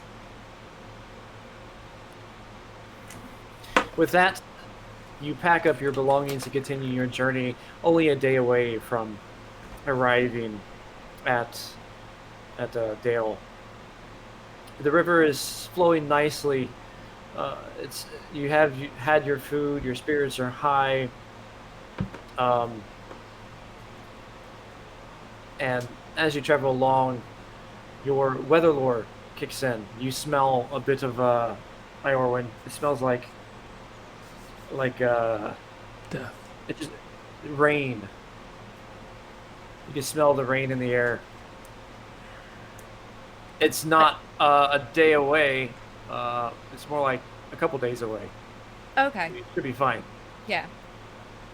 Well, the weather's churning. Rain is coming, but I believe we should be able to make it to Dale before it hits. You do realize it would put a damper on the festivities. Oh. Perhaps we will tell Gandalf to construct some tents of some sort.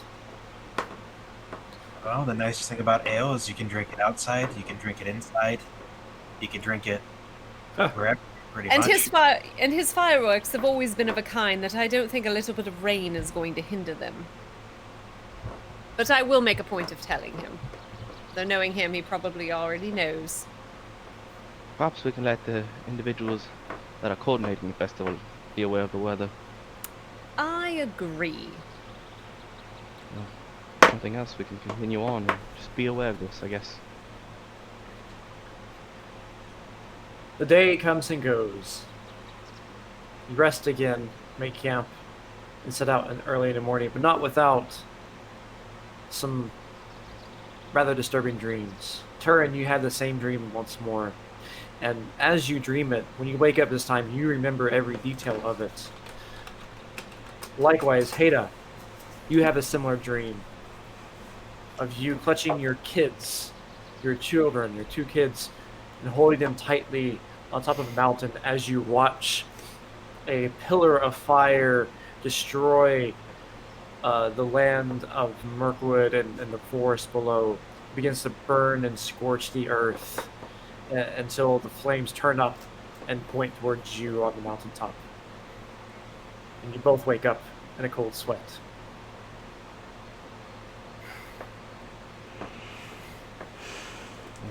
Is everyone ready to move forward? Yeah, let's get on the road. Do I feel like we've been Hi. stalked or watched or followed at all? No, not by your thing is shades, right? Yeah, but I was Shades. just in general. Like when I wake up, I want to just look around. Yeah. No. And mine's only about hearing, so if I don't hear it, it didn't happen. Hey, if you're ready. Let's go. Sooner we get to Dale, the better. You head out as you do Turin and Heda. Roll a wisdom saving throw for me. What is the cool thing that I get? Versus corruption. Advantage versus corruption, I think.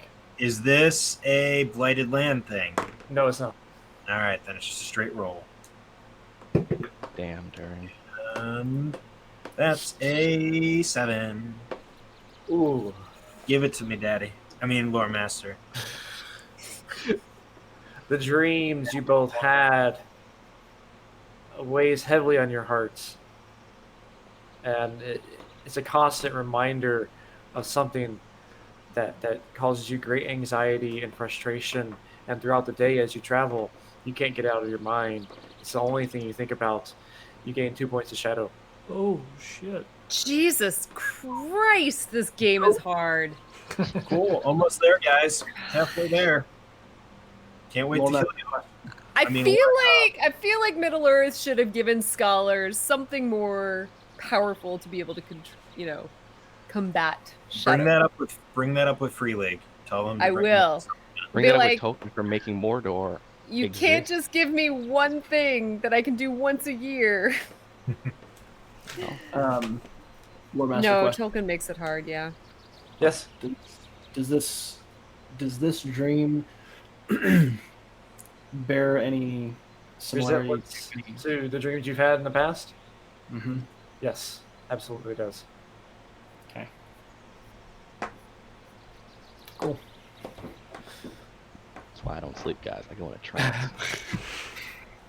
I ain't got time for sleeping. Ain't got time for dreams. Yeah, I ain't got time for that. I And live nobody too long to have dreams. So you continue on your day, and you move, passing through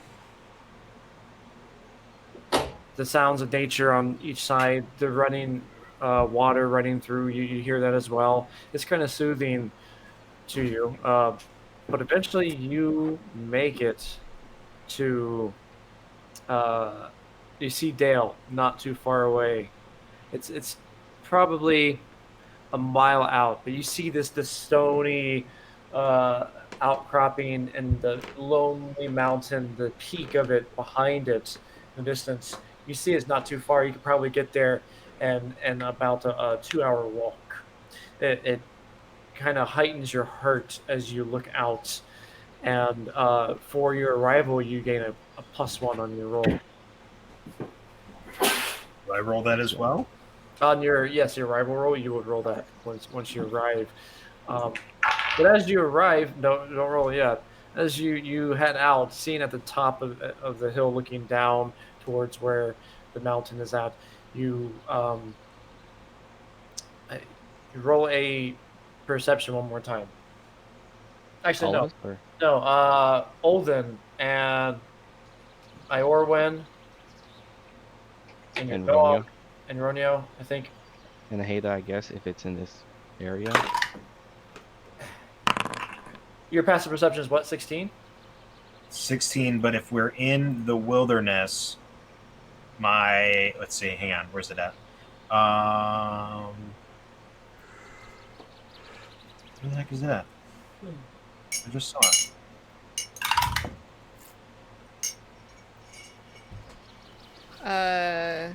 Dirty 20 for me, 19 for Romeo.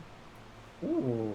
Well, I'll just look at your passive perception. Oh, passive perception. Oh, I thought you said roll perception. My I passive did, I perception. roll too. Okay. Whether traveling, exploring, or even resting, you constantly pay attention to the sights and sounds of the world around you. When in the wilderness, your proficiency bonus for perception is doubled if you are proficient in perception. So if we're in the wilderness, my proficiency would double, which would up it to 19. Okay, then. But if we're not in the wilderness, it would be 16. And I rolled so well. Oh, I did too, yeah. You hear a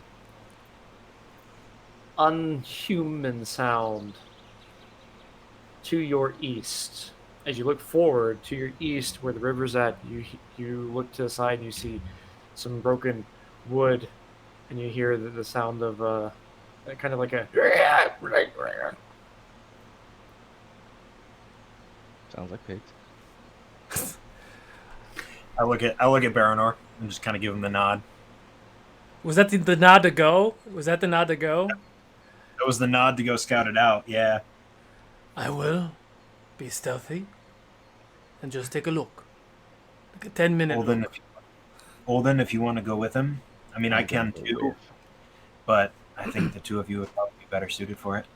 I'm going to support being about 20 feet behind Baranor. What Is this area forested? A 19 It is plus not. 11, so 30. It is not. Fuck, man. That's my stealth Wow. check is a 30. Technically, I have advantage on stealth checks, so I could, 24. but I don't want to. What'd you get, Olden? 24. 24. Okay, yeah, you guys are stealthing it quite well. As you crawl along the ground there, hiding within the tall blades of tall grass, you belly crawl your way forward, and you split the grass in front of you. Look to the side, and you find some hunched over, black-looking fellows with writhing arms and gangly-looking legs. And you hear them as they begin to take out bits of the wood, and they look to be digging their hands in the water. You see them pulling up some sort of bloated corpse in the water and pulling it onto the shore, and begin to pick away at the pockets of it. And you see one of them pocket a sword or some sort of weapon and put it in the thing. They look at it. They pocket it. Do I know what they are? Yeah. They're orcs. Motherfucker. We're like a mile away. Right, I'm gonna close the distance on Baranor and just kind of stay close by. I would like to stay there and observe them for 10 minutes. Okay. I mean, they haven't seen us. They have not. We're technically they're farther up than we are, right? And I'm Yeah. gonna ready an action while he's doing this. That if they notice and start to attack us or approach us in a hostile manner, I'm unleashing a bow or a shot. So I'm aiming and ready to shoot. Okay. I can't see where they went, correct? Because my passive is higher than or lower than where they went. Right. Like can't make out where they. Okay.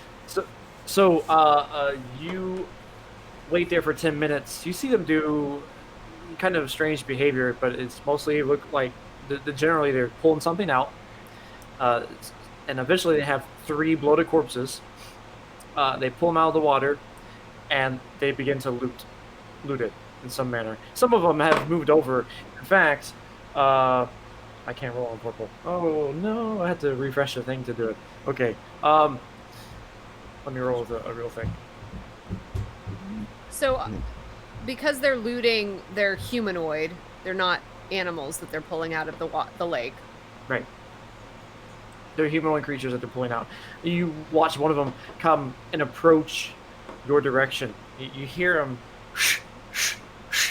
walk into the grass towards your direction. Oh, I'm hiding. Not towards you, Iorwin and Heda, but towards you, Olden and Baranor, who are further ahead, hiding in the grass. They walk, and they're about 10 feet from you, and the other one turns around and yells back to another one, we're staying here, right? And then continues going on. This time it's about 2 feet away from you. You could smell the quick question. Sorry. odor. Yes. Am I able to understand them? Yes, but you can't hear them. Oh, I can't hear them from where I am? Okay. No. So they begin to step a little closer, and they're right in front of you to the point to where you see their spiny legs, and you smell the odor, and you see one of them raise up his arm.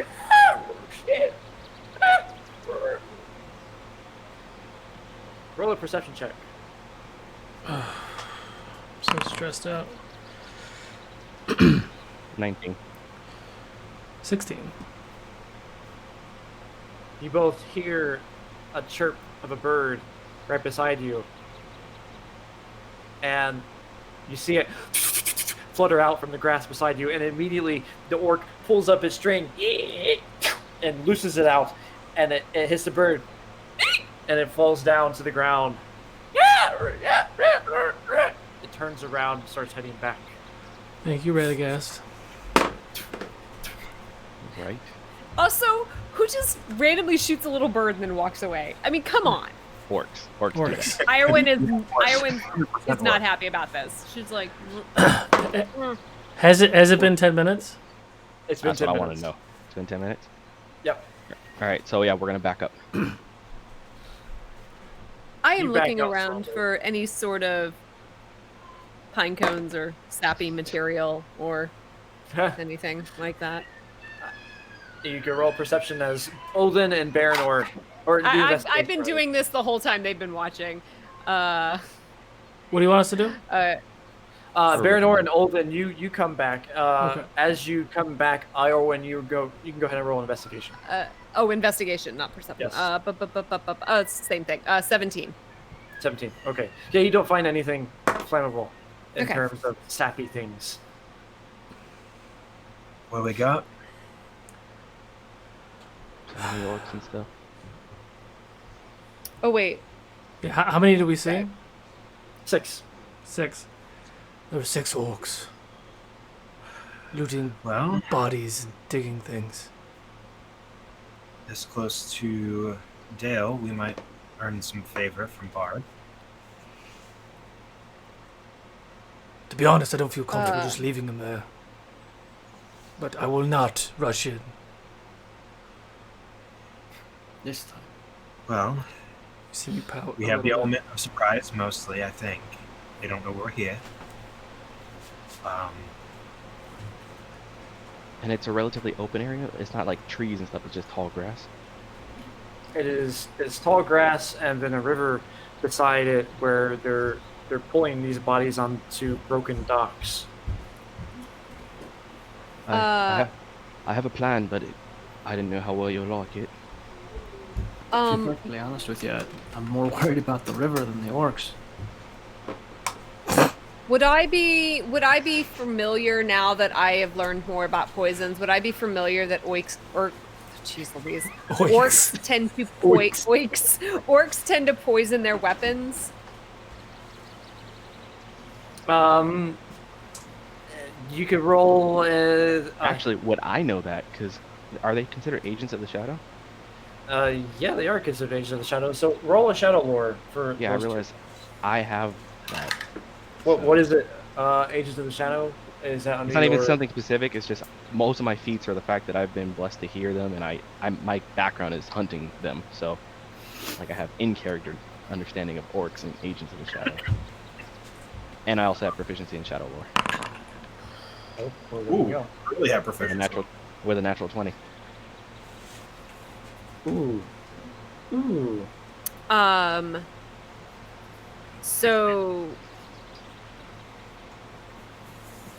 So you know that they do tend to poison their weapons. Yeah, Is that- you would. Right.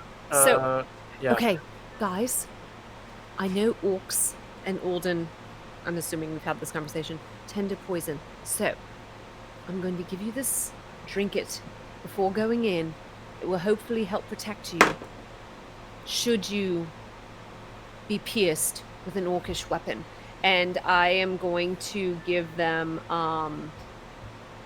Shadow Thorn, which gives them advantage on saving throws against poison for 1 hour, and it also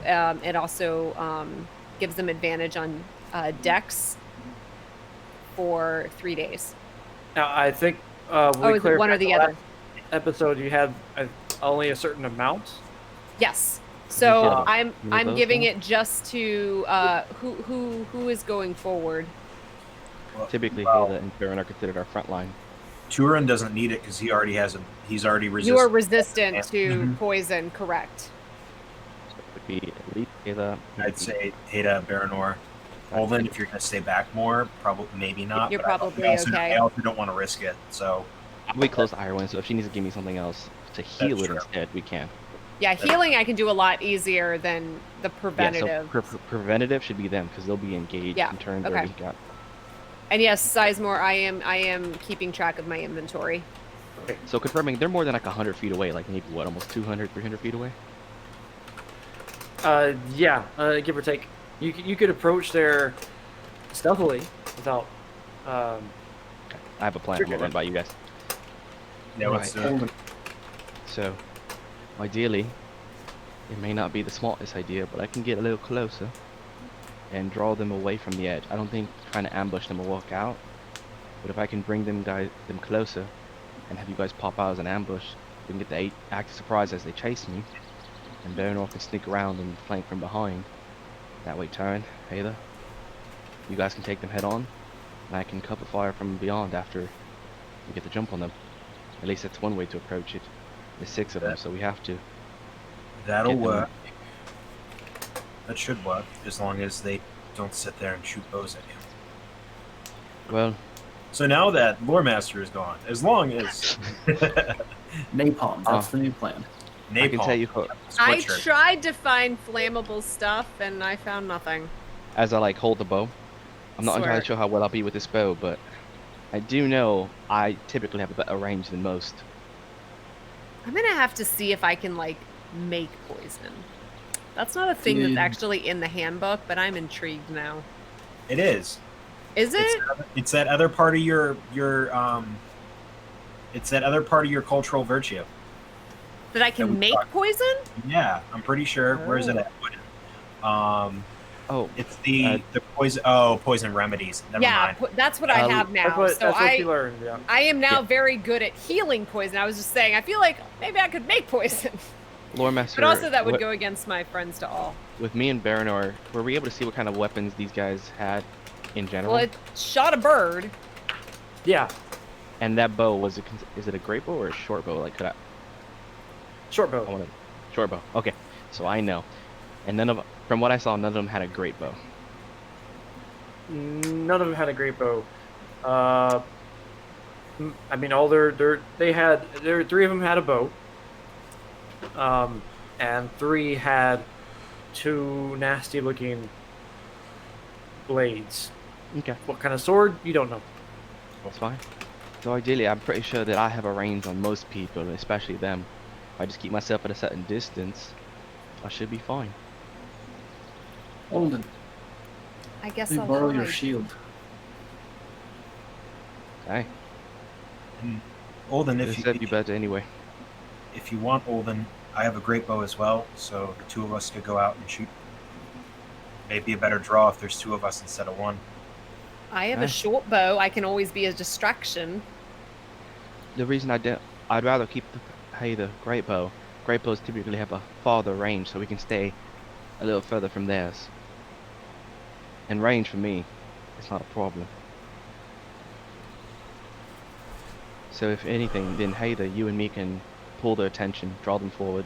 Terran and Baranor can jump out for the distraction, and when you stay ready to shoot from a distance, preferably at least maybe up to 40 feet that way, away from the main action. That way if they try to approach you, you can step back. And Ronio can be on prepared action to act as well. As soon as Turin kind of draws them, I'll charge in from the side as well. So it'll be pincer, kind of. Exactly. If we pincer, surround, and force them to focus on different obstacles, we can swarm and attack them. I like it. The other thing is if we cause noises elsewhere and we're staying hidden, they won't know how many of us there are. Excellent. If we can maintain the confusion of multiple sounds at different locations, it's possible we can keep them confused and constantly put our chance to get a better attack on them. Awesome. So, Turin and Baranor can try to remain hidden. Io and you as well. Me and Hader will work to bring their attention and draw them towards us.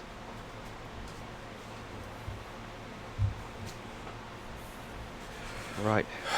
Any plan where I get hit is good by me.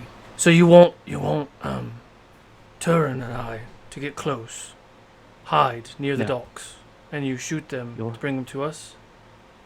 Yeah, you will stand by and we'll bring them to you. So we're gonna fight here, ish. Like you guys go hide maybe 30 feet into the brush.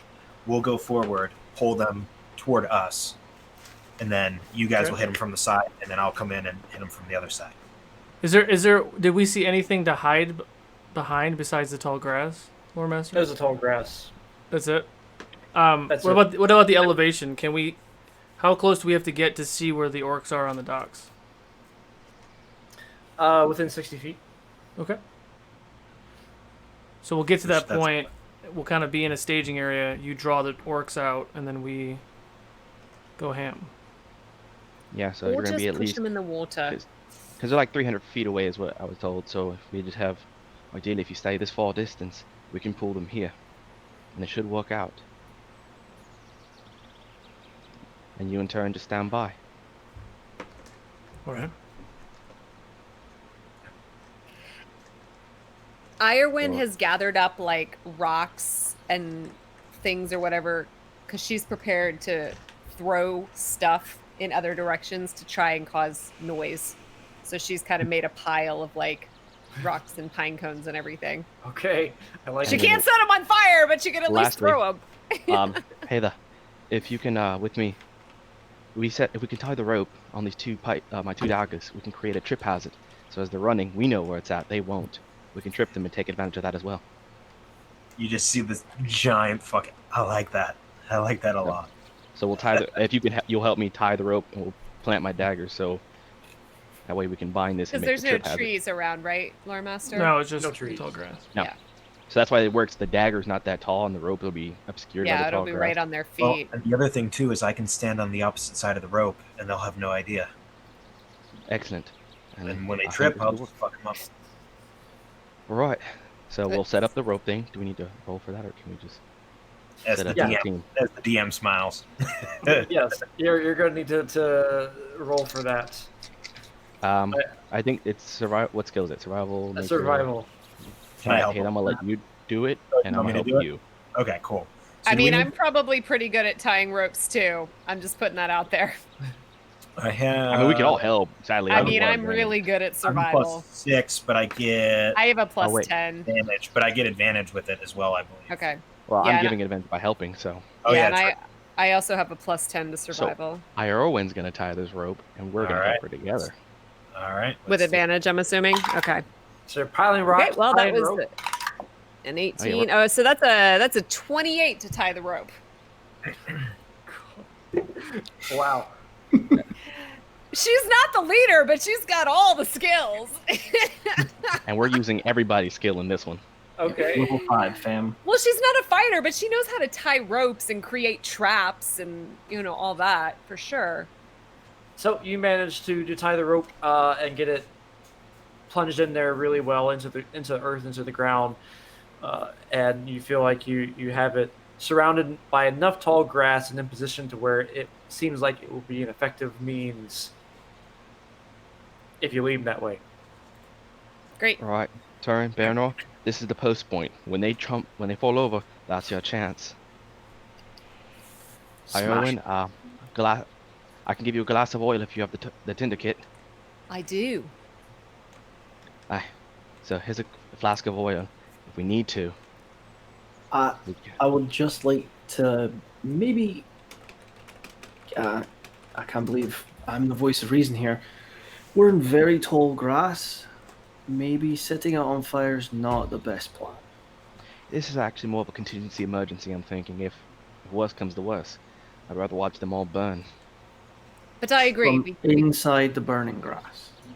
We don't want to set ourselves on fire. Just Well- run to the water. But no. They'd probably do the same, so it's a contingency just in case. I can just set them Right. on fire. But no. Yes. This Right. plan started here, and then it went here, and then it went there, and now it's back just to where it restarted. All right, let's go. Let's kill some orcs. All right, so me and Heather are going to. Well, let's try to stealth our way as close as we can get. 'Cause I want to get Let's do it. at about 80 if or you- 80 to Heather, 120 if feet. you took you took one of my yeah, Yeah. so you have advantage on stealth for the next 3 days. Oh, With damn. in addition to the poison stuff too. Okay. Master healer. I already had advantage, but thank you. All right, so I got a 24 on stealth. I needed that. The That poison's just for an hour though. that's an 18 for Hada. All right, so I want to approach. Can we see them up to at 120 feet? Can we get eyes on them? Not Good. 120 feet, no. We have to be 60 feet away in order to get them. You have the crazy elfish eyes. I mean, I do. I really do. I don't. Oh, you right. All right, mean, so we're at I- 60 feet. We can get eyes on them. Yeah, as you stealth along, back in the underbrush, you crawl ahead and look out, and you see 3 of them on the docks, 3 of them sitting down eating some of the pieces of the bloated corpses. Now they're pulling off chunks of it. Ooh, maybe they'll get sick from the water. The first thing I want to notice is, do any of them look like? Can I designate a leader of the group, or does it really seem like a ragtag group of orcs? Oh, would that have been something that Baranor would have found out during his 10 minutes? That's a good question. Let me look at Baranor. What can you give me the? Well, I have to the choose. details on your stuff? And I was Okay. probably going to choose the +1 AC because that's like a whole thing. But what was the question? We can designate If we can one as a designate- pack leader, so to speak. No, I can identify their description and their tactics for like advantage on lore and tradition checks. or give me a clue on their plans. It does not say if I could identify who the leader is. Okay. Yeah, so But I think I would have you can probably take the AC, because that's like a whole. Everything else is like a one thing. AC is till short rest. see. Yeah. Awesome. Sorry. So can I, with just my perception, determine one that looks pack leader? Through the observations you had, Baranor and Olden, you kind of saw the one who was going, doing most of that, and they would kind of bonk each other on the head, and then the one would come up and kind of alpha puff their chest and get them to stop so- and yell at them. So the one that would yell, or is it just they swap who's? Is what you're saying? No, it was pretty consistent. There was one of them who would Okay. beat on the others. So I got my eyes on him. He's my. I'm focusing on him. Okay. So we were 60 feet out. We got eyes on them. If I put back up, I'm gonna lose sight of them. I mean, we can shoot and run. Mm-hmm. That's what I think we're gonna do. We each get 2 attacks, pop it on the one guy, and then run. Well, the other thing too is we want to make sure that way they follow us and that we don't scatter. So I hate to say it, but maybe popping the leader in the head isn't the best idea. No, we have to pick up all the other ones, and probably not even one. Maybe if we hit each of them, is what we probably have to do. I think if we can each or get 4 arrows in there at 4 different targets and aggravate them and get them pissed off at us, that'll be a good idea. All right. I don't know, unless you want to all in on one guy. Nah, because if we kill one too easily, they may all run off. Yeah, we'll be too strong. All right. As you sit there discussing, I'm going to give you a real-world time cap on what you want to do. So you have 2 minutes to decide on how you want to. Oh no, I think we're ready to go. I think we just need to see what we're dealing with, so that way we can decide who we're popping. Yeah, we just need to see who it is so we can pick. That's all we need now, because there's like 6 of them. We're not hitting the leader. We're gonna hit 4 underlings, and we just got to pick which of the 4 underlings. And we're locked in on that, I believe, right? Yeah. Yep. Yeah. And if we miss, we miss. But we run, like we shoot twice, run. Shoot twice, run. Shoot twice, run. We shoot twice, pop up, saying, "Hey, here we are," and run. Hey, it's working. Yeah, it is. Keep running. And then Turin comes running in without his shield. Oh shit! Never mind. All right, Now, so Holden, that was a great shield, right? yes, it is a. Is that what it's called? A great shield. Yes. God, big beefy over there. Oh yeah. Hang on, guys. He's Sorry. like, bring it. I want to Bring keep it. it a surprise. I'm not going to ask you. We can. I want to keep it a surprise so you actually try to get hit by something. It's so that shield is beefy and angry. His shield plus his subclass. Oh man, fucking Plus his tank. new armor. Come on. Yeah. All right, let's go. Let's go. Sorry, Right. having Shoot some, something. I'm having some technical difficulties. We're just hyped. We're hyped now. I know you are. This is We're the hyped. second Come on, let me use This my is the new time we're not gun. going to get beat by a river. I know, right? We're gonna That's get what I'm saying. Just by a chase, river. just chase the orcs into the water. I don't think orcs can swim.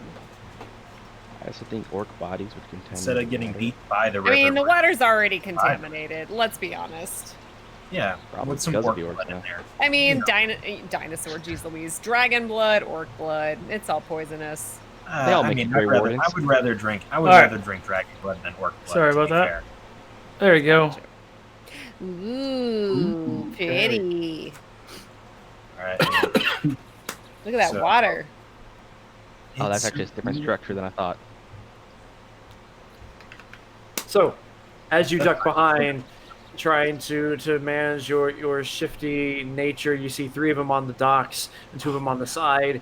As a or 3 of them on the docks, 3 on the side, and they are standing over the 3 on the side. Around the dock area to get to them, because I realized this is water in the middle. Oh yeah, I didn't Yeah. realize it was water in the middle. Yeah, I either. thought we were coming from this. Like I thought we were coming from From that side where the direction dock over is. here. Mm-hmm. Okay, so we actually have to make our way around. So actually, Well, actually, we could set up shop right here. yeah, exactly. We can actually pop them from over here. Make them Yeah. come to you. Yeah. Make Solo move the camera to fit what we want to do. I'm trying, guys. And The so- audio cut out. So the rope is like what, right about like roughly Okay. here is what we're setting it then. Yeah, I think that sounds good. Having it around there. Cool, because that's a easy mental threshold is the edge of that grass. All right, so then me and Hala would tend to be right about here, Yeah. because this is about our 80 feet, or no, 60 feet range, give or take. Mm-hmm. Yeah. And then, So Sola moved them where Olden's Oh, I cursor see. is. Well, okay, so that. Oh wait, is that's too far? I realize. Yeah, I'm realizing that too. So Hang like on. right here. Sorry. I have a new camera arm and I'm realizing it doesn't work. So. Sorry about Oh. it's a beautiful set, though. I will Yeah, say that. it's really It is nice. Stunning. I want to take a dive, guys. I probably wouldn't drink anything while I'm in there though. You know, I watched wait. this episode of Naked and Afraid where the guy dove in the water and accidentally got water in his mouth, and then he almost died. So I think that's a good precedent to not dive in water. What? What? He's I saw that on an naked and- episode of Adventure. You've never watched Naked and Afraid? Never. I've literally never been heard looked of this. into. What is Oh my this? god, So you is would this love on- people Oh, wow. get naked in the wild. It's like Bear Grylls meets. It's like if Bear Grylls did what he should have done. I don't know what Bear Grylls is. We have a lot of conversations to have when we're done. Is this like an Amazon, a Netflix thing? What it's is on this? Discovery. It's like Discovery. I don't have the basic cable. Basic. Oh, Okay, so what is going on the West Coast, guys? It's I been do on- everything whoa. through Don't my include me on that one. computer. I do everything through my computer, and I also All am right. like a vegan hippie, so I've not heard of these things. All right. Okay. So there's 3 here and then 3 here. Is that? Yeah, I will make a point of binging this now. Chris, It's a well, great where are the other ones? On the docks. and It the actually shipping. sounds kind of cool. I'll point it out. So they'd be like right here. All right. Where's my mouse? Yep. So I had the one that you guys identified as the leader was this one. He actually has a turquoise ring around his base. You can't Okay. really see it from this Okay. angle though, because of whatever. All right. Okay. Sorry, so where is the rope now? The rope So it's is right here, technically. right Right here. Over there? Okay. So we'll run through there. They'll trip over the rope, and then I'll turn around, and Turin and Baranor will hit them. So I should Yeah, that- probably, I don't know where I am. I'm assuming I'm off over Like, here somewhere hidden. behind. I'm Yeah. like, I'm hidden over there somewhere. Okay. So There we go. right now we are 60 feet from like these guys is the idea, correct? Mm-hmm. If you hit these 2 guys back here, I'll hit these 2 guys over at the dock. Yeah, Oh, this so is I so will go cool. for the- Quit. You need a wide angle lens, Solo. like No, a I 1, 2. just tried a new camera arm and I can't get the angle that works. It's very Oh, restricting, unfortunately. There we Alright, go. so 1 I and can 2. see you. I 3 highly recommend the scorpion arms. They're amazing.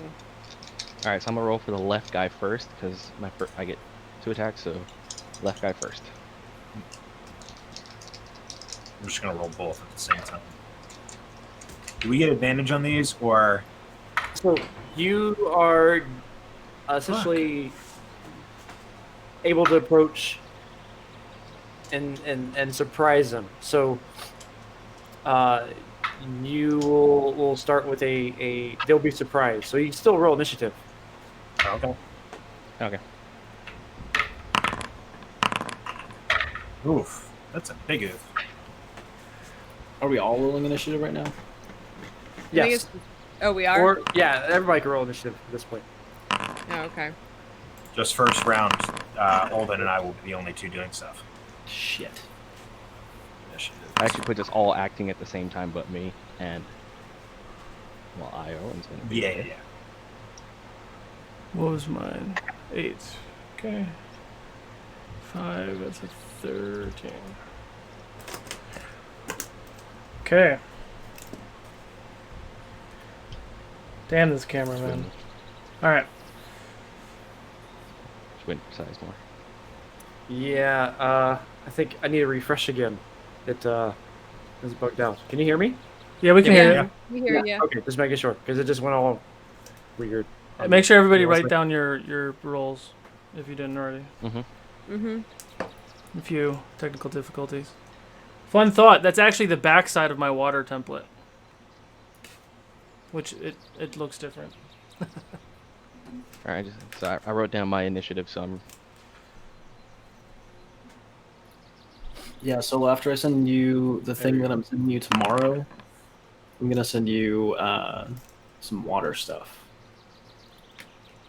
You don't like my sheets? I think they're pretty. They're fine. No, Oh. I'd love some water It's stuff. not +1 crafting. You, Come on. you have better water. Of course he Yeah. does. +1 crafting for all of your crafting needs. He may or may There we not be go. doing something for Wednesday. Just saying. But not +1 tomorrow. crafting. Please don't let us die in hell. Listen, if you die, it'll be with a pretty backdrop. There There you we go. go. As long as it's a pretty one. I like that. Okay. All right, so let's go with Iowin. What did you get first?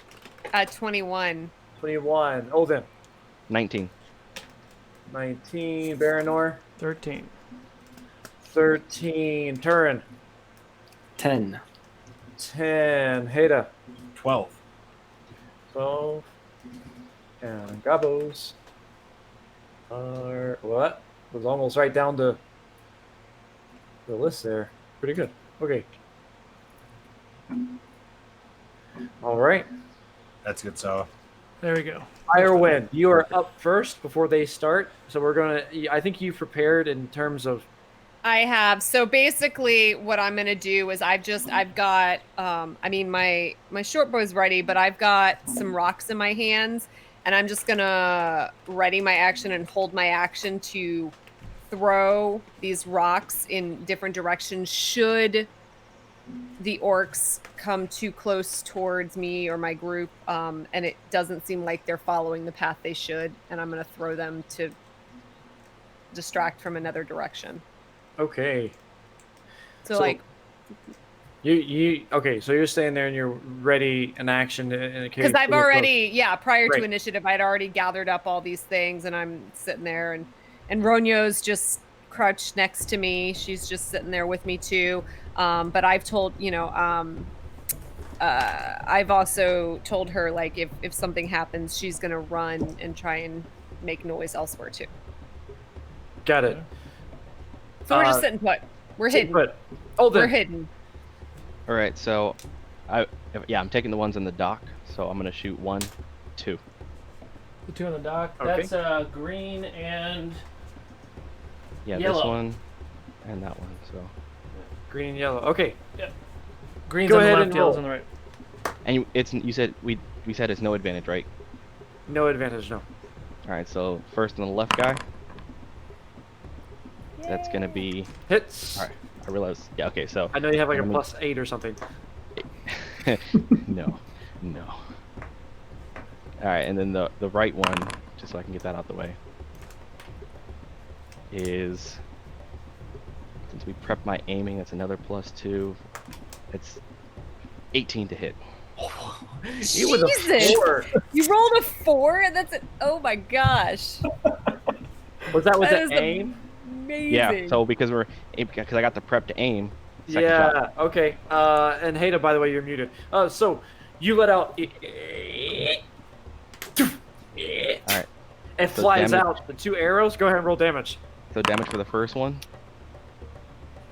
is 6 plus 8, 14 plus.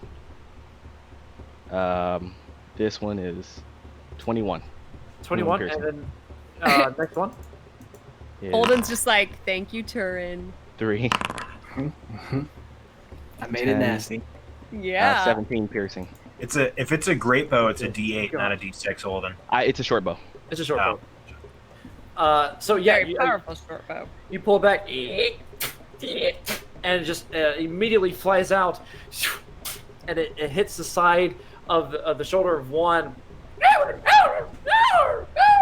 and the other one again. You hear him cry out. Anything else for your turn? No. That's gonna be it because I can't bonus action anything but surge. So I'm gonna just. and I want to maintain the 60 feet. So I will stay here. Okay. Baranor, your turn. Oh shit.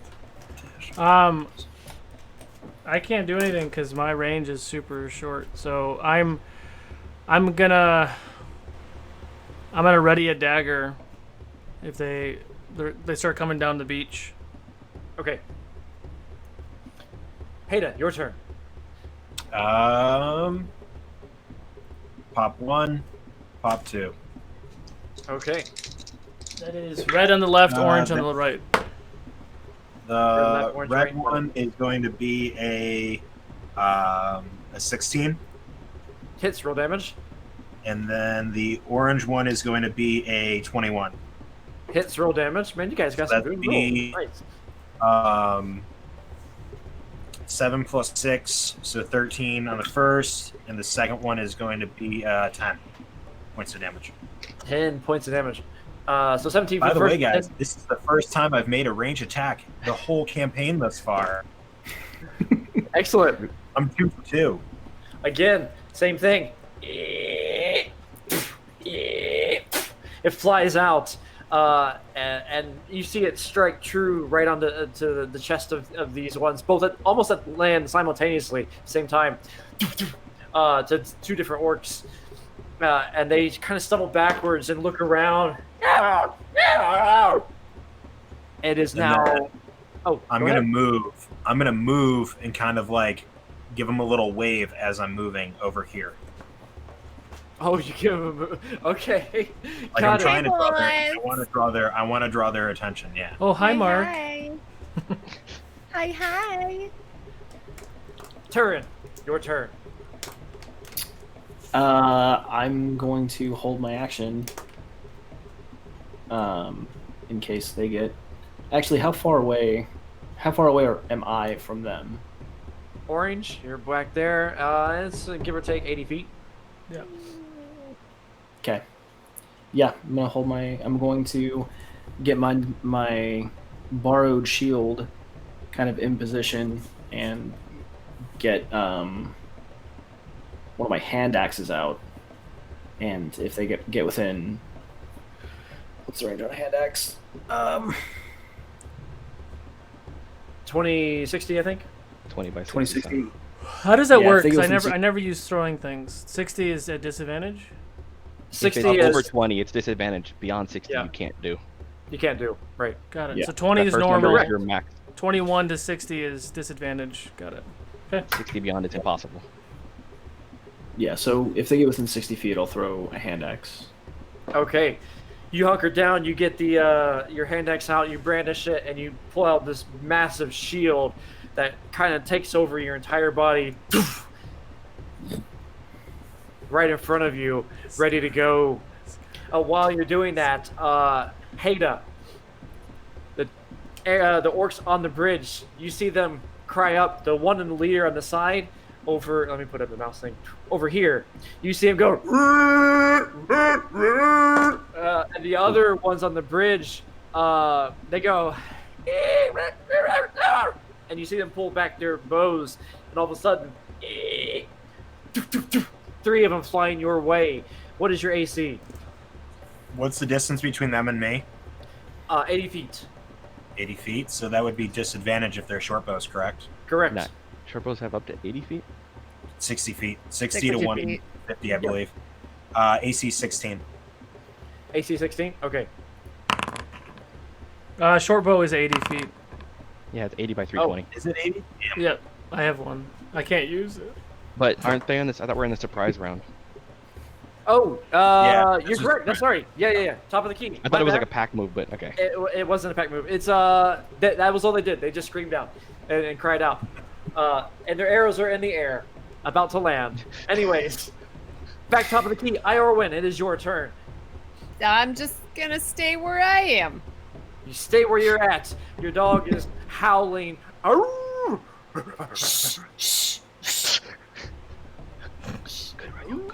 You're a war dog. You know better. Open, your turn. All I right, give her so some jerky. I'm going to again pop 1, pop 2. Pop 1, pop 2, go for it. All right, so my aim's gone, so now it's regular. So left is 25. Right is Fucking 5. You have 20. plus 12 to hit. with this, Jesus. yeah, and that one's 23 on the right guy. Jesus Christ. So man. left damage. 4, 10, 17 on the left. I want this bow. Yeah. 17 on the left, and what was the... 5, 7, 12, 19 on the right. The one on the left? How do you kill it? All right, so I'm going. So it's screaming, right? Yeah, it would... Yep. In the mid, it's going right through that mouth like a good old Which yeah, one? target practice. On the left one. The left one. Right here. Goodbye. And then I'm going to move. So right now this puts me at 60 feet for these guys. So yeah, I'm gonna move back this way. Yeah, it'll line me up right about there. Okay. And that'll be it for me. Baranor, your turn.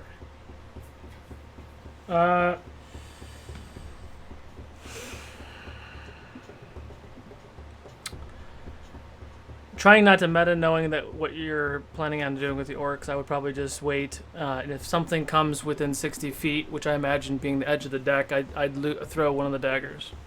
So I'm going to hold that action. Okay. Hold action. Throw a dagger if it comes in range. Got it. Heda, your turn. Kind of similar, not knowing. What I will do is I will move up here in front of Olden. Okay. Fuck. Yeah, because I'm not trying to meta. I'll move up here in front of Olden, and then I'll take shot 1 and shot 2 at the guys that I shot before. Yeah, I want to stay out of range of their arrows, but I want to also draw their attention to get them to start coming toward us. First one's going to be a 15. Second one's going to be a 19. 15 does not hit. And what was the other one? 19. 19 hits, yes. A 19 for 12 points of damage. 12 points of damage. You pull out your 2 shots. The first one misses and lands into the water, splashing down, but the second one lands with a thunk into the shoulder of this other one, and it sees it and pulls it out in anger. Anything else for your turn? No, that's all. Turin, it is your turn. You're hunkered down behind the shield and you have the axe. What do you do? Hold my action. Like a good Hold boy. action. Okay. Man, you actually We've actually got strategy for this one. I think this is the first time ever. Okay. End of I mean, your the trolls, turn. but yeah. The orcs, they look at you shooting and begin to hide behind the little posts. So this one moves behind a post. This one moves behind a post. So much for chasing after us. Poop. And this other archer moves behind a post. Okay. Damn, we should have took that archers. Fuck. I didn't realize those were the archers. Yeah, I didn't either. That's okay. These two over here, this one jumps into the water.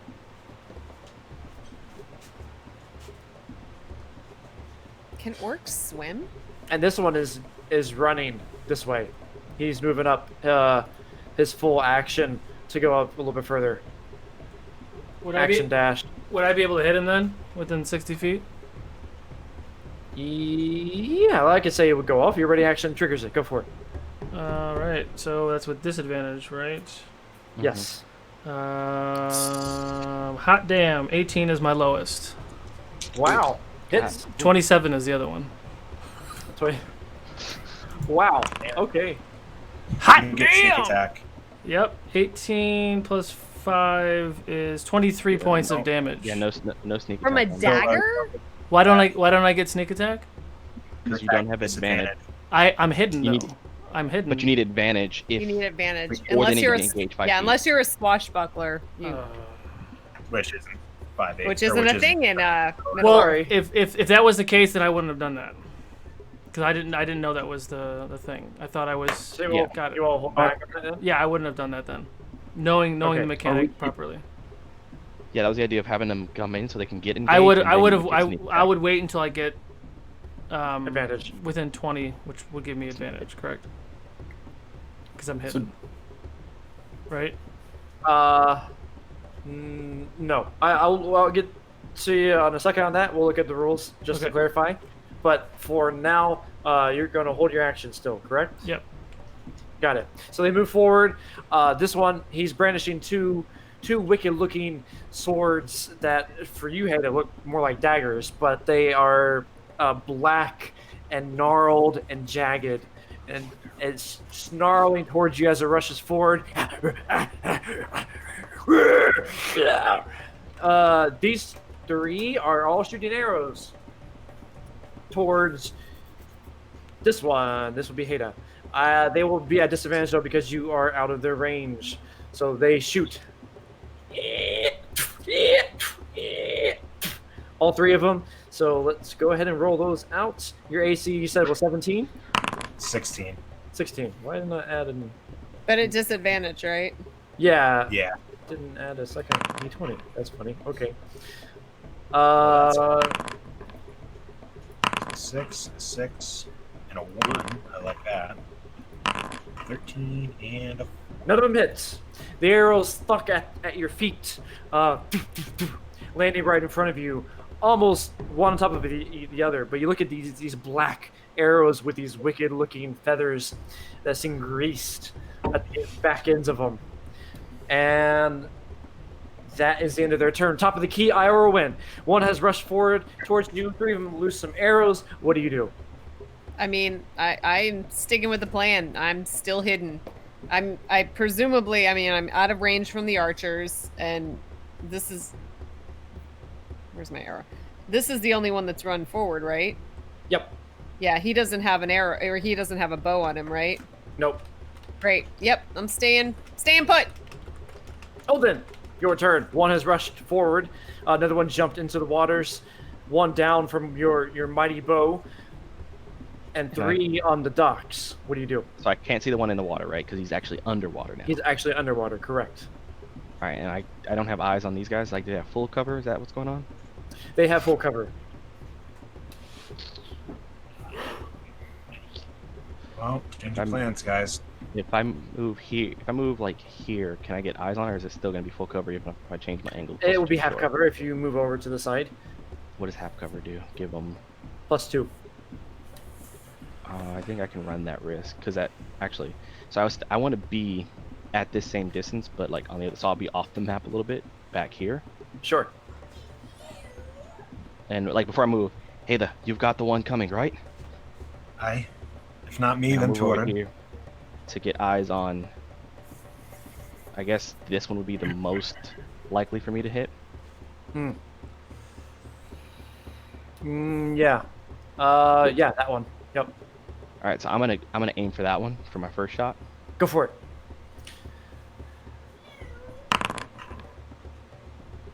That's like a 20 something. That's a 24. 24. I'm Okay. gonna roll damage and see if anything happens to it. So 5, 10, 17 damage piercing. 17 damage. It's still up. I'm gonna do a second shot on it. 27. It's these arrows are crazy. 7, 8, 15 piercing. How do you kill it? The only thing I can probably see is maybe its eye, so I'm gonna go right through that because it's looking at us and I don't like that. So just right through the eye, peeking around the pillar. Ooh, nice. You see it bullet time flying through, crashing into the skull, and falls down into the water, splashing down. Which one was that? This was the one right here, one of the archers. And then just confirming this one is only half cover for me as well, right? Yes. So I'm gonna action surge and go for another 2 shots. Girl. Yes. Do it. First Get a one. girl. Well, that was almost a natural 20. I saw. Almost Oh, a come natural on. 20. So, Hits, roll damage. 27 for 4. 9, 16 piercing. 16 We piercing. need Okay. to talk about these D4s afterwards. Second Right. shot is that's gonna be 16. 16 does not hit. Okay. That actually will be everything I've got. Yeah, that's all I got. You pull back. Flying out the arrow, one of them lands right into the dock side. And the other one goes into the foot and stabs it. And it starts hopping up and down as it looks at the arrow and pulls it out and then yells at you. End of your turn. Baranor, it is yours. Yes, and just to confirm, if a creature is hidden, you have advantage on attacks because they can't see you.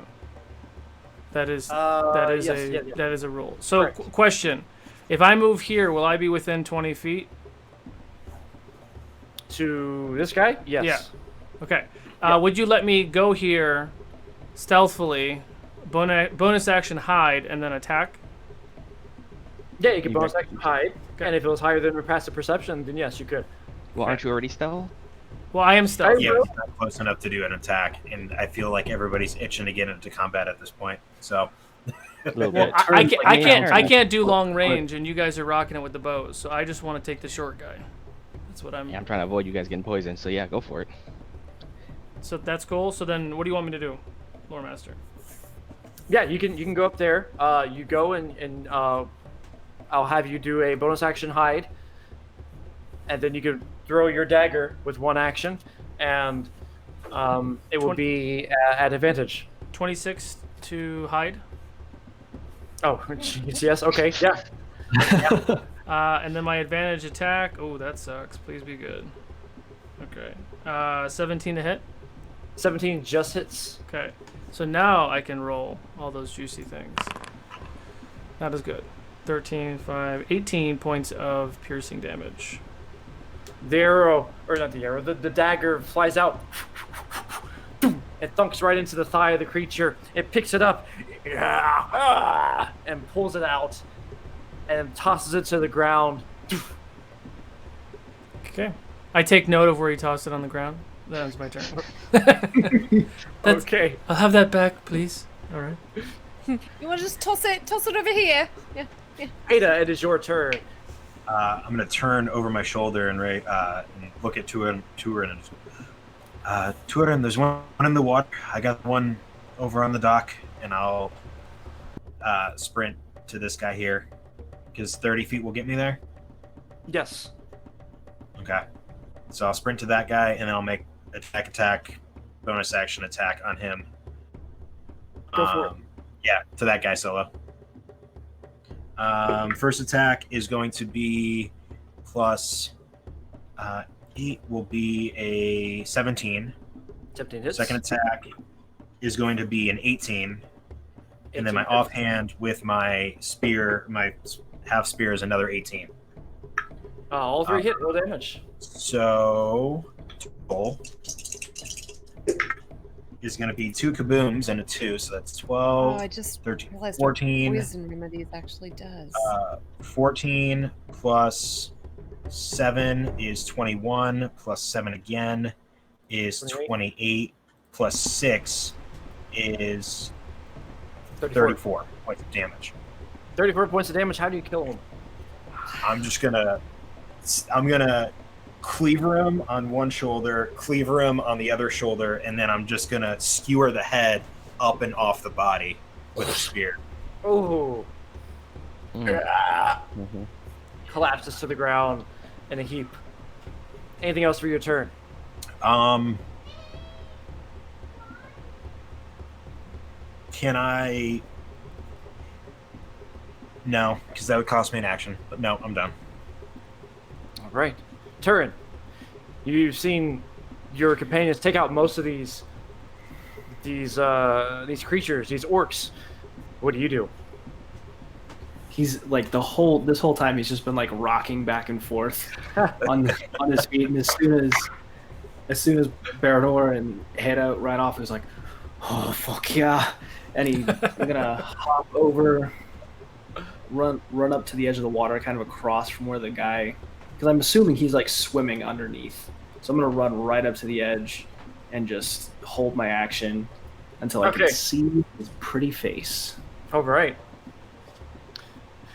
Well, you're going to hold your action not for very long because you see his pretty face appear right in front of you as he starts to climb up and emerges from the water. And you see him take these 2 scimitars coming at you. Go ahead and roll your reaction. Hello, little That's Is there a little rat up there? Hello, little rat. Radagast! 17 to hit. How much was it? 17. 17 hits, yes. And where's my Can you put him on? Can you put him on your head, Solo?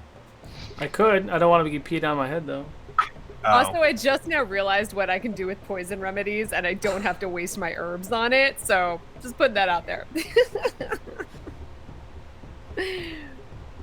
Now I know. So how much? 7 points. 7 points. Okay, come in and you take your axe, your hand axe, you slash out with it, shield raised up, and cut into the side of this thing. Black blood, black ichor dripping off and painting the blade of your axe with a blackish hue. Anything else for your turn? Oh, that was just my whole action. That's it. Oh yeah, that's That's all I right. Correct. Yeah, it comes in as it attacks. It stabs down. Your AC is probably ridiculous. What is it? 21. Damn. Both attacks do not go through. Neither one. It stabs in. It's just ding, ding. You block both of it with your shield as it tries to just stab through. It is now the archer's turn. The archers, you see them peer out a little bit. They loose 2 arrows towards Heda. Heda, 2 arrows coming your way. Your AC is natural 20 on one. Oh, shit.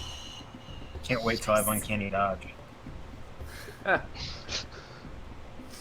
Only 10 more levels, guys. Wow. Really? That's cool. You Yeah, I get it. get Though. uncanny dodge at level. Right It's at some one of my point. features I get eventually. For 15 points of damage, piercing damage, and roll a con save for me. At advantage. Against At poison. advantage. Against poison, yes. At advantage, correct. Alright, hang on 1 second. 15 points of damage. And con save with advantage. It's a +6. That's a 17 plus 6 for a 23. Killer. For a moment, you feel it stab into you. The arrow thunks in. One of them lands at your feet. The other one right into your chest. And you look at it, you see some of your flesh begin to rot away. But you tighten up for a moment, and your muscles kind of cringe. But you knock out of it, and you pull the arrow out, and start squeezing the blood out, up, forward, and this coagulated blood begins to seep out of your skin onto the ground. The poison kept within this coagulated mess. It just seeps down in a nasty glob. And that's the end of their turn. Top of the key. Iorwin, it is yours. I really don't. Oh wow! I totally forgot I could do that. God, these herbs are killing me. I'm like, oh, I could have given you guys advantage on your weapons. I'll take it. I'm just gonna. Okay, I am going.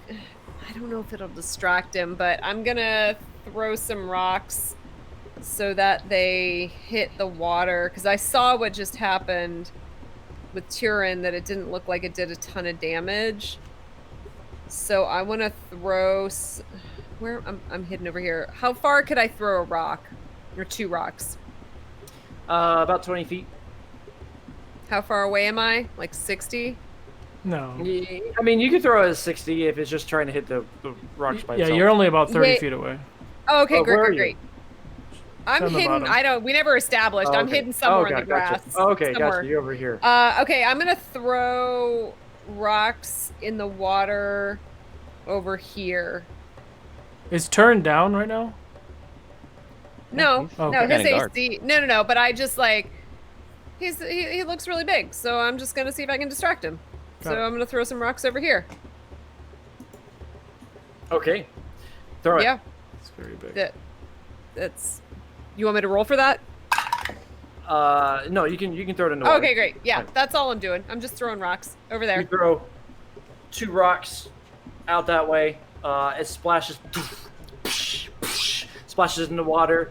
The orc looks to the side. And he roll a perception check, Iorwin. Yeah, I would love to do that. I am good at that. 18.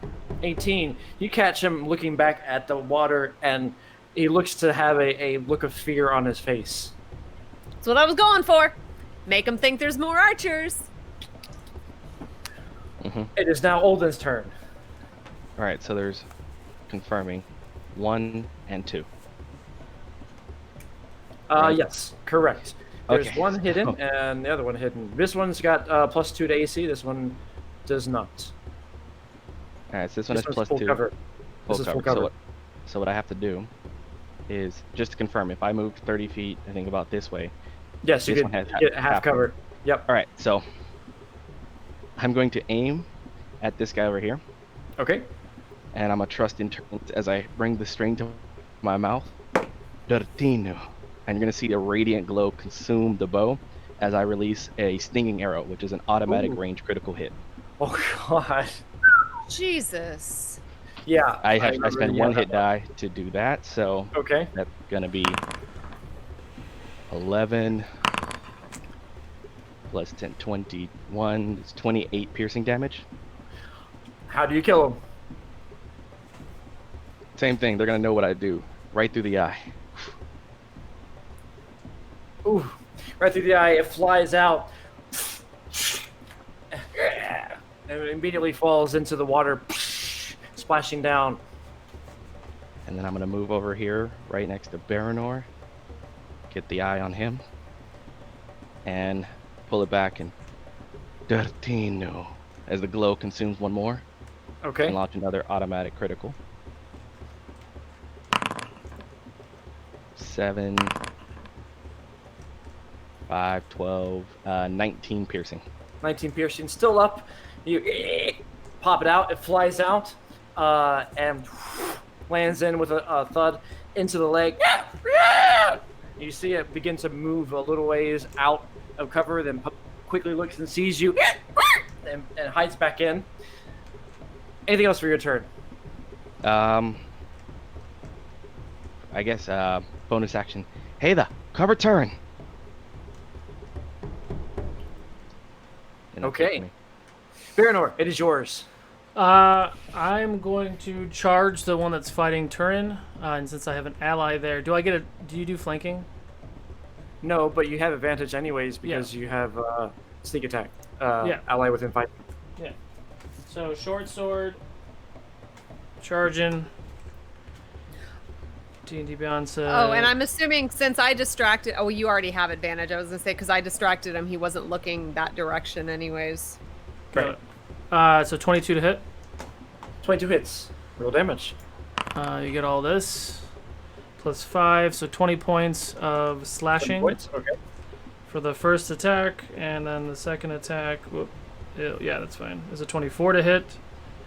24 hits. We never decided. Is my second attack? Do I not get the modifier? It's Bonus just a straight D8. It's just a straight D8. Yeah. Yeah. I'll do this guy then. Straight D8. Do it. Fuck you. And 2 more points of slashing. 2 more points.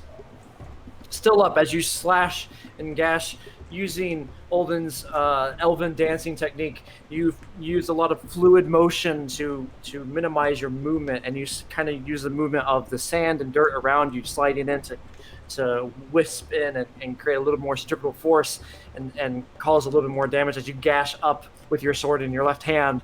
The creature roils back and looks at you with the scimitar, and starts going towards your direction now. Anything else for your turn? No. I'm gonna stand there and take it. Okay. Heda, it is yours. Yeah, put me on that, dude. I'm gonna run straight there. 3 attacks. 3 attacks, go for it. First attack is a plus 8 is a 16. 16 does not hit. Second attack is a 17, and the third attack is a 27. 27 hits, and so 2 of them hit. That'll be, minimum damage, but that's still, plus, let's see, plus 7, so 8, 8 plus 6, so, numbers, 14. 14. 14, For both yes. attacks? For both attacks. Oh, wow. man. It's still enough, though. How do you kill him? I'm going to swing out the first time, and I imagine he dodge it. The second time, I'm going to come around and just plant it straight in his chest, and then come over the top with the spear to the shoulder. It falls in with a thud into the water, sinking down. And you see black, inky colors begin to fill the waters. Anything else for your turn? No, that's all. Turn, it is yours. Where's the last guy? Last guy's on the dock, and he's He's right hiding. back there. How far away is that? From where you're at, about 60 feet. No, Holden didn't, sadly. And he's got full cover from where I am, right? Yeah. Okay. I'll turn to Heda and Baron Orange. What the fuck? I had it. And then I'll use my full movement to just like angrily trudge this way. Angrily trudge. And I'll dash. I'll go all the way. Okay, you rush up through the waters, trudging through it, and rush the rest of the way, trying to go as fast as you can to the other side. You see the orc look at you as you approach, is hiding behind. It sees you, it freezes up, and it looses out an arrow and shoots it towards your direction. Your AC is ridiculously high, so I don't expect it would hit. But let's try. Not with that. Definitely is not going to hit. And it pulled back and it went, and it loosened out. It was just as the string went back and forth, and the arrow dropped to the ground. It squeaks out and looks in shock. And just as it does that, top of the key, tentacles pop out of underneath the deck, splash up underneath by the orc, and grabs the orc and pulls it underneath, dragging the whole dock down with it. And you see it sink back into the depths. Nope. Does Ironwood recognize those tentacles? Would she know what that is? Not entirely. You'd have to think back. And as the orc sinks back in there, you're out of combat, and we are ending our session here. Yeah. Can Baranor take 3 steps backwards? I was gonna say, Out of the Ironwood's yelling water. out, "Get away from the water! Get away from the water!" Holden's going to stand exactly where he stands. I just wanted on the record that we are going to a desert. We're going somewhere with no water. No water. Water is This party dangerous. has not had the best luck with water. I'm never getting on a boat ever again. Ooh, Are there deserts in Middle Earth? Congratulations, We won't- everybody. No one died. I didn't even no one went get hit. unconscious. I got You- no you- hits. You smoked it. There's only one person got hit. It was just Hada. That was it. Awesome. It's We just me, did you know. coordinated, guys. That's what we did. I love it. Amazing. And I with our totally coordination. didn't realize like my new poison remedies, which I just now got, during the fellowship, I can make it so the entire party has advantage on saving throws for an hour, and then I can cure all orc could just- poison and spider could've Yeah, poison I think you Could've have just to done a thing. for the yeah. party. Yeah. Like no specific herb needed. Can I just say, dwarven forged bows are the best. We need to talk about your bow. How are you Ah. so powerful? Jeez Louise. Dwarven forge plus birthright plus is just He's got cultural virtue. yeah. So I have a cultural virtue for the elf magic, plus the cultural virtue for deadly archer, plus dwarven forge, plus the class feature of archer, plus the class feature of aiming, plus the class feature of a birthright bow. I put everything in one skill. So This that's the only. sounds Is that how you totally get, broken to me. how This do you get sounds the so default? broken. How do you get the deforged? Is that part of the? That's part of the dwarven forged. Is it really? All right, cool. Yeah. Curran, I know what you're doing next fellowship. Turn. Yeah, Keep in mind, Turn. If you can make that kind of bow, my hound better be a tank. Turn. I want just realized, both of my short Romeo, swords to be get welded 'em. together, and I can just twirl them like Darth. Darth Oh, Maul. there's a cost to crafting now. There There's is. a cost to crafting. Yeah, I Turn mean, knows. you know, who I cares? gave Who my cares? hand. If you get shadow points, you know, it's okay. I We'll will get use two the and one 13 time I can shots. cure shadow points on Tyrion. I do Okay. apologize, Turin. I think I've started a market for you now. I just want Well- to clarify that the reason you're able to craft that one so successfully was because it was already partially made. Yeah. If you Mhm. craft one from scratch without having the necessary materials or just adding materials to it, the difficulty is going to be higher. Normally, I think it's like 9 or 10 craftsmanship points. Mm. Oh, Oh. that's okay. I mean, I can give you a You won't potion to like make you have Checks are advantage higher, on too. corruption saves, but Yeah. We'll this is a all whole stand nother there deal. with all of our inspiration die and just here. We would just take be like, this. here. make us this, make us this, make us. We've got to On be able to that find note. other dwarves that can make us Yeah. stuff, right? Yes. This Just wait, specific guys. bow, because he crafted my bow and reforged it, it's what makes it super potent. Because the normal Yeah. dwarf forge is great, but the combination of Yeah. the warrior's birthright bow plus his dwarven Yeah. forged is what makes this that potent. Just wait for the higher levels. Yeah. You have no of the idea. bow. The combination of the dwarven higher levels and the warrior higher levels, there's just one specific skill that I want because it'll make Olden the ultimate archer. Just one. We're going to wrap You this up. you are Oh, yeah. Legolas. Yep. Thanks for joining us on Adventures of Middle Earth. I Come can't check- believe we have to wait a month. No. Yeah. know We'll be fine. Our next Don't worry. episode. No, it's not Gen Con. It's after that. Got it. So yeah, Gen Con. yeah, we are gonna raid our friends over at Scabby Rooster. They're playing Boulder's Gate, so go ahead and show us some Fable 42 love. Catch the next episode of the Origins of Ukador tomorrow at 5:30 p.m. Pacific. We only have 2 more episodes left, and Wednesday we're the Party of the Lightbringers fight Riha, endgame boss, 6:30 p.m. Pacific. Yeah, And Friday is Cantor. and oh my God, and Friday's Cantor. What a The week! busy Oh, it's this week. Friday, it is. Yeah. Oh, man, I'm thinking, I'm like, ooh, Yep. next Friday, even better. It's a Oh, great week, guys. I accidentally hit Just gonna say raid, that. so they're gone. Bye.